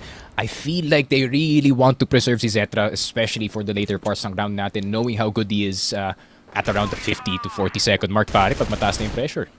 Yeah. He's the one to provide the performance na nobody can do. So parang ang plano dito siguro ng EVOS is just Zetra, take your time. We'll be able to bounce back later on and use you as our main weapon towards getting these wins. Somewhat working. 3-2 tayo dito ngayon. And in the 6th round, sabi din ng ating mga players dito, let's try to take MR now. Going towards lockers, pero they fortify mula dito sa Stallions. Ang locker area natin. JJ close by, so close. And together with one more player, si Kano pa yung kasama niya dito. What an adjustment. Oh, but are they gonna back off in time? No flashes, no nothing galing dito sa EVOS. So pure contact lang talaga dito sa LR natin. KSA gonna try to bait the jump. Pero JJ, nakaalis na sila just in time. Kano, tinalikuran ng tatlong miyembro. Elvin, another sick timing that he can go for. Passage position could be available. He can take out itong si Kano. Kano will take out itong si Yobib instead. JJ na, dito pa nasa loob ng 2F. Zetra will go down. And it's another sweep of the offense para dito sa Stallions. EVOS, KLR na lang natitira. I have no idea how he ended up right behind KLP, but a win is a win anyways para dito sa Stallions. 3-3. Equal game para sa dalawang teams natin. And this is gonna be very good para sa Stallions, so knowing yung strong point ng kanilang mapa dito is that BL side. At the same time, once that second half turns, pare, Zetra, he is gonna be a very dangerous guy. What a solid defense. Kanina doon mula sa Stallions. And now, it's a tie game, Sneaky. Elvin, still the one to hold the TRG. Trying to battle out here in Woods. Grabe din yung timing dito, Sneaks. Kung saan both teams right now having the advantage. It all ends up in a gunfight that ends up with just one player left. Pero they fortify. Tatlong players dito ngayon in Woods or towards CR. Pero Keller falls back. Very much low in HP, 44. Grabe.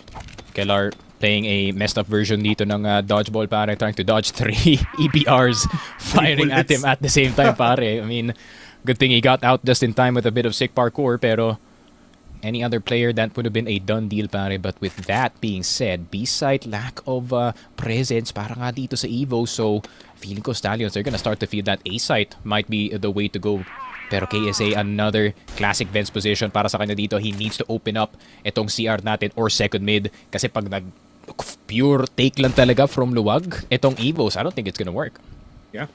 Kahit pag isa lang si KLB, you know that he can just kill at least 2 people and the round's over. But 1 minute left, C4 close towards out there. KLR nagpapakita ng onti dito. They try to pick off KLB, unsuccessful. KSA now might push here towards Vents or into Passage. Pero paunti yung oras natin. That's why Elvin now pushing very much closely towards CR. Dito sa gitna, Loy spotted. Loy still alive. They know na isa na lang ang pwedeng puntahan dito ng EVOS. They're going towards A right now, stacking all of the players. KSA falls from the sky, kaso nga lang hindi pa rin siya nakita. He's still alive. There's gonna be a distraction here for the side of Stallions. They push out Loy, still not able to kill him off. Right now, here's the headshot. KLB as well. Takes 1 before he falls down. EVOS style gets 2 kills. JJ from behind! What a luwag push! Si KLR nasa likuran! Si KLR napamatay! Oh my JJ God! with the triple kill! Grabe, and I called it from the beginning doon, Bipolar. I don't think an A-take is gonna work at that point. No presence sa B-site para sa EVOS whatsoever. So they knew sa simula pa lang ng execute na yon na magiging A-site ang kuha ng ating EVOS na squad. At the same time, Loy, getting KSA immediately. That means available yung CR para dito sa Stallions to defend this entire luwag push. Grabe naman yun, and the perfect flank para kay JJ STS with an absolute read pagdating dito sa ating last round. And this is now STS starting to roll a bit on the momentum, pare. JJ now starting to come online at the same time. Ang ganda rin ng pinanggagawa dito ni Loy. He's getting so much damage. He has 7 assists on this EBR, pare. Yeah. Alam na natin yan, no? Si JJ and si Loy are the ones to make a difference kapag sila nasa server, and that's why Kano able to get one. And as well, KLP, double trouble ngayon, pero si KLR meron sagot. Will kill off the other IGL. And now, kung kanina walang B presence ang buong EVOS, they're going towards locker. Sasamahan ni Yobib dito with a TRG. Not able to spot out KLP. Kaso nga lang, I think they're just gonna be playing this slow, Sneaky. Ayaw mo na gusto mo na kumuha ng pick dito ng EVOS. Yeah. STS needs to press tab, man. Patay na dito si Elvin, so I don't think there's gonna be a big flank incoming. So it is most likely EVOS just staying together. KL are actually gonna decide to be the sacrificial lamb potentially para sa kanyang team. So I think the best course of action na pwede nang gawin is cause a distraction dito sa passage or dito second mid as he does right now. Down to 1 HP.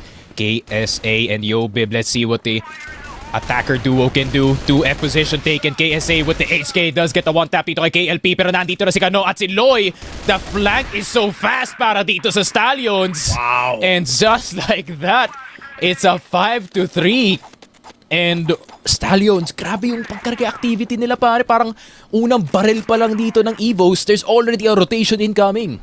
Man, feeling ko, narinig ka nga nila na kailangan nila ma-realize na si Elvin wasn't there. That's why Kano pushed outside of outer, papunta dun sa may forklift. They were able to pick off Kellar, and it was just easy pickings after that. Ngayon, first 2-round lead for the side of Stallions. And they look formidable as long as it keeps on going. Multiple angles being taken by EVOS right now, considering possibly an advance and a passage push once again. But look at this, 3 players moving. Dito sa mid natin, Loy, and as well as si Kano pushing out. Kellar will be falling down. Kano falling low in HP, pero hindi pa rin siya mamamatay. They dodge all of the bullets. Yun nga. 1 kill and they're immediately out. Stallions, of course, knowing yung kanilang textbook na disiplina dito, no? They've already satisfied themselves with the kill dito sa IGL. And now EVO is having to operate with only 4 players. And they still have to take some map control dito, pare. But still, it's just the outside play para dito sa EVOs. Obviously trying to catch yung aggression dito na Stallions. So if ever they do want to go for more, pero tignan mo naman. Look at this discipline. Stallions are not budging, pare. Yeah. Nasa pader lang sila, man. They're not even pushing anymore. Okay na daw yun. Napatay na natin yung IGL. Let him lead his team with him dead in the ground. Some switches of the guns. KLB might possibly push here. Or just plant himself here in Luwag. He wants a spray gun. Ayaw nilang tap gun in that position, man. Yeah. It's madali rin kasi if you are gonna get bombarded with flashes, just spray and pray at baka makuha ka at least ng isa or possibly even the better outcome would be 2 kills. 40 seconds in, here comes the first grenade. That's not the flash. Hits the head. Oh my god, it's not a flash. Hindi, wala magagawa yung M14 mo dyan. It's hard to say, but they put some like counter grenades as well. Late na na-realize na HE yun, pare. And sabi, oh, it's green. Ang laki. Bilog. Hindi siya, Bilog. Oh, ang sakit. Uy, KLB? Ito, masakit to. Pag nakuha mo si Yobib. Oh, di pa namin napapa. He's setting up, man. Possibly just a decoy, pero they're going to Luwag. They move the players of the Stallions at the right moment, and KSA finds Loy. What was that? And they have all of Luwag, pero KLB nagstay pa din naman siya. He's getting the damage in. Look at the grenade connecting. There's no more time. Yes, there is. 39 seconds refresh. Kano gets 1 versus 2 versus 3. KSA. And now KSA malilikuran ata KLP. Oh, he out in the open. What a fumble mula dito kay KSA, and STS out of nowhere gets this round. Grabe, a big mistake galing kay KSA. He pulled the trigger immediately dito sa CR, pare, knowing na tatlo pa sila out in the open. And it could have been cause of distraction para dito kay Zetra. Zetra could have been the first contact, pare, para sa kanyang team. And that would have been a different story para dito sa EVOS. Pero Team Stallions hitting the most impossible possible shots dito sa ating round. At the same time, a hell of a good hold dito sa A site. The fact na nakakuha pa siya ng kill and a dink on the player planting, pare. Stallions, they're on point dito sa sub-base. I mean, it's actually crazy no na KSA doing those things. Feeling ko, nasa ere pa siya nung pababa siya. So, you know, the momentum of this guy would have been a difference kung nag-hold lang siya like at least 2 seconds. Man, I did not expect na ganito kadikit yung laban natin. Yes, may advantage dito ang Stallions, but you know, EVOS have been providing us the gunfire in the offensive side that is very much staggering the Stallions right now. You can see though, in the player camps, masaya ang Stallions after that outcome. Yeah, I feel like I would be happy too, especially knowing we're going into the side where we do get the most production, which is that PL para dito sa Team Stallions. EVOS though, they are blue for a reason. They have that, you know, they have that signature GR side as well. Granted, sub-base ang ating mapa pare, but let's not doubt the almost 3P champions if ever they do pull this off, especially itong si Zetra. No, Zetra, especially after having, you know, bad first halves, like bad, you know, first few rounds dito sa game natin, he's not the type of person to freeze. If anything, pare, baka ito na yung time na mag-activate sa second half. And Team Stallions have to play around this smartly kasi if they underestimate Zetra here and play reckless dito sa second mid, play reckless dito sa LR, yun nga, EVOS could have space for a comeback dito, pare. So Stallions, they need to keep at it. Tsaka, all it takes is one shot from Zetra to disable the entirety of Stallions. We're just waiting for that to happen. But Team Stallions right now, man, you can see Kano also, the ramping up potential. Palamang na ng palamang, you can see it in his eyes. Loy also popping off at the right time, able to see the behind the enemy lines, as well as JJ. I think he got like 9 kills already in terms of like 6 rounds. But looking at EVOS, man, Elvin was the one to provide us a beautiful BL side using the TRG, which is something na we don't usually see, na si Elvin mismo ang gumagamit ng TRG dito, wherein, yeah, feeling ko tuloy, no, Sneaky, Zetra is laid back muna for this first set, or at least for the first half. Yeah, kind of helps as well na Kano is not sick. So, ayun nga. He doesn't have anything on his forehead, pare. This is 100% healthy Kano going into this sub-base, and we can definitely feel it para dito sa Stallions. No longer a flu game.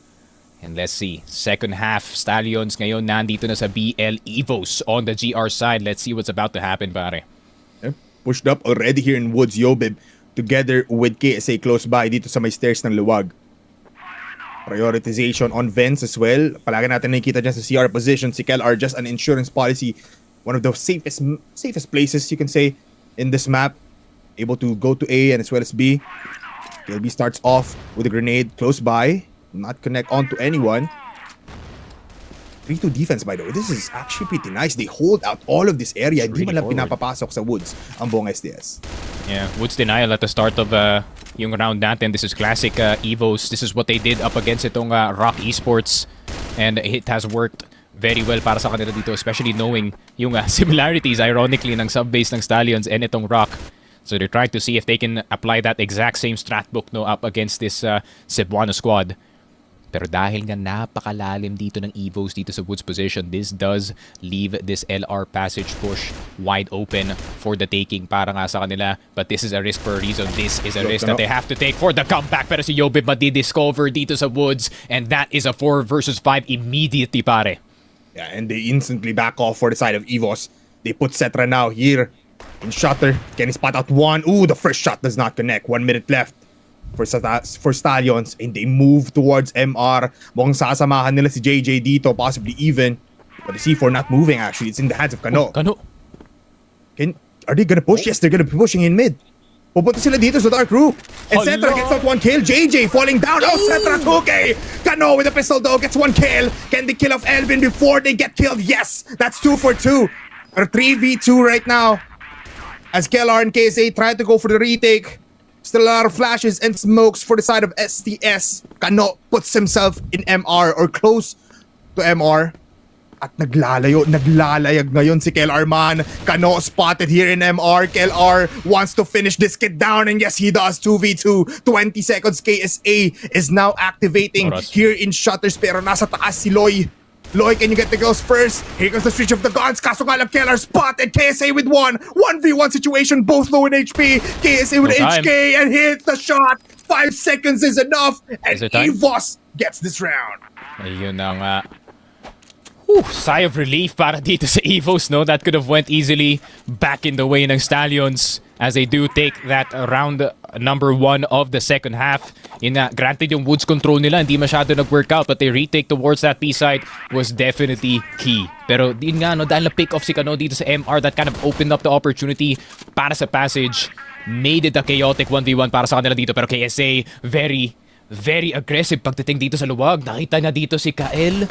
Kael around the corner does get spotted. KSA with the headshot. He may miss once, but never twice. 3 versus 5. Stallions stuck in woods. Man, what a peek. And a beautiful flash, by the way. Beforehand, nung nakapatay doon si KSA, sugutan ngayon ng Stallions. And they're all scattered all around the map. What can you do kapag ganto kaganda ang depensa ng EVOS, Nikki? EVOS, this is yung quintessential EVOS, no? Especially pagdating na dito sa GR side. Don't have to take map control anymore. You are the ones holding, and EVOS obviously one of the best defensive teams dito sa bansa natin, whether you hate them or not. Still, you have to respect the skill that is being displayed right now by this team. Pero Kano, if anyone is to look for an opportunity para dito sa Stallions, it is gonna be this kid. However, Zetra trained dito sa LR. If he crosses the corner, it's not gonna be good news. Zetra temporarily distracted. Kano waiting for the perfect opportunity para makapasok dito. It does see Elvin.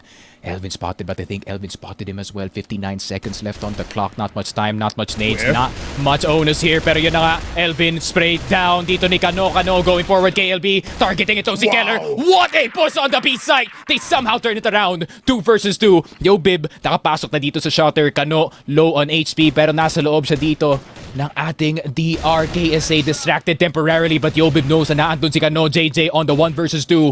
Him last left alive to defend this round, but it's a 2-man push. JJ dancing around the pole, but it's not gonna be enough. 6-5 EVOS erasing that first half effort, pare. Man, what an entrance mula dito sa STS, but EVOS clutching it all up with Yobib and KSA. They clean up house. Unfortunate circumstances, but man, for both of these teams, you can see toe-to-toe lang ang level of gameplay natin. And now, they tried to go to woods once again. Another easy hold mula dito kay Yobib. Sprays down onto 2. Siya pa una makakapatay. Pero Kano out of nowhere gets one through the wall bang din si KLB. 2-for-1 exchange is not good for EVOS. And now, gusto ni Kano. He is hot. He wants to go in. Re-smoke mula kay Keller. Spots out one. Goes in for the peak. And doesn't shoot anyone. Pero Kano close by already. Let's see, na siya. Pinalikan niya pa. Oh my god, this kid is crazy. And for kills. Okay! Double kill for Kano. And they easily go into A. Meanwhile, si KSA going in the footsteps of STS. Spotted already. Kano wants this kill. He wants it sad. Pero si KLB ang kukuha. Instant headshot onto KSA. Grabe, look at all the bodies dito sa second mid, pare. It's absolute corpses para dito sa EVOS. The wall bangs with the EBRs. Granted, nakuha sila na first kill, but they easily get 2 in return itong Stallions. And they take full advantage of it. And of course, it is the kid, the wonder kid Kano, with the turnaround entry frag. He knows exactly where yung dalawang shutter players are, considering that prior information. And that was a freebie para dito sa Stallions thanks to Kano. Ang aggressive nga talaga, man. Totoo nga. Kasong alam si JJ nag-overextend. It was Yobib holding down the corner. And this is now a comfortable start mula dito sa ating EVOS. Pero meron pa rin naman nasa events. And he has the C4. It's Kano. At nagpakita na nga half HP dito kay KLR. Loy also fortifying this area. Kaso nakita nga ba? Loy is still there. KLR needs to back off towards si Kep. 3-2 set up now for EVOS. Forced by the Stallions. And they go into mid. Ooh. Everyone is there. Oh, how do you get that kill still? Yun lang, Keller. How do you hit that headshot? M4 on point, KLB, Crossfire somehow dismantled ng Stallions. That should have not worked para sa Stallions, pare. EVOS scrambling for a retake. Man, that was an obnoxious take mula dito kay Stallions. Nasira nila kahit na nakuha agad si KLR doon. Now, Cetra here in No. Luwag will be picked off by KLB. This round is for Stallions, pero si Elvin pa rin naman nandito. Can he possibly go for a clutch up of the century? Flash will be there. KLP behind KLB. The KL brothers go hand in hand. They see of Elvin. They play discipline. Ibibigay niya kay KLP. Tapos second pick na lang dito si KLP. Kaso nga lang Elvin! Elvin with the double kill! And the clutch is insane! Grabe, the third clutch para dito kay Elvin. He is single-handedly keeping EVOS in contention dito sa laruan natin. I mean, granted, Zetra is not as online as we expected it to be. But Elvin picking up the onus for the squad. Grabe, the man who's been criticized the most dito sa EVOS is now forcing his will dito sa sub-base. It was a good plan for Stallions, yes. But Elvin knows, man. He has been silent since the group stage, and now in the finals, he is now performing. And he is showing us he is the boss. EVOS Fortify, CR right now. 3-man push mula sa Stallions. Possibly might happen here in MR, especially with the C4 there. Good grenade connecting onto Kellar. Pero papasok sila dito. Lalabanan ni Kellar dito si Loy. Kaso nga lang hindi sila makakyat. The timing might be right, but Kellar still finds the shot onto the head of Loy. Look at Elvin as well. Becoming a smoke criminal. He gets one pero traded off by KLP. Grabe, and it is not yet over. Stallions, in classic Stallions fashion, the moment that they look like they start losing, KLB gets a pick off on the other side of the map. 3 versus 3. Control nasa kamay ng Stallions itong lockers position. Meron na silang buffer papasok dito na B-side, but it could be a pure distraction play para dito kay KLP just to get Zetra off of his position to make it slightly easier. Pero Zetra now scrambling to look for the Stallion sniper dito pare. KLP, despite being on an off angle, still gets hit by Zetra. And Kano will go down.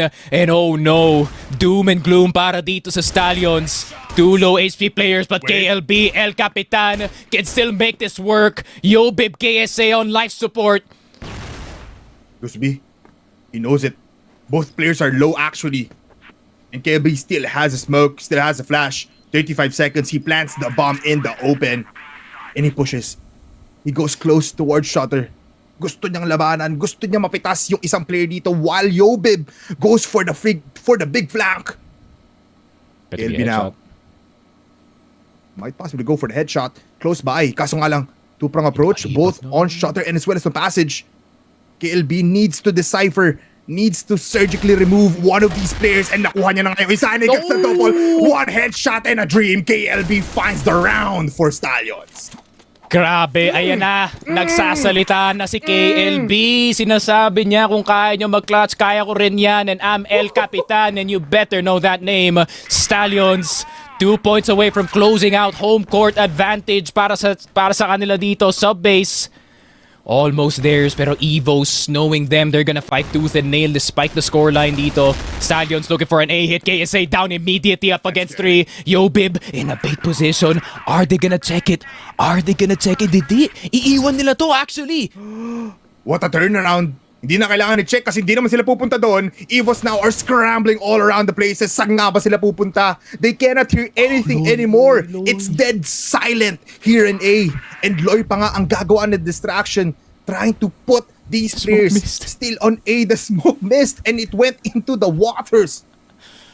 Pero ano nga ang plano dito? Nasa submarine naman, lumalangoy na kasama yung mga isda. Ay. Pero KSA out of commission dito sa RAM natin pare. Trying to challenge itong luwag natin early. Can't blame him, no? It's a good angle pero up against 3 players it isn't. Yobib would have been a great bait position pero feeling ko Stallions are just looking for a second pick here. I don't think this is a commit dito sa B-side just yet.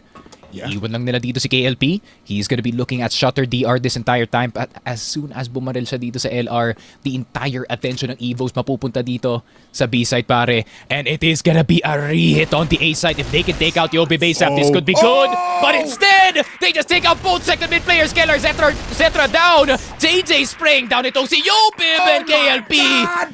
Elvin, kung kaya mong lumason, sabi ni Kael, kaya na rin. 9-6, Stallions are galloping towards a win dito sa sub-base. Wow! Man, And they expose Yobib because he just removed himself from that box. It's now set point for Stallions, and they start off the round with KLB, the IGL killing off Kellar. What a statement here in sub-base. Damaged but still alive. Cetra has yet to be online, has yet to feel the presence from EVOS. And KLP now wants to push this. Possibly even with M14. He doesn't have the TRG anymore. At siya nga magpupush. Yobib falls down. Possibly even one more. Look at JJ. Nalikuran agad from the vents, and KSA doesn't know it. Bamboozled. And they don't know. It's all up to Elvin, and he is taken down. First round. First set goes to the hands of Stallions, and amazing gameplay for KLB. Grabe, home court advantage works para dito sa mga Cebuanos. And here we go. Team Stallions take sub-base for the first map ng ating Grand Finals, pare. Stallions, the macro was insane. Dito sa sub-base, pare. The fakes, the placement of KLP dito sa LR to cancel out yung mga rotations every single time. And the fact that they played around Zetra dito sa laruan natin. Pansin mo yung mga executes ng Stallions. Those are really hard to defend as a sniper. Saan kayo papasok? Second mid, passage. Obviously, those aren't long angles. You are facing the opponent immediately, pare. So Zetra, obviously not having a good time. And EVOS, without their star sniper, pare, they fizzled out dito sa subbase. Yeah, and with Elvin just taking all of the manpower for EVOS here, it might have taken a toll on him. So baka on set number 2, Cetra really needs to deliver on how he is, on how we provide him the number 1 spot in terms of KDA, man. And ngayon parang absent dito ngayon si Cetra. But nonetheless, Stallions, from KLB to KLP to JJ to Lloyd to Kano, man, everybody was playing insane. They were able to spot out everyone in an instant. In a matter of like 2 seconds, yung 2v5 naging 2v2. Like, how do you do that? Stallions lang ata nakakagawa nun. Yeah, for sure. No, I feel like Stallions is also one of those few teams that can actually target star players. No, dito sa tournament natin, yun nga, goes back to the point dito kay Zetra na I feel like he was particularly targeted dito sa sub-base kasi obviously, no, sub-base not the best map pagdating sa mga snipers unless we're talking CR second mid and or LR. But no opportunities were found. Granted, may occasional shot galing dito kay Zetra, no pare, but I feel like it wasn't enough to take them over the hump. Overall, Stallions played this sub-base perfectly, pare. Yeah, perfect indeed, and there's too much to dissect, so why not? Let's throw it on to our panel para sila naman ang mag-explain ng ating sub-base. It's time for Mochi and Salvatore on the panel. EVOS was not prepared mentally. Oh my God, sorry Mochi, nakalimutan ko na namang di ako Go anchor lang, para sa sige, araw na tuloy mo to. na yung sinasabi mo. Oh my goodness, a masterclass ng sub-base. Home court nga talaga nila, no? And I was just dumbfounded na they had to take a 2024 playbook para gawin yung execute na yun, Mochi. What a play. What a second half. Yun talaga ang highlight ng larong yun ng Team Stallions. Yeah, exactly. And it seems like the first half were pretty close, not gonna lie. Pero the moment nga natulad sabi mo, nagkaroon tayo ng second half, sila na ang nagdikta, sila na ang nagbasa at sila na ang nagpahula dito sa EVOS. Ano nga ba talaga yung gusto nilang gawin? Kasi medyo nakakagulo, no? Nakakagulo ng utak, nakakabaliw. Kung saan nag-rotate sila dito. Hindi mo alam kung saan sila dediretso. Tapos biglang mobile ka lang, hala doon lang uli pala sila babalik, no?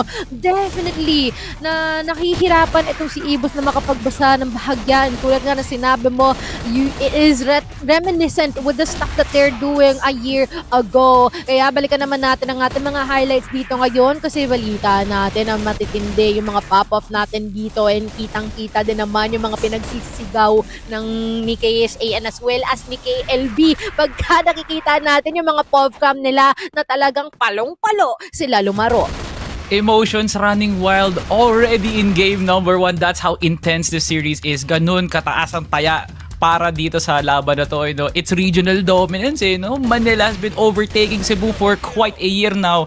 Pero ngayon, pinapakita na nga ng Team Stallions that they are now here to play from heroics ni Elvin, ang pagganti ng api. Wala dito kay KSA having a lackluster first half, pero ang ganda ng bawi niya here. Cetra getting exposed, hindi siya makapwesto. The position of Team Stallions was so crucial. There was no sniping domination. Wala dito sa EVOS Arcilla, which is one of their primary go-to plays para mahirapan ng kanilang mga kalaban. Team Stallions delivered a hard-hitting and very aggressive Crossfire na a rare occasion to para sa EVOS na hindi nila nasabay.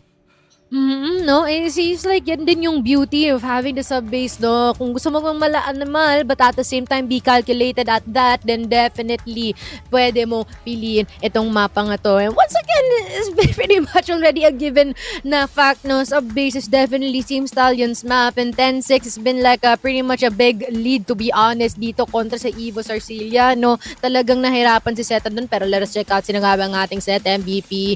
Sinong nagulat? Si Kano. Sino pa ba? Pinapatahimik na tayo kasi sinasabi niya, wag na kayong magsalita. Wala na kayong dapat pwedeng ikuda kung bakit ako ang MVP. Imagine the impact that this man led para ma-force yung mga 3v5s into what? A 3v2? A 2v2? Grabe nga naman yung cojones na dala dito ni Kano to make sure that those entries will not be in vain. Ganon ka-risky yung ginagawa ni Kano and as well as KLB, pero Kano will be having the spotlight here, going as far as recording those double-digit kills. Lalong-lalo na nga rin yung pagbato niya nga ng mga risky plays para una, depensahan yung shatter, kunin kagad yung control sa LR. Nung lumipat naman sila na kailangan nilang umatake, he made sure na every entry was on point. Kasi nandoon yung timings para maiwasan nila si Cetra and as well as to divide the attention ni Elvin, pati na nga rin ni Yobe, which pag pinagsama mo, malakas na puwersa yun. That is the redeeming factor dito ng Team Stallions. It's all in the timing, no, Mochi?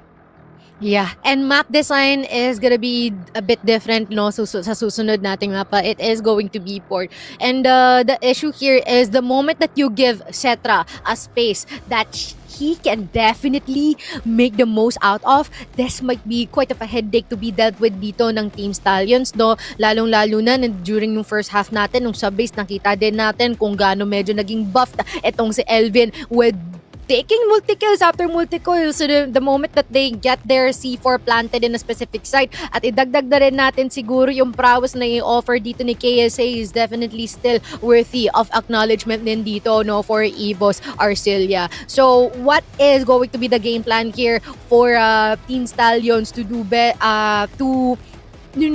prevent those types of strengths na meron dito kay EVOS? And for EVOS naman paano kaya nila muli magsasagot itong panalo ibinato sa kanila ni Team Stallions sa mapa ng sub-base? You can definitely feel, no, Mochi, na these two teams are fueled by passion. Ramdam mo na EVOS Arcilla wants the smoke. They're being aggressive with it and they're trying their best para makapag-accumulate ng isang magandang defense. Yung ginawa ni Loy at ni Kanu kanina na entry kagad dun sa second mid, kaya ang daming bangkay na nakita. That was already a solid defense mula sa EVOS, which to us, sobrang surprising na bakit nakuha pa ng Team Stallions yung anggulong yun. And not to mention the CR control na meron dito ang pagkuha ng Team Stallions. I just don't know, paano nila nagagawa yung ganong klaseng plays. Hindi ko rin alam, men. Pero ang alam natin, meron tayong comment na i-feature dito, no, bago natin i-post sa ating break. At sabi dito ni Wayne J. Wagas Kaputolan, best map, nasa TSTS ang sub-days talaga. Absolutely true. Wala, totoo naman talaga yan. Ayun na, nangyari na nga pinakakaibang outcome lang talaga dito, no, with PH Masters concluding, no.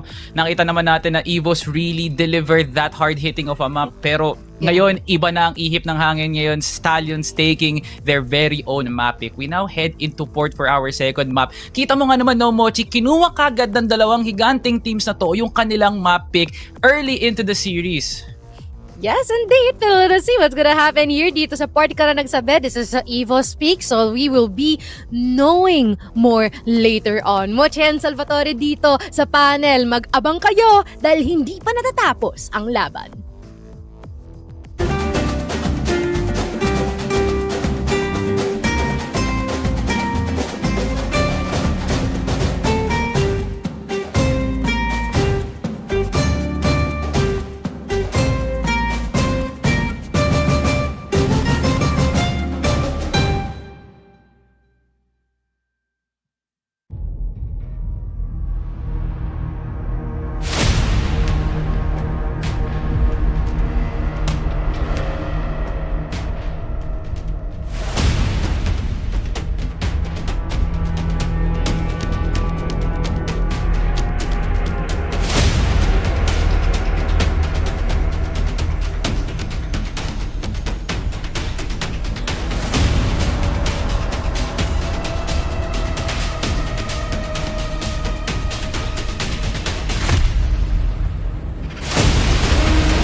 At si KSA tapos KSA gets the 1K. KNP Yobeb with that spray down. Oh! For him, KSA.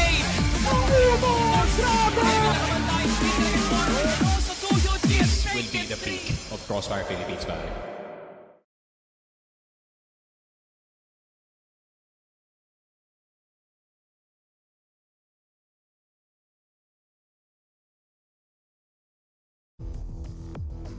At tuloy-tuloy ang baliwan dito sa laban ng Team Stallions and as well as EVOS Arcilia na kung saan kanina we have a 10-6 sa mapa ng sub-base and this time the map is going to be port.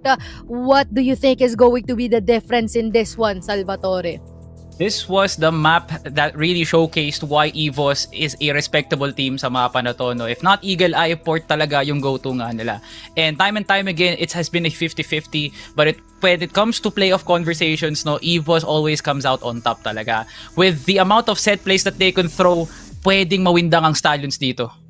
Yes, indeed. Kaya naman, ito na yung magnatatatin. Paintayin pa, Bipolar and Sneaky Frog. Ano na?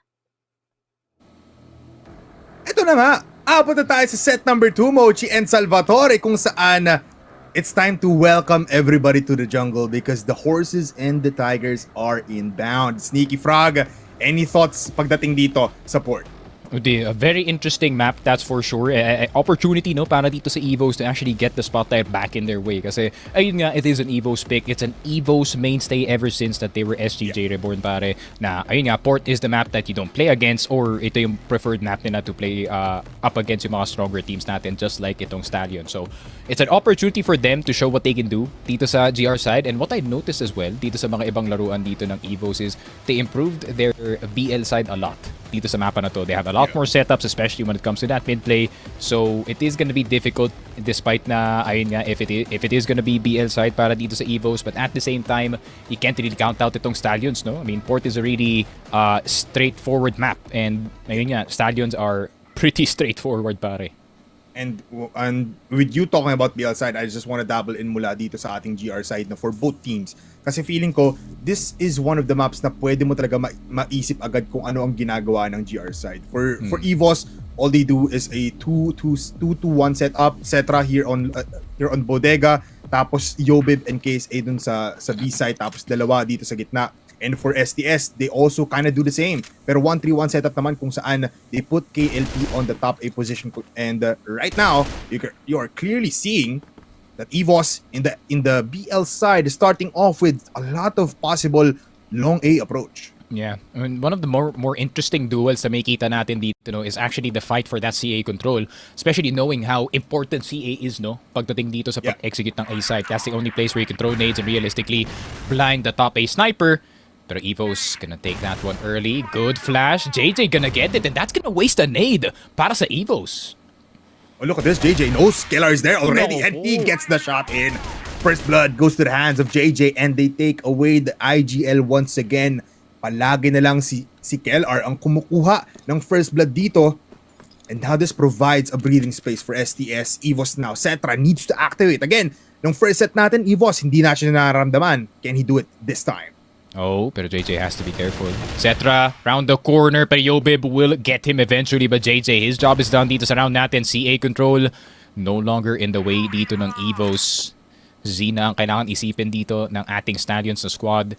And, ayun nga, that early clue is definitely gonna let the B-side players know na baka nga paparating na sila dito, especially KLB with that EBR dun sa 2-box, dun sa God-box, pare. That's gonna be a tough push to try and go through. CA control though, being taken already by EVOS.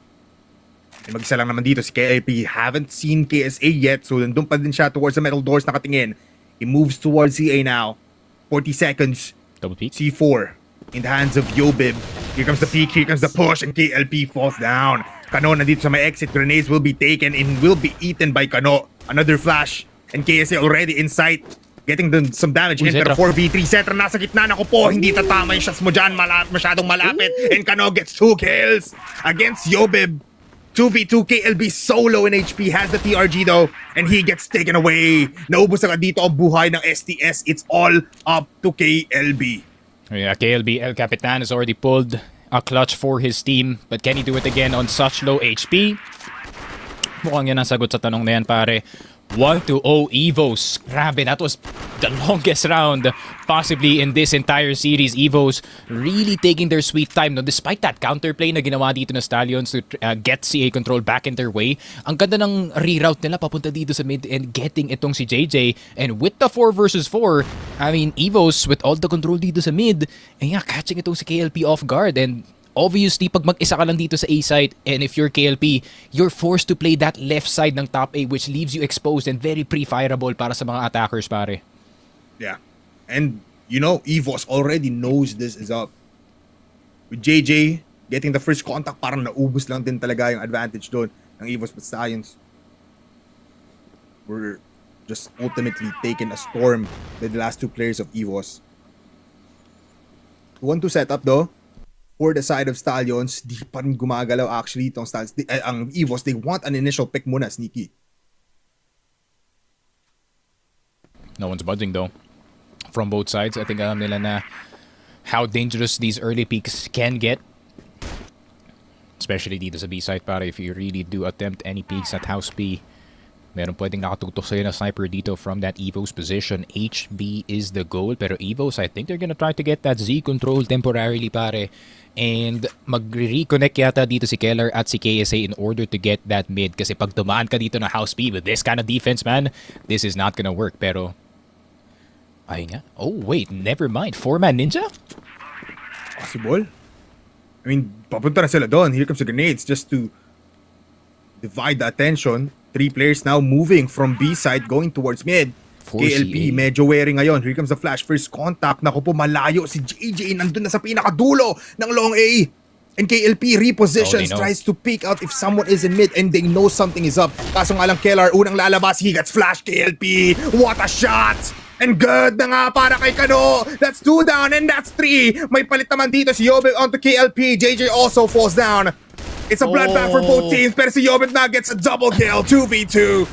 Everybody is on fire. Elvin very much low. Hindi makatawid. At dahil dyan, mamamatay siya. Kano finds him. And Yobib with the flash. Tries to go for a 1v2. Has the C4. Plants it. Enough time. Still has enough HP. Pero nasa taas pa rin naman siya. Here comes the grenade. Not gonna be connecting. Kano fighting it all out. Harap-harapan. This is not a dangerous situation for STS. They're all low. And Yobib in prime position. Goes down. Goes back up. Onto the stairs, needs to go back down! Kasi nandun si Kano! What a clutch mula dito sa ating Dark Prince! Grabe, Yobib doing it with the weapon that made him famous in the first place, pare. That M4 really doing a number dito sa Stallions defense. And once again, another really long round para dito sa EVOS and pulled out by their star player. Grabe, despite the great shots galing dito kay Kano, despite the good read galing sa kanila, they knew na magagaling ng CA itong EVOS at one point. No presence in mid whatsoever. But it's the individuals stepping up to the plate para dito sa EVOS, and the fact na nakuha pa nila yung mga rounds na to from that BL side isn't really boding well. KLR will get JJ. CA control nasa kamay ng EVOS. And he finally wins that 1v1 doon sa ating CA for the first time. And this now very much a great round for EVOS. KLP still holding A alone. Kano trying to go for a 2-for-2 setup. At mukhang gusto pa rin naman kunin dito ng mid. At kunin pa rin ng EVOS ang mid. But can they do it into fruition? Especially si KLB nandito. Actually, the 2 players coming from A have been fortifying here in CA. KLB finds Yobib. Instant headshot para sa kanya. The man to do it last round is now out of the picture. 1 minute left. KLB wants to push. Nag-aasim. Trying to look for someone. Trying to push alone. Pero so fall back ang ating EVOS. Yun nga, bawas na bawas pa si Zetra because of that prior joust dito sa mid. B position being taken dito kay Loy, but he is gonna get that backup thanks to El Capitan. I would want EVOS to take itong Z control at baba ng BR considering 4v4 naman tayo dito. No? At most, you do lose a player. But I feel like LR is looking for the wider flank, the bigger prize for this B hit. And KLP still waiting before the B hit strikes. Lois now starting to shoot dito sa B side, pare. He does find Kellar, so no flanks incoming. EVOS, it's gonna be a full frontal attack dito sa B side. Loy with the spray through the box, and KLB will finish it in the B side. Finally, a round on the board para dito sa Stallions, pare. But we need much more. Man, despite JJ falling down in that first 30 seconds in that round, ang ganda ng depensa dito ng Stallions. Hindi nila pinapasok. Wasn't even able to step foot into one of these sites. At ngayon, KLB, the shot call is push out of House B. Try to battle them out here towards Z. But they stop and they put themselves in a position na sobrang ganda. They have a lot of battle control. Yeah, they might even double peek actually out of yung House B position na to, considering na boost na sa 2F etong B house player natin. And if you guys do not know, you do need a boost para hindi kayo makita na nag-iiba ng posisyon dito sa second floor in that LB. Pero EVOS, yun nga, classic EVOS dito, bipolar, taking their sweet time, making Stallions overthink a bit dito sa mapa natin. And the key is, para nga dito sa EVOS, with them using all of this time, they're wasting a lot of nades para dito sa Stallions. I mean, even in that last game, napansin ko na pattern na yun nga, Stallions would be out of nades and then EVOS would still be fully packed. So I think they're trying to bait out as much utility as possible para yung baril na lang yung magsasalita para sa kanila dito. Yeah, I mean, one of the advantages para makapasok nga dito towards the defensive stance is just let them use up all of their utility. Everything in their arsenal should be used. And now, Cetra also leading the charge together with KSA.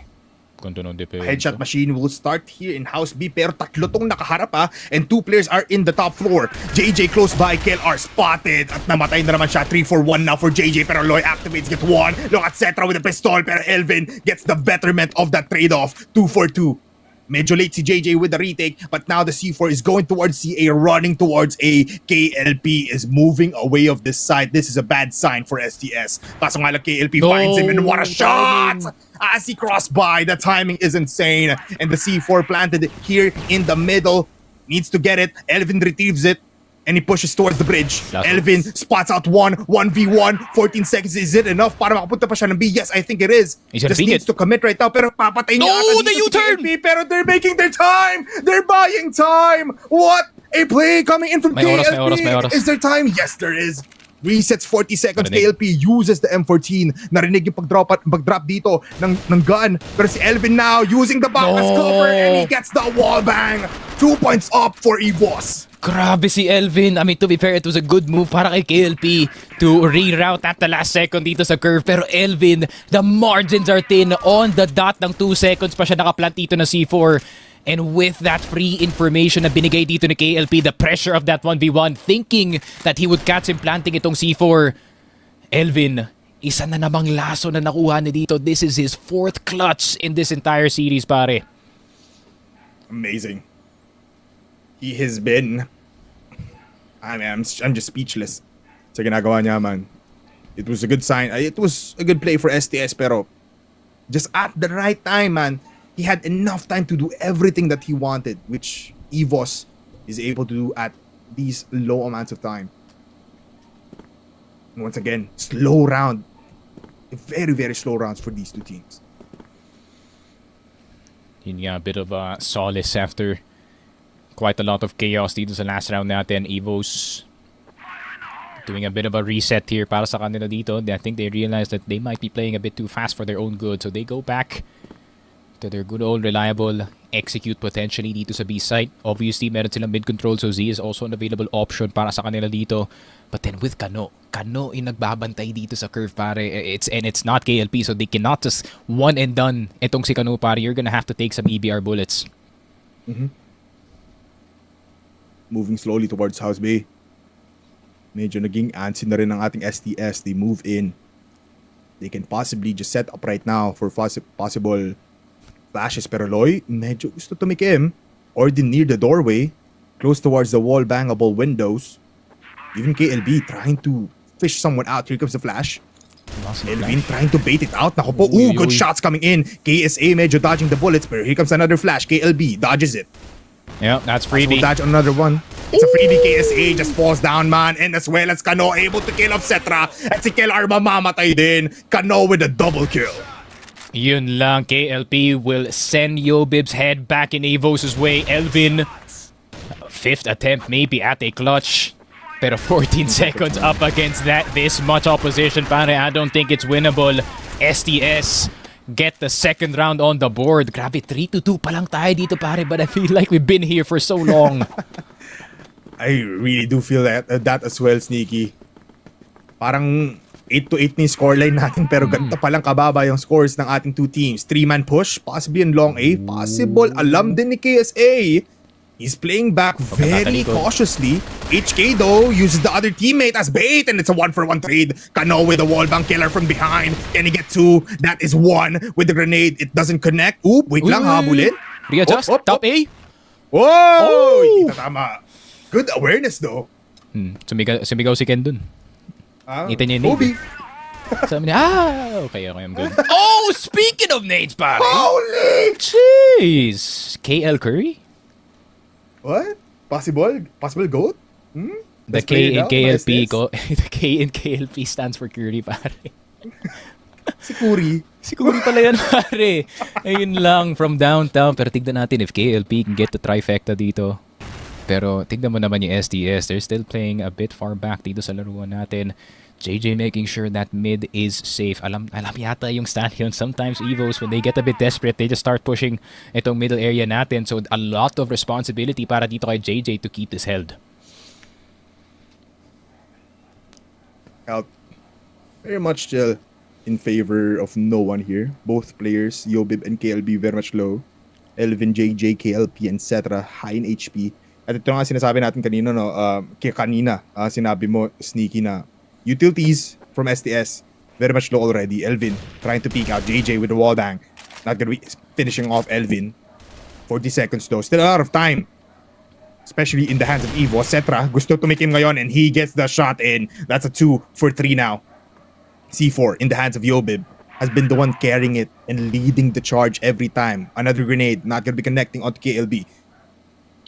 But at the time, slowly going down. KLB needs to be activated here. He spots out, I think, the gun there and he finally gets them.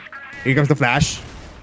Elvin slowed down. KLB falls down from the sky, able to get one at KLP as well. So it's a 2v1. Kailan mag-connecta dito ng ating STS squad. Pero sabi ni KLB, I will go down and kill off Yobib habang pabalik ako, moonwalking away from the A side. Yeah, and I'm so glad na Stallions finally made this adjustment, no? Pag hindi gumagana yung top A sniper dito ni KLP, usually they do switch etong si KLB on that top position and etong si Kael would be playing from bridge instead. And that slight adjustment, no? Yung rat-rat yung difference on that top A position. It's not just one shot and you're done. You can do a lot of damage on these players.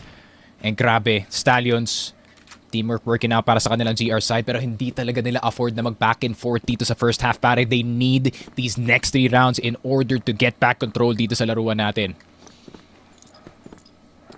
It's getting tense, Sneaky. Everyone playing very carefully now. 3 rounds left in the first half. This is one of them. Pero Kano, here in mid, trying to push his smoke out, possibly. He's just close by. Nandito na siya sa bridge. Kaso nga lang, very curious angle mula dito kay Cetra. Very aggressive. Mag-isa lang siya. Needs to fall back. And KLP joins the fray. Nandito sa gitna. 2 defense coming in. Possibly 3 even for Stallions here in mid. So heavily invested ngayon ang Stallions dito. They use up the smokes. Just to fortify once again para madepensahan pa ang mid dito. At naguguluhan ngayon ng EVOS kung saan sila pupunta. Pero stacked up in mid. Kano, finally finding some people there so they know the information. And yeah, haven't heard too much noise from Kano in these past few rounds. So it would be quite the addition para dito sa Stallions if he can make a play happen. Just to at least get a pick off para sa dito sa Stallion squad. Pero in Stallions kasi they're playing discipline right now. No information given whatsoever on either side of the map. Pero ito na yung sinasabi ko para sa EVOS. That curve, take, B, split, potential, Loy gets Zetra. KLR, Elvin now looking for that mid-control. KLP around the corner, spray down dito ni KLR. Pero meron pa tao na nasa loob ng baba ng B. Kano, trying to run away as fast as possible. KLP getting shot from behind KLR. Hindi pa tapos ang laban dito sa B side. It's a full-on fight for control. JJ na lang natitira and it is looking somewhat winnable. Gets the headshot on El Capitano on EVOS. Elvin na lang. Can it be number 5 para sa kanya? No! JJ breaks the clutch streak dito ni Elvin. Stallions in the lead. First time, 1 point up, and Stallions are happy with this. 2 rounds left in the first half. Kano pushing out. Ooh, very curious. Oh no, nasan nga ba ang mga players natin dito? Etc. already. Pinatay na nga dito ni Kano. Kylar as well, very much falling down low, and Kano gets the wall bang while jumping. Finally get the third. Yes! M14 with the headshot as well. At biglang nagunaw ang mundo ng EVOS sa round na ito. Yeah, and you can see it on KSA's face. He was looking at yung kanyang teammates and saying, what the hell happened there? Why haven't we covered itong CA? But of course, Kano forcing his will onto this EVOS defense. Straight up tago dito sa mid-box, no? And then just showing himself to Zetra, and he just kept on going. Stallions needs this last one in order for them to call this a good half para sa kanila, pare. Yeah. They need this round at least. They're comfortable in the GR side, pero they still want that 4 points in the first half. They play default now for Stallions. 2 minutes still in the clock. Not a lot of action. Even utilities for both sides, 3 lang ang natanggal. So you can see very much carefully, pero 2 players here. JJ as well. Might be the first contact. Might bait him out para makakuha ng kill dito sa KLP.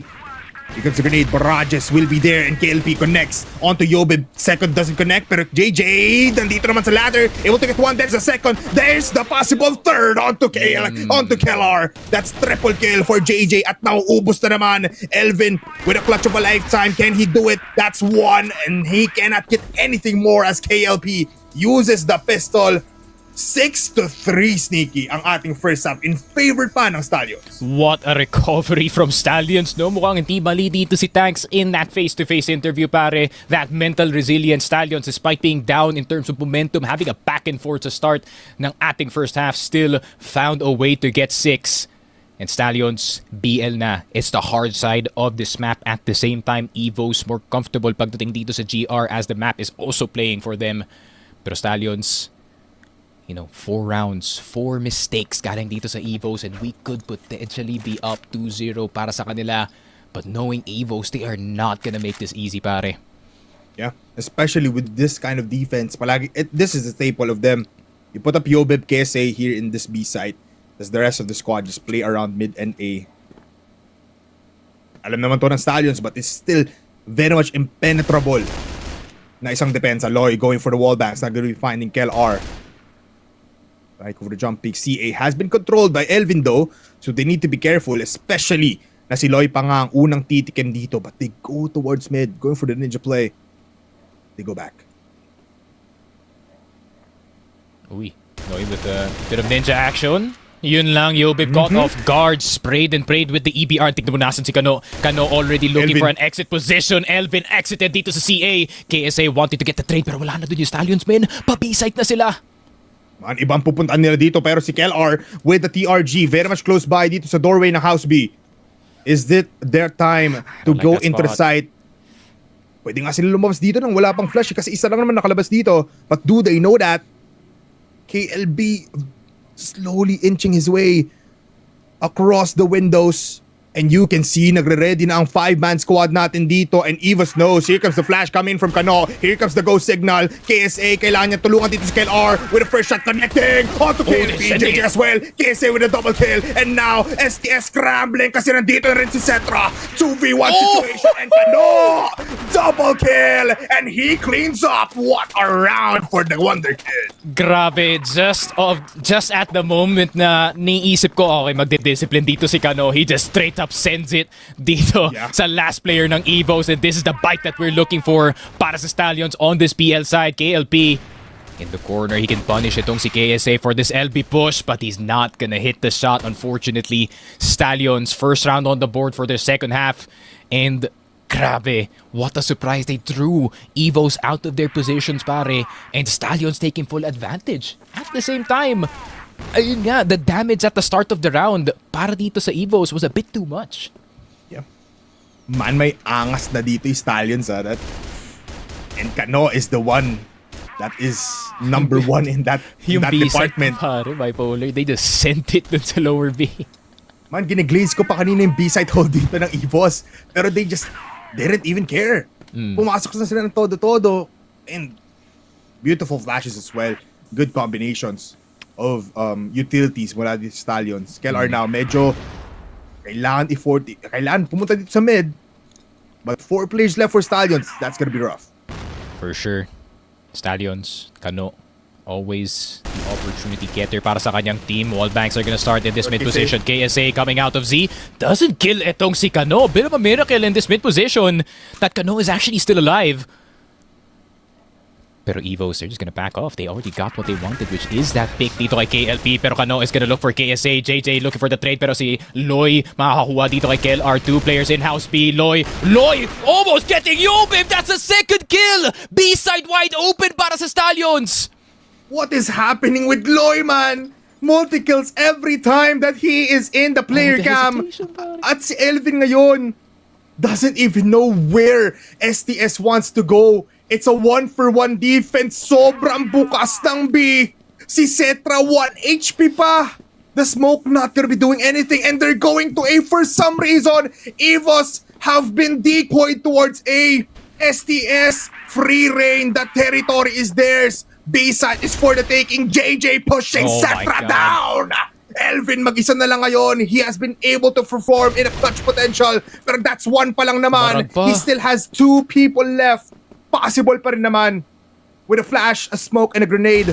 20 seconds is enough time. Pero sabi ni Lloyd, this is my triple kill in this round and you are my own. Grabe, Loy. Saving the round para dito sa Stallions at look, taga-done deal ever since that LB push started.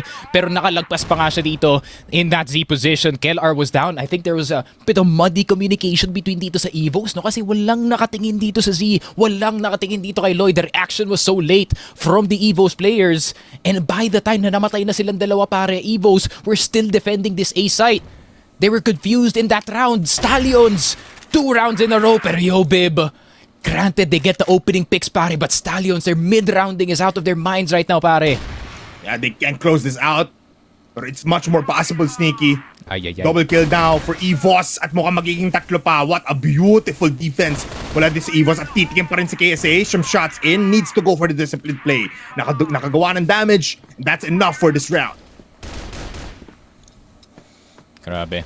And they need to really start stacking these rounds, no? Bipolar, wow. Elvin will take itong si Loy, KLB, the only one left alive and not likely to get itong 1v5 natin. So I think he's just gonna take his sweet time. Next minute and 20 could be his. Pero Elvin, not gonna spot it, but he does hear that C4 being taken dito sa bridge position natin. KLB aware that there could be a flank incoming. Nagkasalisihan na nga dito sa ST all the way in spawn. KLB fully knowing that there could be someone following him kasi buhay na buhay pa dito si Elvin. But no, he's just gonna stay in this corner for a while, pare. Stallions, a bit too dry dito sa round natin, pare. Na-caught off guard sila na ganun kaagad, ka-agresibo ang mga pwest ni KSA, ni Cetra, and even Yobib with a beautiful shot here in mid. It's actually crazy, Sneaky, though, na 4 rounds up ang Stallions were in a map that is so comfortable for EVOS. Is now for their taking. Some trade-offs there to end the round, but EVOS now, buhay pa din naman. Not yet a dire situation. Wala pang match point ng STS. Then they go out guns a-blazing already in this round. Ayun nga. EVOS, granted in a bad spot, pare. It's not unwinnable para sa kanila dito. They do have the more favorable side. They do know a lot about this GR support. But then Stallions, it's been time and time again where they just play the map out, etc. Hasn't had the healthiest series para sa kanya dito, no? The Star Sniper a bit quiet in this port game. And we needed more from him in particular, pare, para dito sa EVOS. But I feel like Stallions avoiding him at all times, pare, is really doing a number sa kanyang init dito, pare. Yeah. Alam nila, man. Kahit na ang shifty na rin minsan ng movements niya dito, still able to dodge him. Sabi nga natin, it might have taken a toll sa kanya yung pagiging, you know, not popping off in the first map, but it looks like it is happening right now.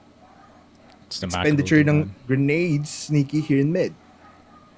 It's a macro too, no? Dito bipolar. Kasi yun nga, they obviously, now they know where Zetra is in this very moment, pare. He is holding itong ace side. But do they know about the stairs player dito sa loob ng B? Yobib in a nice spot unless he gets fired upon on an HK. Shot's gonna be there. STS nakapasok na pero KSA na dito sa gilid. Doy, is he gonna check it? Good flash on the site. KSA enabled pero Kano, he could be the one saving this KLB. Meron pa tao na nasa kanyang ilalim. Yobib will fall down. It is a 1 versus 2. What can the Wonder Kid do against Elvin and Zetra? 45 seconds. C4 in hand. Pero gusto niya yatang hanapin muna dito si Elvin or one of the players. Kano, might be a mistake to check HP.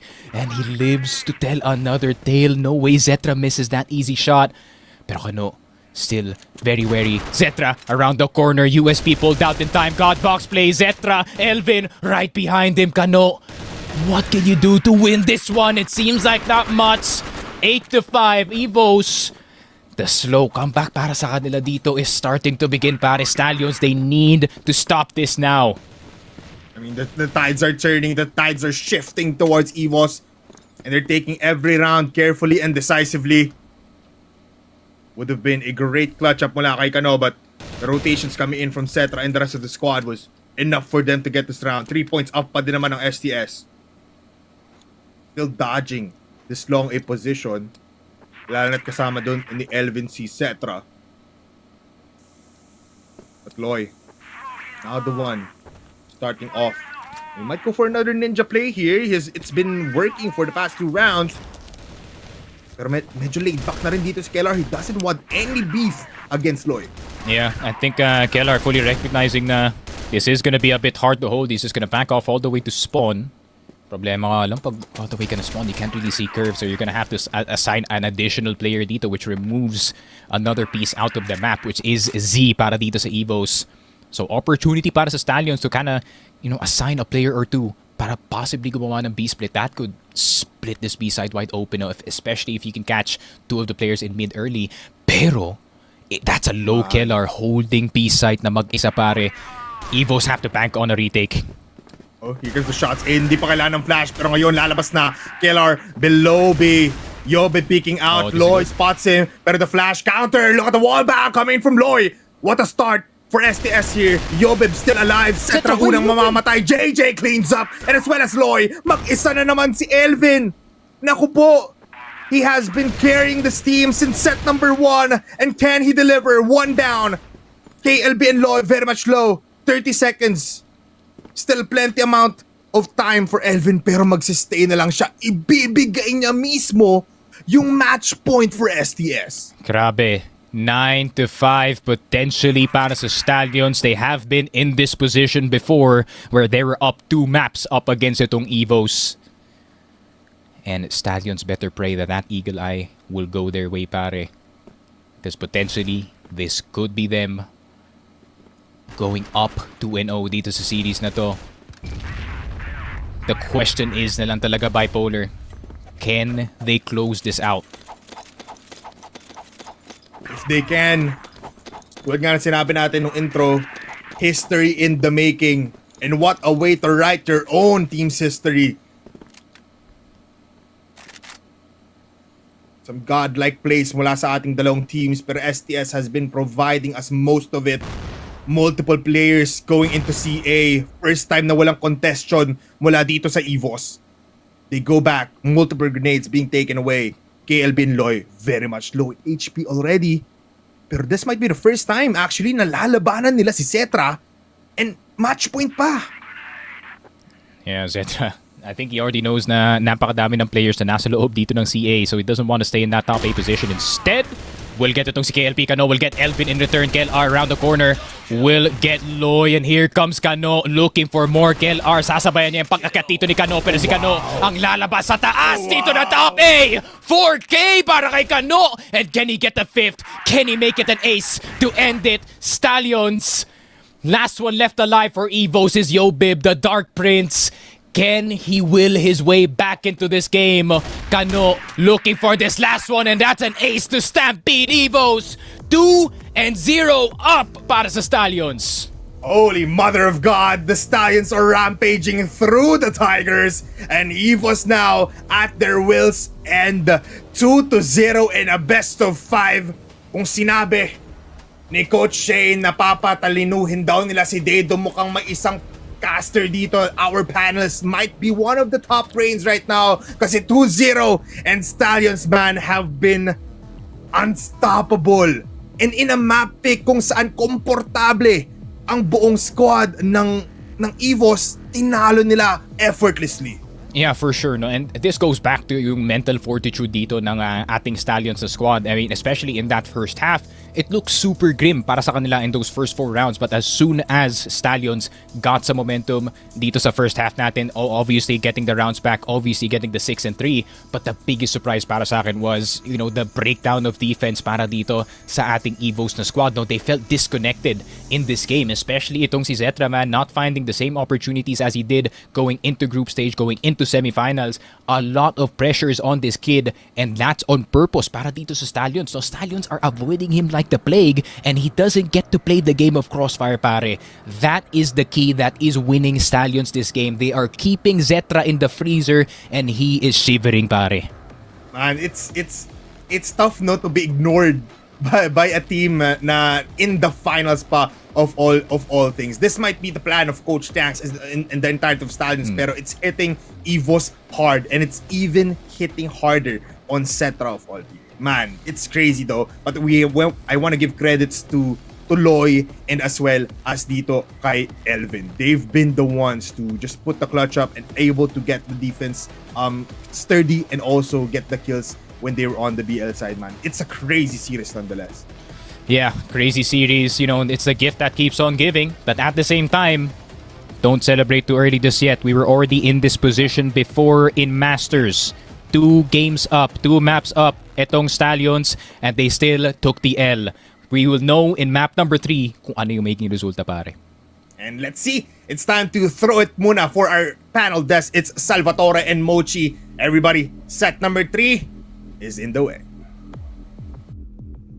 Maraming salamat Bipolar and Sneaky Frog, at kung tutuusin, Salvatore, nandito na tayo sa climax ng ating laban, kung saan mukhang pinapakita ni Team Stallions na kaya talaga nilang i-defeat si EVOS ngayon. But the question is, sa kanila kaya mapupunta ang mapa ng Eagle Eye? We'll never know eh. Parang kahit ba ang ganda na ng pinapakita talaga ng Team Stallions dito, no, it's still a blank check kung ito na ba yun? Sarado na ba ng Team Stallions yung susunod nating set? Pero let's focus more on the port, which is highly touted for EVOS Esports bilang mapa na talagang embodies the word EVOS Arcilia. This has always been the map that they can dominate from both ends of the floor, from defense and offense. Pero sa nakita talaga natin, there are so many openings na pinakita ng Team Stallions in making sure that every entry is seamless. From KLP's picks, yung ginagawa nila sa Z, yung pagkuha nila ng store B control, it's just that perfect. Every time that they can anchor themselves towards B site, wala kang nakikita malaking bawas para dito sa Team Stallions. EVOS is doing a fantastic job nung second half. Nahanap na nga nila yung mga magagandang plays in order for them to anchor the site beautifully to the point na nagiging effective yung pag-aartik dito ni Yobib. Pero the aggression, hindi nakakasabay talaga ang EVOS dito, no? What a poetic finish para sa Team Stallions. The Wonder Kid finishing it off with an ace, exposing EVOS Arcilia's defense dito sa mapan to. Yeah, and to say the least, the defense is crumbling. Nakita din naman natin dito the KD na talagang tumapak ng dos dito kay Kanono. Talagang pinapakita na kaya niyang basagin at basahin at patayin ng kada isang nakikita niya dito ng EVOS Arc. And syempre hindi ito magiging possible kung wala ang kanyang mga kasama. Pero alam mo, for EVOS Arc, no, I really want to second that kasi talagang malaki yung nagiging epekto kay Cetra na hindi siya nagkakaroon ng kickstart. No, kumbaga sa mga race natin dito, it is really important you have that early boost on para makapagkuha ka ng momentum mo. Pero hindi nila yung binibigay. Tulad na sabi na nanlalamig yung engine dito, that is Cetra. And look at who our set MVP is. It is no other than Kano, definitely sealing the second MVP title dito sa ating finale.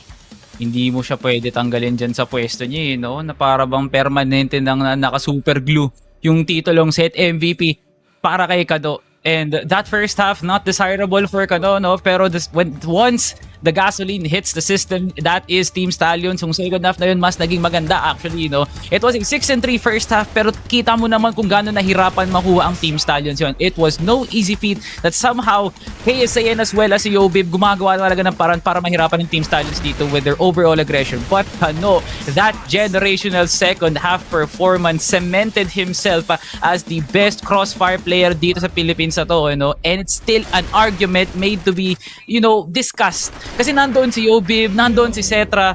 Sa nakikita natin na Mochi, it's hindi mo pwedeng masisi ang tao kung ang sinesement talaga nila is Kano as the best player and as well as the impactful player sa series na to para sa Team Stallions.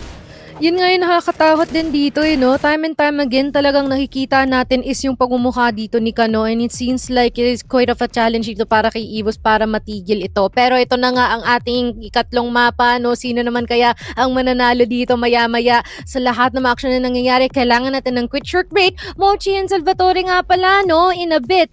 Pero teka, tignan muna natin ang ating comments na maaring ma-feature dito, no? Ano naman kaya ang sinabi ni Jeremy Barroso, no? Sana tama itong pagbasa ko sa pangalan mo. I think isa-secure na ng STS ang panalo na to para matuldukan na ang sinasabi na 3P champion here in the Philippines. Okay, no? Una sa lahat, no, napakalupit ng spelling ng Jeremy para sa kanya. Yeah. At pangalawa, parang napupunta na tayo dun. Parang matutuldukan na nga posible ang 3-pit dito ng EVO sa mga nakikita natin. And not to mention, the third map is picked by Team Stallions, which is Eagle Eye. And kung nakita nga natin na medyo tinitimbang pa nga natin yung port, pero bumigat dito ang Team Stallions, we might just see some form of narrative change dito sa ating set number 3. Not to mention na yung mapa ng Eagle Eye is si Stallions pa ang kumuha, by the way. Pero ayan na nga, no, natapos dito ang ating laban sa mapa ng port. Magbabalik tayo sa Eagle Eye just in a bit.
Ang gotis pa lang yun! At si KSA tapos, KSA gets the 4K!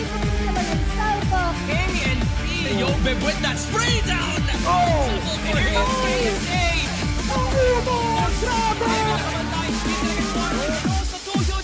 Will be the peak of Crossfire Philippines, pare.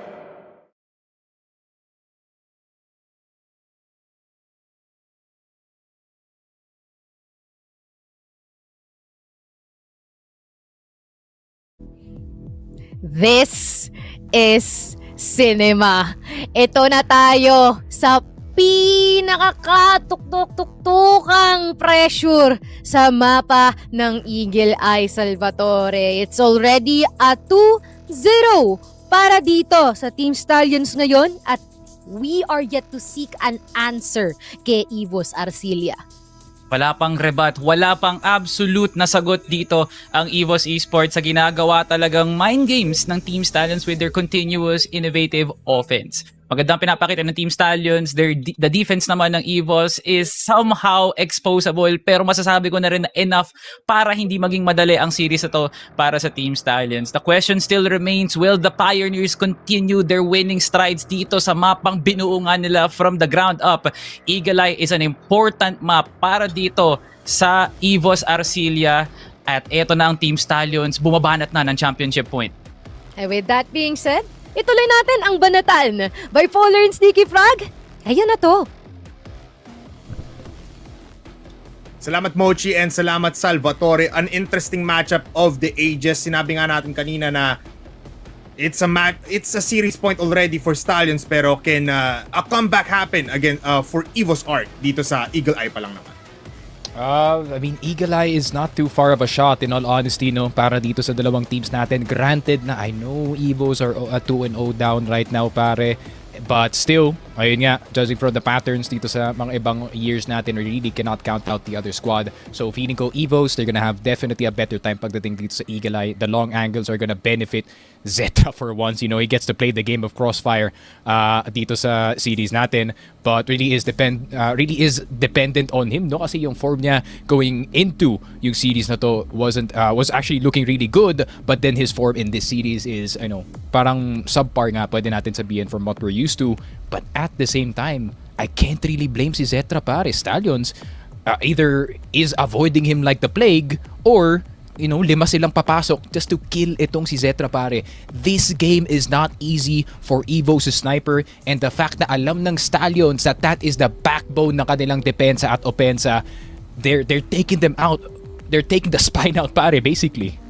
Yeah, and tsaka feeling ko may tracker dart na nakalagay sa katawan ni Zetra because they are able to just dodge him every time. Pero here in Eagle Eye 2.0, it's not just Zetra that you have to be wary of, Stallions. Meron namang double TRG setup ang buong EVOS Arc in this kind of, especially in the GR side. We'll get to see a fight and a clash na awat pa sa ating set number 5. But nonetheless, Tiki, it's gonna be a great game. Nonetheless, mukhang marami din tayo may kitang labanan dito sa Hotel SB na nag-iinit na rin naman dito sila KSA, sila Elvin, Austin, just holding this down as well as si Yobib here in B. Pero for Stallions, all they need to do is just keep on the fire rolling and keep on the pressure, especially na sila ay magsa-start, I think, possibly on the BL side if I'm correct. Ayun nga. I think it's gonna be a lot of pressure para dito kay KLP kasi now it's his time to perform para dito sa Team Stallions, no? Being the sole anchor of this A site from time to time. Ayun nga, a lot is gonna be riding upon his performance and what he can do dito sa labanan natin. Round off with God, 2 kills. He is alone, pero he is a lone man killing off multiple people. At dahil dyan, he's so confident man, nag-push pa siya palabas dito sa hotel. In confidence galing dito kay Lloyd. That was just a tester in all honesty kung magre-react pa dito ang EVOS or hindi. And unfortunately, they didn't. KSA and Zetra, 2 key pieces already out of the equation sa simula ng ating Eagle Eye. And of course, EVOS, they're gonna pump the brakes for now. Maghahanap sila ng any Stallions players that is surrounding. Pero JJ will catch itong si Kel R. Look at the body system para sa Stallions. They really want to stamp this lead of players dito sa EVOS, pare. Yeah. So scary to see like 2 players pushing out and you not able to hit any shot, at least do some damage, pero not able to get the kill, at least one. No, that's a bad sign for EVOS. Elvin still peeking out here in mid. Wala pa rin makita mga players, pero Kanos already here close to the BL spawn. May kita pa nga dito yung C4 and Yobib falls down to the Wonder Boy. It's Elvin also getting one kill, pero Kano will get a double headshot to start off our Eagle Eye 2.0. Yan, kaya ka pinapost ni Shady Kano eh. I mean, he's a bit too good on that HK417 pare, fast tapping his way to victory dito sa ating round. But at the same time, the double aggressive peaks from Loy and Kano really just stopping them in their place, and in classic STS fashion, the body system to clear out the rest of them is prevalent. Pero Zetra is gonna get KLB. KSA, is he gonna be surprised? Seems like no is the answer. Kano nandito pa sa loob ng hotel. KSA try to pre-fire, pero si Kano has a lot to hold. 4 players ng EVOS just to clear him here. Man, it's a wonder kid. You know that he is able to perform in these kinds of situations. But I've seen this before. Nung laban ng EVOS and Execration, they were doing the same. In KSA always just looking at this doorway towards hotel. So now no commitments yet. They want at least Elvin here in mid to do something, or even Kellar here in long A. JJ close by para sa trade-off dito kay Kano, and Kano pushes out KSA. Nako, overwhelmed, very low in HP, whips out the pistol, and Kano finds the pixel against one. And Yobib with the trade. Ngayon nagkakagulo ang ating mga players. Elvin will find one player coming in towards B. JJ falling down. Yobib and the rest of the squad is gonna be killing off STS. That is one round for EVOS. Pantay agad ang laban. I'm cracking my knuckles here, Polar. We are in for a long one dito sa Eagle Eye. I'm not gonna lie. Both teams showing their strength on either side of the map. That early pickoff galing dito kay Zetra, opening up the hotel para sa kanyang team, and granted it took a bit of work just to remove Kano from his spot. You know, it's still a win para dito sa EVOS either way. And a really, really good use of their macro, pare. You know, JJ na force na lumipat dito sa second mid. Elvin, of course, with his signature mid push, catching itong si JJ, trying to anchor dito sa may second mid. And EVOS back to their usual strats. But the strats don't matter if JJ can just peek itong si Zetra, pare. Might be another bloody round here sa hotel as they get one kill. KSA with a flash. Naku po, Loy just waiting for the prime opportunity. Hindi nila alam. Now he peeks out, gets one, possibly two. With the help of KLB. What a beautiful defense dito sa hotel. At si Kellar, the IGL, stuck here below the bridge. And JJ finds him. But he gets the kill onto Loy. KLP on the other side kills off Elvin. What a round for STS. Grabe, 2-1 STS. Absolute macro masterclass dito sa hotel, pare Loy. With the patience just sitting dito sa ating bar area, and KLB with a good cover sa kanyang teammate. Grabe, the body system once again working para dito sa Stallions. No Cebuano is alone on the server. And Stallions taking full advantage of it. Ganda ng kanilang simula dito sa first half, pare. Yeah, sobrang ganda. I just want to point out din, usually kasi in the group stage nakikita natin Stallions going for double TRG setup kung saan si KLP pati si KLB humahawak ng TRG, 1 for A, 1 on B. Pero seeing that iniiwasan nga nila si Cetra, hindi na nila ginagawa yun because they don't want that long range fight to give an advantage to Cetra. So they play default, 1 M14, 2 M14s and 2 HKs. And KLP na lang ang gagalaw dito on A. And that's enough for them to push this. And Loy now, very sneaky, very cheeky. At makukuha niya pa si Kellar. And one more on the other side of the map. Cetra falls down. And yeah, 3 versus 5. KSA around the corner. Sprayed. Half HP dito. Pero JJ, ABR can do plenty of damage, no? Especially knowing nakahoy dito yung mga pintuan sa mid. Pero KSA taking a sweet time. The one taps could be coming eventually. Kano making his way on that A site, reinforcing itong si KLP. Dahil nga, tingnan mo yung position dito ni Loy Polar. Super deep in LB, and they don't have to commit anything sa B side. Nandun ba siya sa box? Nakatago lang siya dun, no? Easily.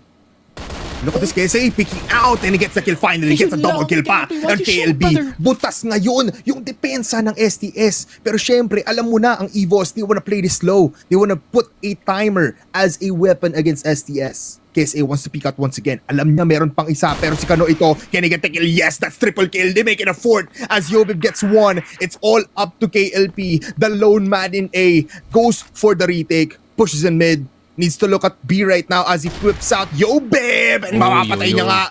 That's 2 players left. Whips out the M14. Nagpapalit ng guns per KSA planting the bomb. Elvin malayuan din naman. But he's going towards Hotel. Sobrang ganda ng timing na to. Elvin spots him, KLP as well. It's a 2-for-1 dito sa Hotel. And welcome to Hotel Massacre, brought to you by EVOS Art. Yun lang, EVOS stringing Stallions around ng mapa natin. I mean, when EVOS gets the first pick, no, they really do take their sweet time in punishing the bad tendencies dito ng Stallion to go and check in some part of the round para makakuha man lang sila ng semblance of information of where EVOS is going. And EVOS prepared for that check at that point. Pero Loy, he's tired of checking. He's here to kill whoever is in LB. KSA is gonna go down JJ with the house push and Elvin gonna get punished for his sins. KLR na andito pa sa loob ng base pero pwede pa siya mabiktima dito. Headshot na naman para kay JJ. 2 so far in this entire game but can he make it 4? Man, JJ the one now stepping in. And he finds upset, I think. Yes, what a hardcore parkour movement! Mula dito kay JJ and they spot at Yobeb. And you can see napapangiti si JJ sa ginawa niyang milagro doon. Grabe naman yung parkour na yun. Legends lang nakakaalam. Kumbaga, I mean, if you have been playing this game for the longest time, you know those small tricks that can put you over the hump.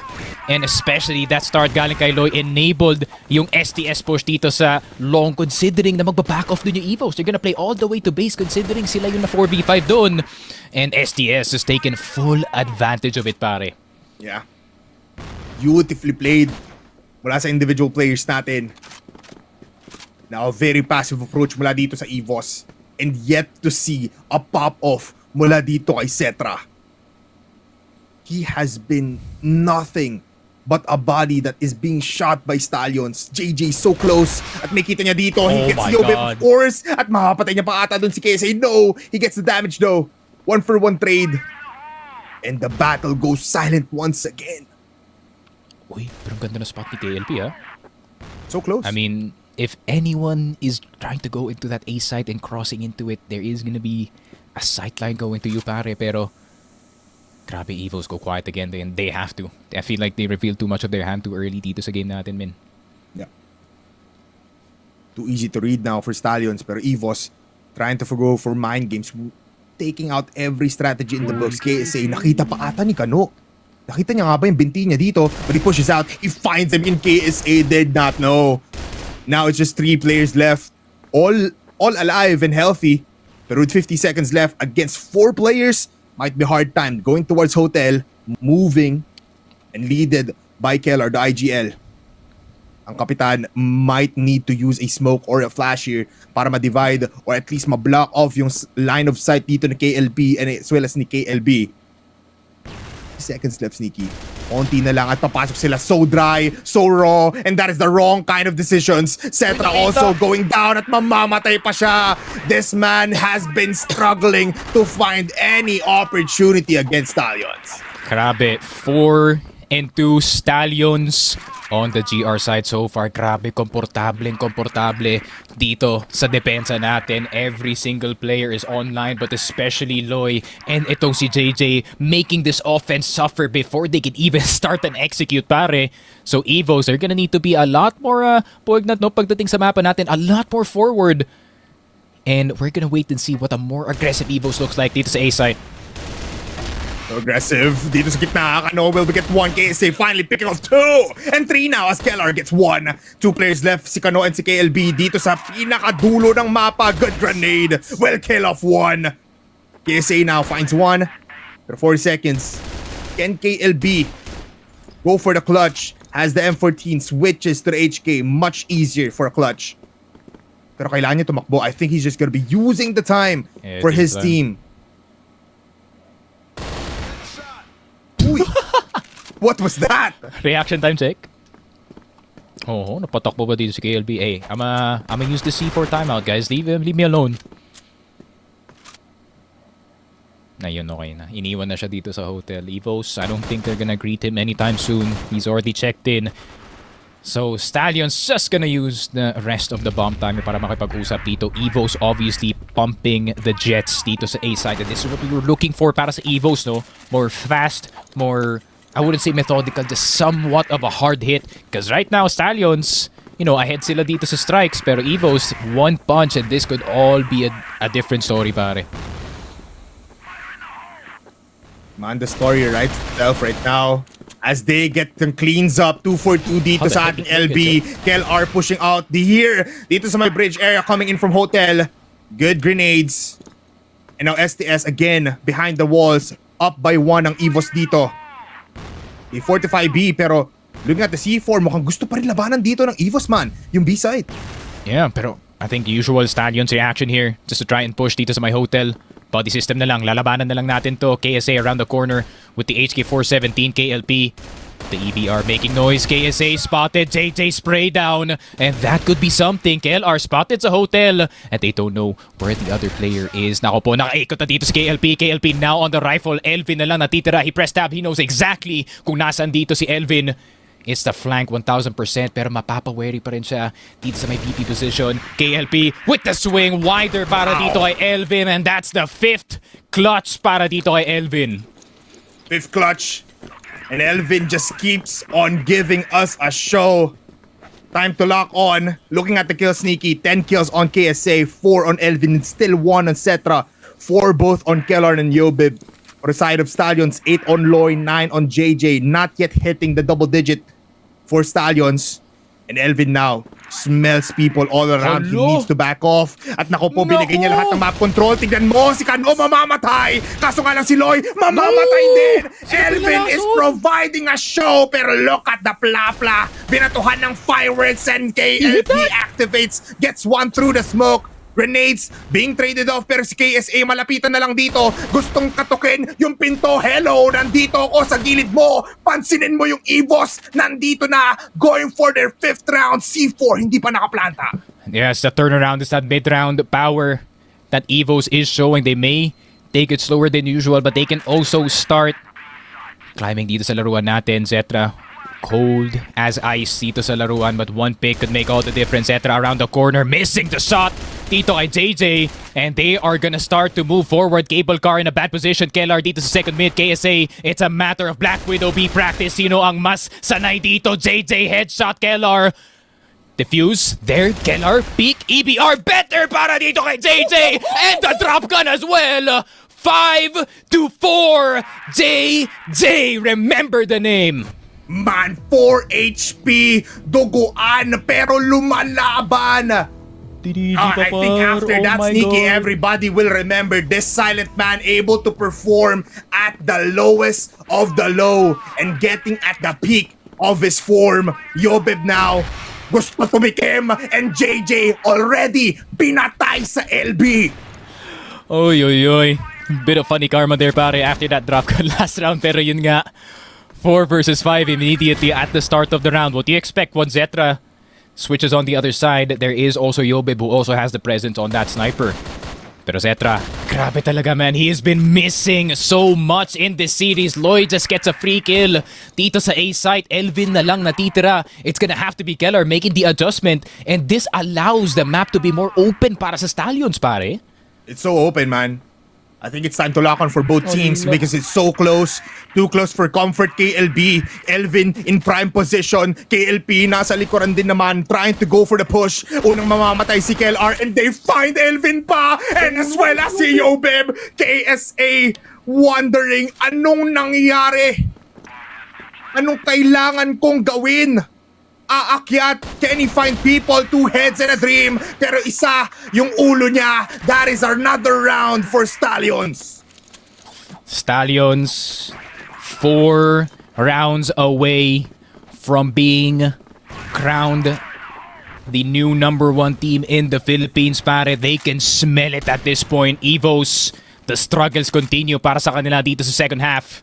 It's all about that second half, no? I mean, bipolar, you noticed in game 1 at 2, pare, it's that second half performance that's really, handicapping itong EVOS, pare. They go cold at the second. Yeah. And just to reiterate, 10-6, 10-4 scoreline yung kaninang ginagawa dito ng Stallions sa EVOS. Pero sabi ngayon ni Cetra, ako na lang hahanap ng angulo ko. Sige na. Pero si Kano nakuha ng isang kill onto Kellar.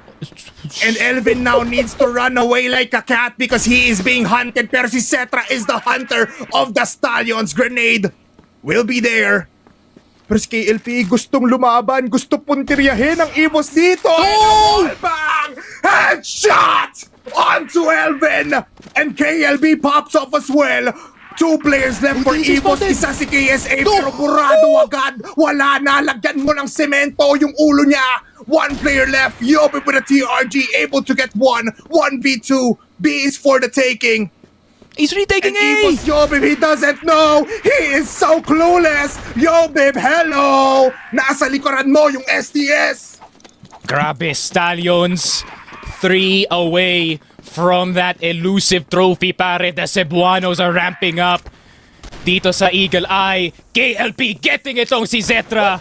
Oh my word, Stallions are rolling forward. EVOS, the Tigers turn into kittens dito sa second half, pare. Grabe, Stallions, the mid-rounding is out of their mind, pare. How do they find these opportunities? Man, I don't know. Pag nakausap natin yung mga players na ito, yun na lang tanongin natin. Because somehow, somewhere, in some point of time, STS is on fire. And right now, that is the time. KLB medyo nadadamage dito. Elvin wants to instill some fear na kanina pang hindi pinapansin ng STS. The spray down will get 1 and that's 2. 2 headshots and a dream. Si Kano nandito pa rin naman. Elvin knows someone is here and he gets the triple kill. Elvin as well. KSA nakuha ng isa. It's all up to KLP pero mamamatay lang siya.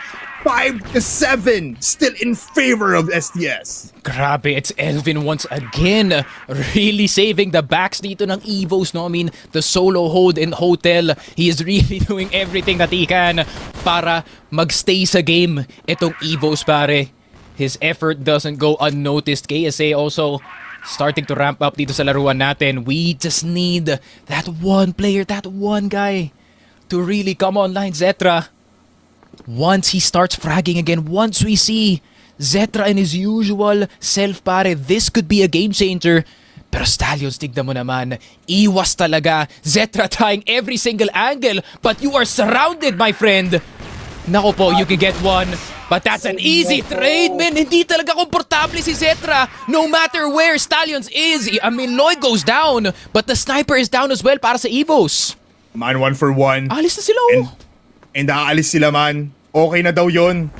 Napuntrihan nila yung kanina pa dito nilang hinahanap. Man, 3-11 is insane. For Zetra, KSA finds a lurker though. KLB, mamamatay.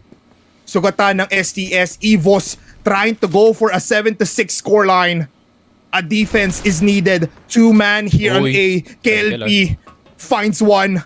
May isa pa rin sa taas. JJ, are you aware? Is Yobib there? Yes, he is. Pero wala na agad. KSA finds someone from the long range. Flash grenade will be thrown to delay the inevitable. Elvin.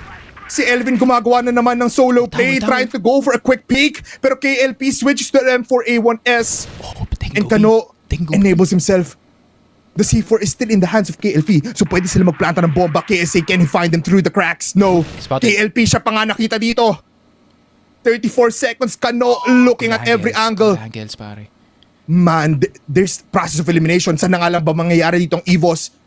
Pero good timing coming in from Elvin. Nandito siya sa mid. Kano overstepping. KSA overcommitting. Gets one. Mag-isa na lang si KLP. Good gun. He has the M4A1S. Can he hit the shots though? Medyo na-overwhelmed. Elvin gets the kill. And that is 6 rounds now for EVOS. Enough time to defuse. Grabe, maybe Kano overthinking his position here dito sa top 8, fully feeling that pressure from tower, pare. And Elvin, obviously, he already knew what the mission was as soon as nag-reveal na yung isa sa mga players dito ng EVOS.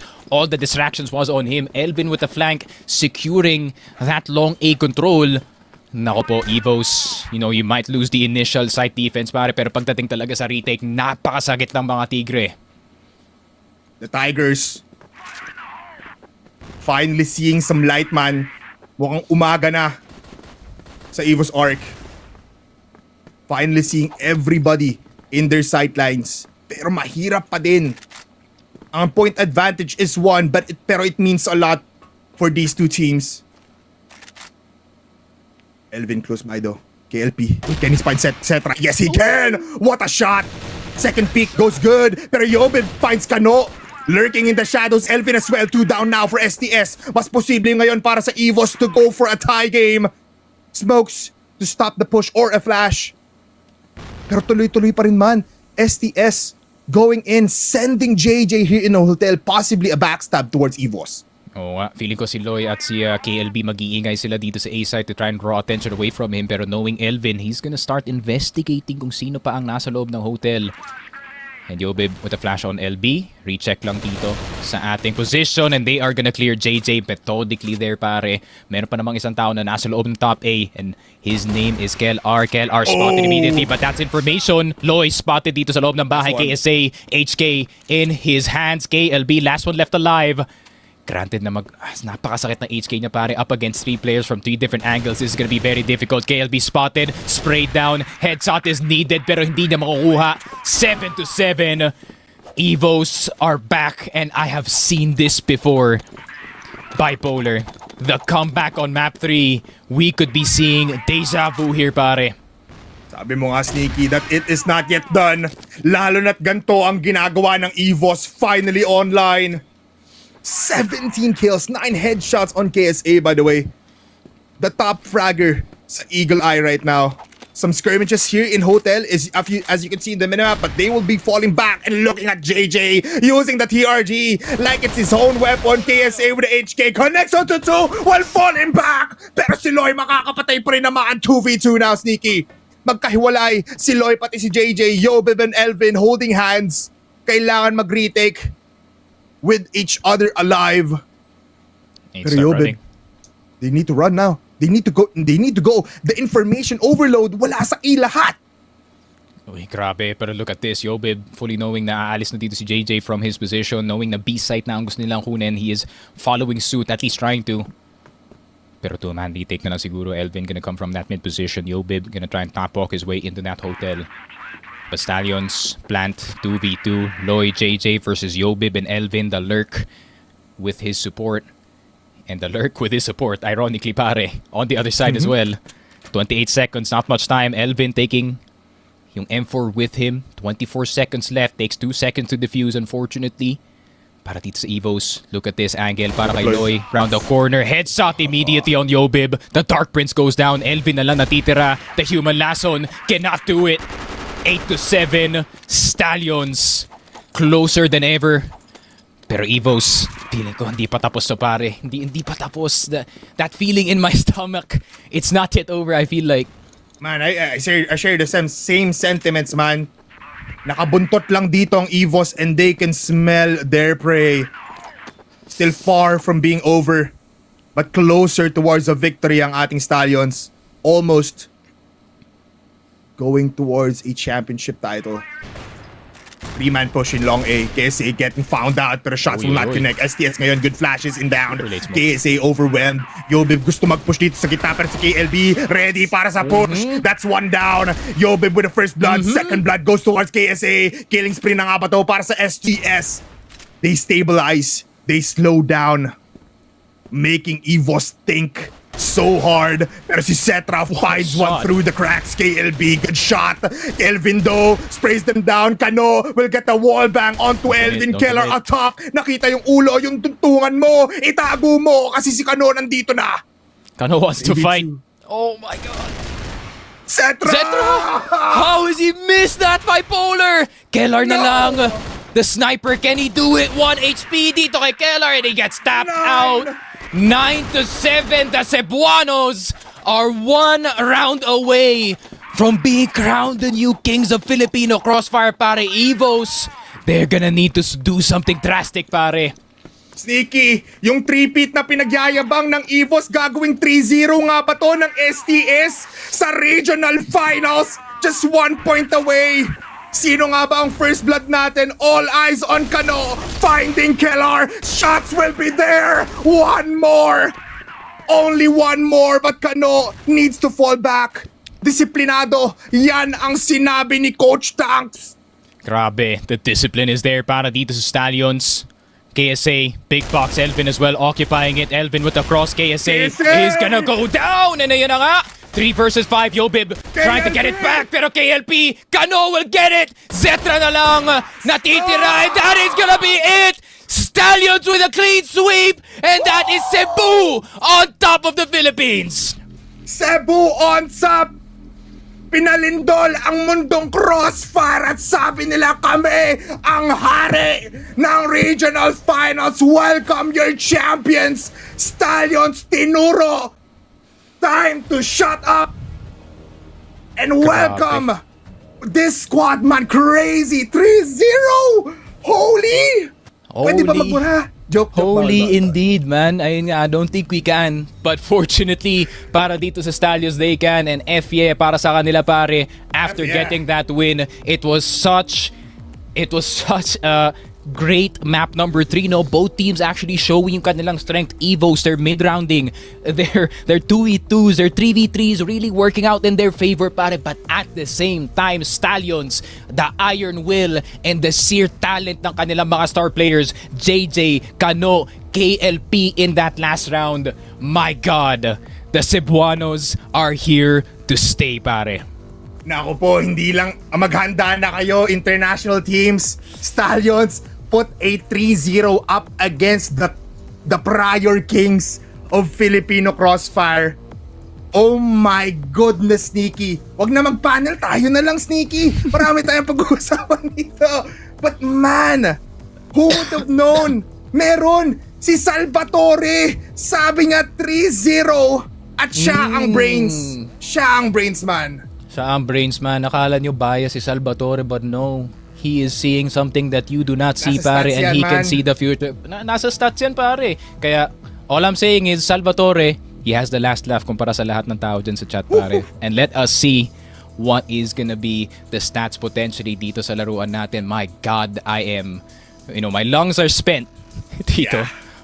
Bipolar. Pero man, I am so happy that we do get to cast this final, pare. The conclusion of the long-standing rivalry ng dalawang teams natin, and it is gonna continue in Chengdu, and I cannot wait, my friend. Before I do see we don't have a lot of time to talk here, pare, so I'd like to get the opportunity to shout out everyone watching. Thank you everyone for watching, and shout out to my girl as well. Bipolar?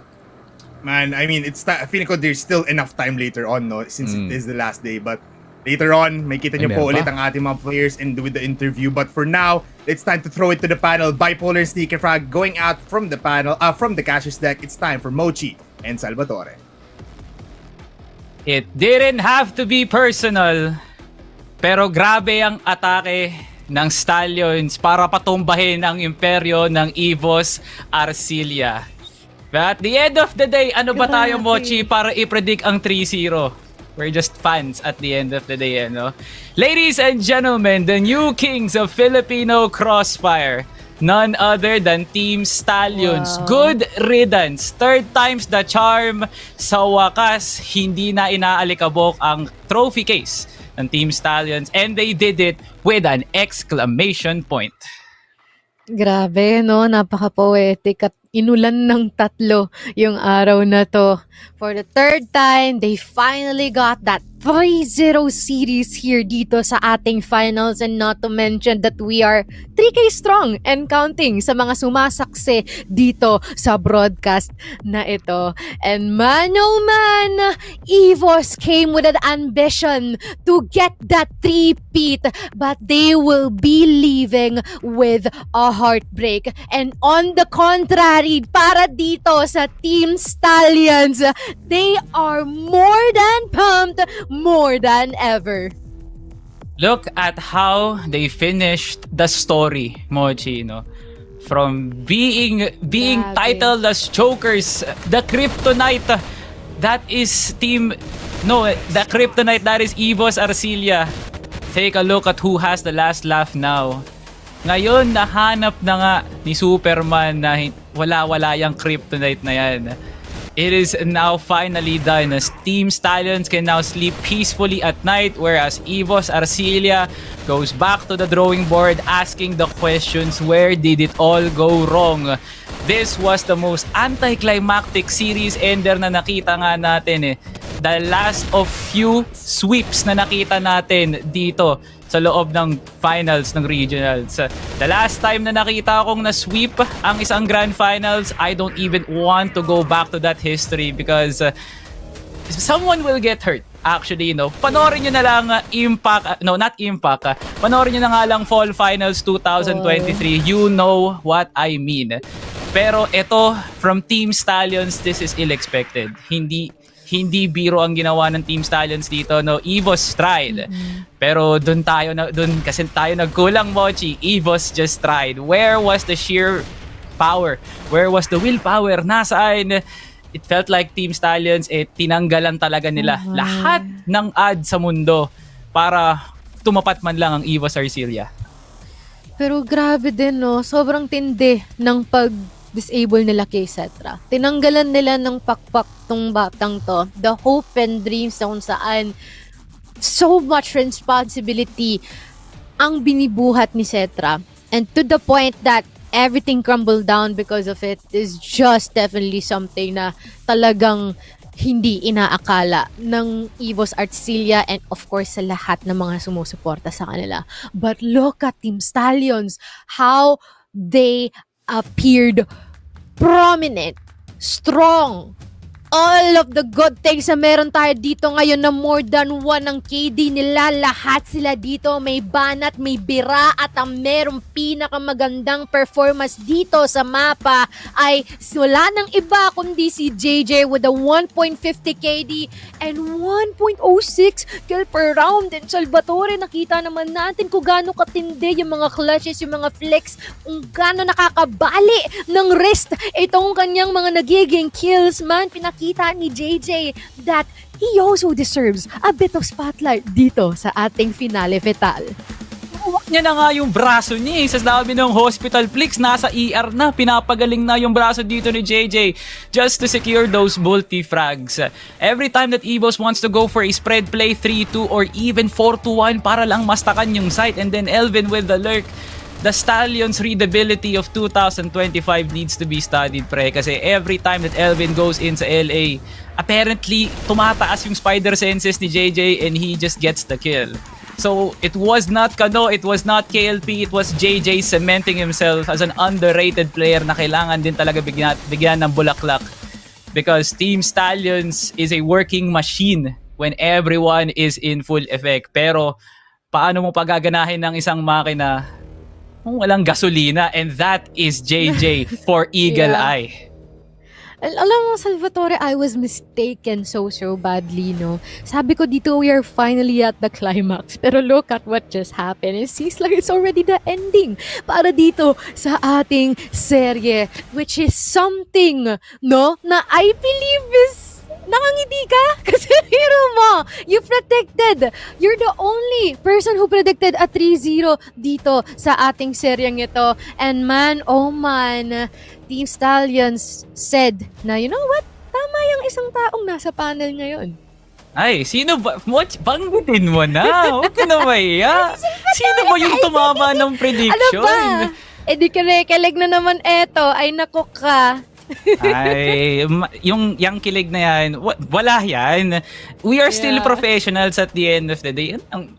Di naman tayo basta-basta dito. We are still professionals. Yung kilig na yan, pagpatay na yung mga camera mo, Chi. And let's now crown our match MVP. Ayan. Who? Sino pa ba? Wala nang iba. 2 letra, pero isa lang ang maging kampiyon sa larangan ng Crossfire.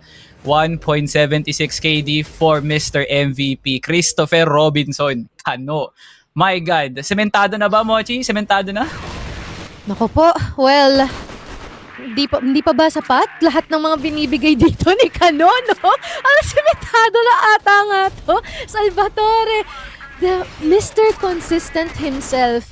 And it seems like I don't even know. I can't even pin down which word to use, no? Sa performance ni Kano, where every single time talagang pinapakita niya that whoever goes down his way here will be shut down. And nakita natin yon simula sa ating mapa ng sub-base to port to here and Eagle Eye. And Kano, best player nga talaga ngayon, no? Nationwide, just by the title alone and as well as the statistics. Hindi sa pagiging bias, hindi sa pag-overglaze, but these are backed up facts ng batang to. These are facts. Okay? Which is insane. Alam mo, Mochi, you know what's even crazier sa stat line ni Kano? He just started playing professional Crossfire last year. Last year lang siya nagsimula Yes. maglaro ng professional Crossfire. From ay LAN gamer lang, tinignan ng potential ni Boss Chris. At ngayon, binigyan ng isang Super Light. Anong ginawa niya sa Super Light? Ginawa niyang tropeo. And take a look at who's celebrating now, Mochi. It's not just him cementing as the greatest Crossfire player of all time. Pangalawa, putting Team Stallions on notice na lahat ng gustong sumunod sa yapak ng pinakamalakas na Crossfire team, dumaan muna sa Team Stallions. Ay, oh my, indeed, no? And I believe that we're also gonna be hearing from them just in a bit, and I am pretty sure, no, they won't be able to contain themselves. Aminin na natin na sa hindi. Especially this is gonna be quite of a big thing din para sa kanila dito, and I believe na meron din tayong nakareservang katanungan from Sir Alex himself later on. Kaya nakaka-excite din dito for our interview. And in a bit, Salvatore, makakarinig na tayo galing sa kanila. Direk, iba to mo na. Nararamdaman ko na malakas yung emosyon nila. Ayan na sila. Una sa lahat, congratulations to Team Stallions para sa isang MVP performance mula kay Coach Tanks. Masarap ang tulog kasi 3-0 pa naman. Pero gusto ko lang muna malaman. Okay, ma'am, gusto ko muna malaman sa boys, Coach Tanks ha. Mamaya ka muna, Coach Tanks. Gusto ko muna malaman sa Team Stallions mismo. Ano ang nararamdaman ng Team Stallions ngayon? Kelby, ano ang nararamdaman ni Team Stallions ngayon? Anong nararamdaman nyo? Masaya kasi nakabawi na kami sa mga bob. Hoy! Bad ah. Bad. Chill. Wait lang. May sasabihin si Kano. Ayan na. Okay. Malaki na yung ulo sa mga Pampinas, hindi na palitin ulit.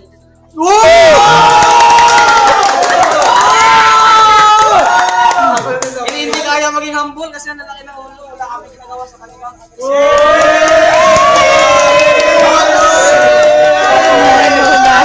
Oh man, we're seeing a different Team Stallions from last year. Sige, Kelby. Sir to, tsaka Elvin, sino ang unang tatanggalin nyo? Ano kasi, pag si Elvin natira, sure win eh. Bobo yan maglaro eh. Salvatore. Medyo kinakabahan ako sa mga nangyayari. Papawin pa yung mga dalawang taga Cebu. Wag yun, wag. Ba't nyo didamay? Ayun, talo kayo.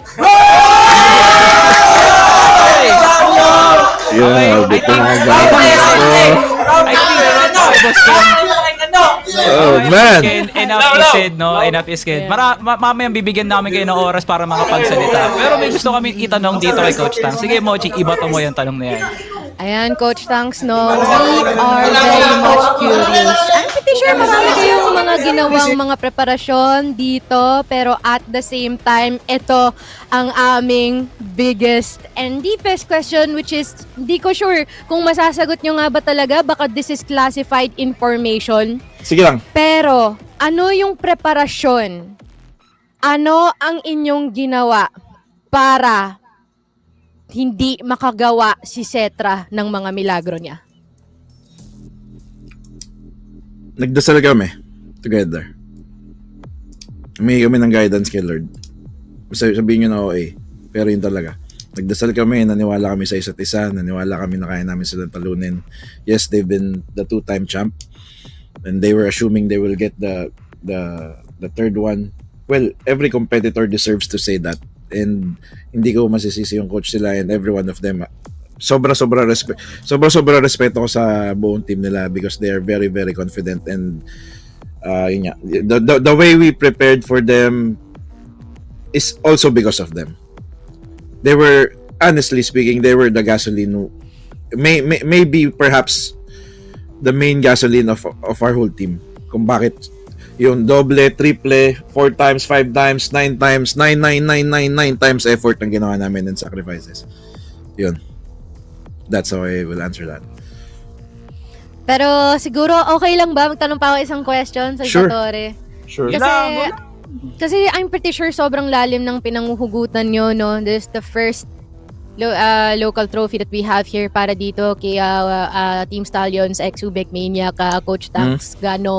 Anong nararamdaman nyo at gaano ka-importante itong titulong to para sa inyo? Sino sasagot?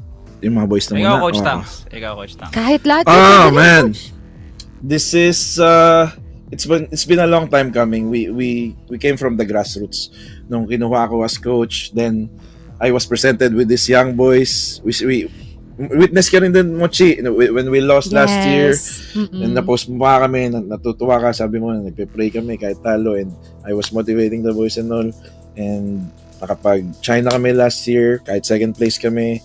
Tapos nag-regionals ulit kami, nag-ACL. Tapos nakapag-regionals ulit, talo ulit kami sa EVOS. And I knew, believe it or not, I knew we are gonna win this time. Because I believe we are now on a different level. Nasa ibang level na ang team namin eh. Confidently saying yes. Humbly and confidently saying na we are on a different level now. My boys are on a different level. Siguro simula yun nung naramdaman ko na they were dominating the international scene. Yan. Absolutely, Coach Tanks. We can attest na totoo nga yung sinasabi nyo na truly new level na ang Team Stallions dito, no? Pero ikaw, nasagot mo na. You said your piece. How about Pero them? no holds barred naman para dito sa ating Ubek Boys, no? Team Stallions. Same question para sa inyo, KLB. Wait lang. May tanong daw si KLB. Nanood ka ba? Tapos na practice namin. Boys! Diba? Boys! Ay, Coach Tanks. Meron kang ididisiplina talaga mamaya, no? At sure ako, mahabang-habang session yan ng pandidisiplina. Boss KLB, same question lang din para kay Coach Tanks, no? Ano bang ibig sabihin ng panalo na to para sa Team Stallions? Bawi lang to sa amin. Kasi parang minamalas kami tuwing championship eh. Ngayon nakabawi na. Convincingly, by the way. Convincingly. You just had to put it there, no, Coach Tax? Kailangan. I have to rub it in. I have to rub it in. Yes. I have to let my boys know. Historically, Coach Tanks, this is your third championship trophy as a coach. So it has to feel good, no? So it just has to feel good. Okay? So I think yun na lang ang oras na meron tayo. Pero bago natin talaga iba to sa ating panel, Coach Tanks, bibigyan ko rin ngayon ng pagkakataon, Team Stallions Boys. Coach Tanks, shoutouts, mensahe, gustong batiin. Ako naman na. Bago yun, boys. I want to thank number one, si Lord, kasi ginaid niya kami dito sa match na to. I want to thank my boys for always listening to me, for lowering their pride and egos para pakinggan ako as their coach. Thank you, boys, for always listening to me and respecting me as your coach. Thank you kay Boss Chris. Siya yung dahilan kung bakit ako nandito ngayon sa team na to. Thank you kay Ma'am Lizelle na lagi nandyan, the mother of these boys. Tawag nga namin sa kanya Manager eh. Kasi siya yung mommy and manager ng mga bata. Sa misis ko, sa mga support system namin, kay Wang, kay Rio, sa sixth man namin, sa nanay ko lagi nanonood, sa asawa ko, sa friends ko, and gusto ko lang din mag-iwan ng message, no, sa lahat ng fans namin. Maraming salamat sa suporta nyo lagi. And message ko naman sa EVOS, yun, we're gonna represent again, no, mga kapatid na sa EVOS. Galingan natin sa ibang bansa. Pero gusto ko rin last message. Gusto ko mag-thank you and medyo sincere to, no. Gusto ko mag-thank you and mag-sorry sa EVOS. Thank you dahil kayo yung naging gasolina talaga namin and para naging drive namin to always improve kasi sabi ko nga kanina, diba, isa sila talagang parang driving force dito sa CFPH. And sorry kasi inagaw namin yung kaisa-isang pinagmamalaki nyo dito sa Pilipinas. Bye. Tama ka dyan, Gano. Tama ka dyan, Gano. And bye-bye, Coach Tanks. Napakalupit ng fadeaway mo na parang si Kobe. Okay, Gano. Nagbensahe na dito si Coach Tanks. Sige, isa-isa kayo. Baka may gusto kayong batiin. Yeah. Shoutout sa mensahe sa mga Shoutout sa sumusuporta. kanila. Alam na nila sino yung number 1 na sa Pinas, lalo na sa player. Sino yung number 1 player? Yun. Alam niyo na. Wait lang. Kalmahan nyo ha. Shoutout sa kanila. Ayaw sana namin mag-champion dito kasi alit ng price. Gusto namin sa international. Kaso ginaganyan kami, minamalit kami. Kaya yan, pinatikim ko. Obviously, ang crunchy ng chicharon talaga na kinakain ng Team Stallions. Ulitin pa yung bagay ganyan nyo para makatim. Okay, maraming salamat Kano. Iabot mo na yung headset sa kapitan mo, Boss Ken. Sa kanyang ganap yun. Bigyan mo naman kami ng isang magandang mensahe. Tsaka may gusto kang i-shoutout dyan. Baka may gusto kang mensahe dyan. Salamat po sa mga nagsuporta namin at salamat po kay God, sa kay Kuya Nick at sa pamilya ko at sa mga kay Kuya Chris, kay Ate Lizelle at kay Coach Tanks at sa girlfriend ko. At si Abdul, at si Boss Abdul. Khalid. There we go. Okay. Oy, Ibos! Good luck ang gawin sa amin.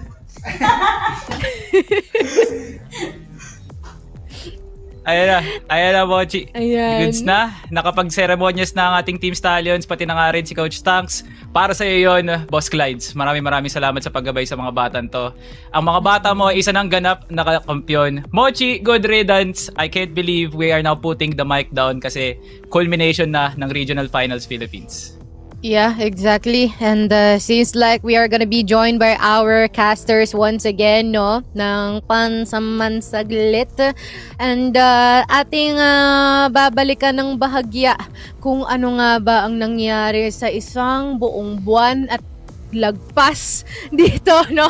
Sa regional finals natin. Man, oh man. Kamusta naman kayo, Bipolar? Ay, ako, gumagawa na ako ng content ko mamaya. Gumagawa na ako ng post ko mamaya, Sneaky. But nonetheless, it's been one hell of a ride pagdating natin dito sa regional finals. Hopefully, mamaya mapag-shoutout din tayo, but I'll throw it on to Sneaky muna. Honestly pre, bilang na lang yung brain cell ko at the moment kasi nilabas ko na talaga lahat dun sa grand finals. Ito yung bilang ng brain cell ko at the moment and grabe, I'm so glad I went all out dito sa finals kasi ayun nga, I deserved it. Yeah, totoo, no? Same sentiments as well, na talagang nilabas na natin lahat ng makakaya din natin dito, no? Pero talagang hindi lang si Team Stallions ang panalo dito kasi biro nyo, pati yung mga manonood natin dito, pwede rin makakuha ng mga kapanapanabik na mga rewards natin dito from Stove PC Clash Showface Events Season 2, kung saan ngayong October 10 up to November 4 is they can exchange points to our point shop. Pero paano ba nila pwede gawin ito, Salvatore?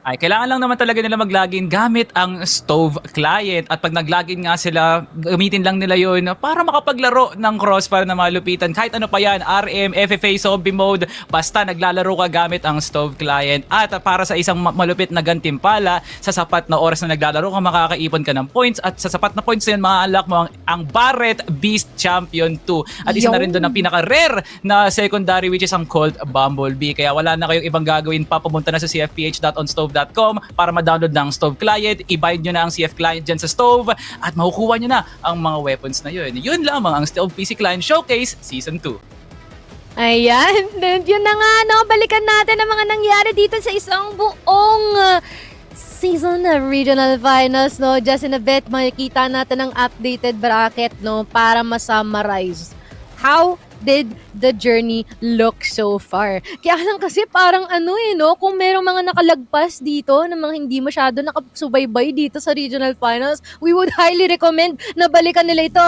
kasi ang dae nilang nalagpasan dito na hindi natin nakikita on a daily basis. Pero this is what just happened from yesterday. We started with Team Stallions and matches on a 3-0 and the same here for EVOS, ARC, and EXCERATION, and look at how consistent it is dito sa ating finals. 3-0 pa din. Sa battle for third lang tayo, nag-fourth map. My God, Mochi, it just happens to be that way, no? Hindi ko alam kung sino yung may hawak ng pluma ngayon, sino yung mga direktor sa likod ng mga kortina na to para ito ang makita nating mga resulta. Who would have thought na battle for third pa ang magkakaroon ng map number 4? It was that kind of day. Grabe nga naman, nilaan tong araw na to para magpahinga, hindi nilaan tong araw na to para ma-witness natin ang isang malaobra na laruan ng Crossfire. And you can only see it here at Crossfire Philippines. This is a momentous occasion. It was a failure to secure the three-peat, the first ever champion ng Team Stallions for over a year of competition. Sila ang papasok na number 1 seed sa CFS Grand Finals. There are layers to this. There are layers na hindi lang natin nakita sa playoffs. From group stage, ang dami ding nangyari, Mochi. Yeah, exactly, no? And maybe ito na rin siguro yung hudyat na ibibigay ko sa inyo, ang inyong mga everlasting words bago matapos at makapag-wrap up dito sa ating liga. Simulan na natin kay Sneaky Frog. Ayun nga. Reiterating na lang what I said earlier, no? Shout out to my girl Shy for watching right now. Grabe, ayun nga. Because of her, I did, kind of pop off today dito sa broadcast natin. And at the same time, shout out to all the Crossfire community. Man, yun nga, I've been in this community for like 8 or so years na, and it's still the exact same fire fervor na nakikita natin from the competition. So I appreciate every single one, mapabias man o hindi, dito sa ating chat. And ayun nga, I would also would like to thank yung behind the scenes people natin, yung TNC. They really made this broadcast work. Bipolar. For me, I mean, tulad nga nang nangyari kahapon, no, I'd like to give a big shout out to mas makakapag-enjoy na tayo. Wala na munang Crossfire for the entirety of the year, but for everybody that's watching, para sa inyo, maraming salamat po. You've given me a greatest warm welcome pagdating sa Crossfire community as a newbie, and as well as sa co-talents ko that have been guiding me. Maraming salamat po. For the entirety of TNC Group, TNC Events, and the TNC production, maraming salamat sa tiwala. And hopefully, next year, nandito ulit ako para mabigyan kayo ng mas maganda pang hypecast. You know what it is, Bipolar. Maraming salamat. Salvatore. Yun, thank you so much sa mga sumuporta dyan. And to Crossfire Philippines, grabe, almost a decade of support sa larangan ng Crossfire Esports dito lang sa Philippines. Maraming salamat kay TNC Events sa patuloy na pagbigay ng magandang broadcast sa mga segments. From the ground up, ang ganda ng binibigay nyo talagang suporta para mabuo ang broadcast na to. Maraming salamat kay Boss Alex, sa lahat ng bumubuo sa mga team owners natin dyan, sa mga coaches, sa mga players. Lahat kayo susi kung bakit maganda at masagana ang taon ng Crossfire Philippines ngayong 2025. Sa mga nagsasabi sa akin ng bias dyan sa comments, pasensya na, makikita nyo pa ako ng matagal dito. Yun! Oh my God, that's aura! Pero ako naman, siguro ang masasabi ko lang dito is maraming salamat unang-una sa ating community. Kasi talagang pinapakita din natin, no, na yung mga istorya natin dito is definitely parang sinasabi ko na wala ako. Hindi ko kasi gusto sabihin. Pero all I could say is maraming salamat sa ating community. Sila nagpapaganda, nag-amplify ng mga istorya natin dito ng kada isang kampong sinusuportahan nila.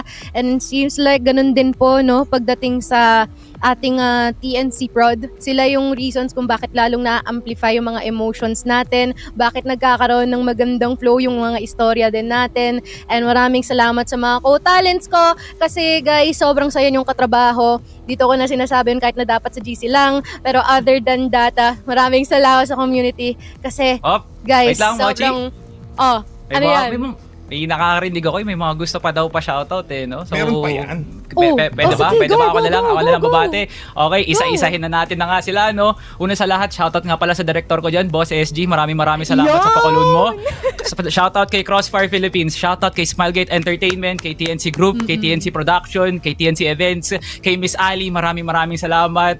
Sa director ko dyan, Boss RJ, Boss Joy. Maraming salamat. Kay Direk Marvin, kay Direk J, kay Direk Jace, kay Direk JC, kay Ma'am Le, kay Boss Franz, kay Miss Nats, kay Miss Colleen, ang pinakamaganda at pinaka-cute na talent manager namin dyan.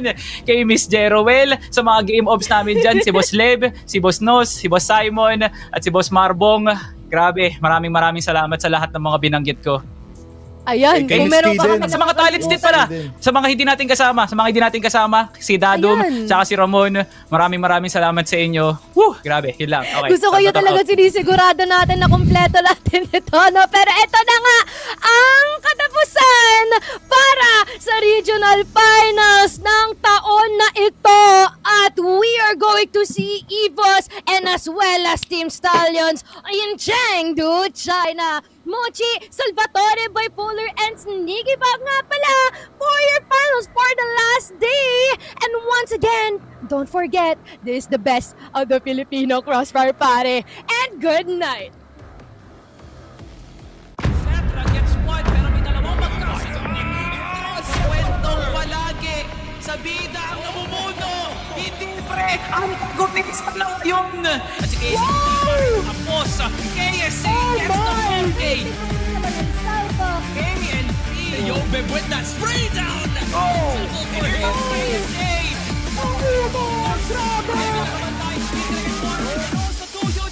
Will be the peak of Crossfire Philippines, pare.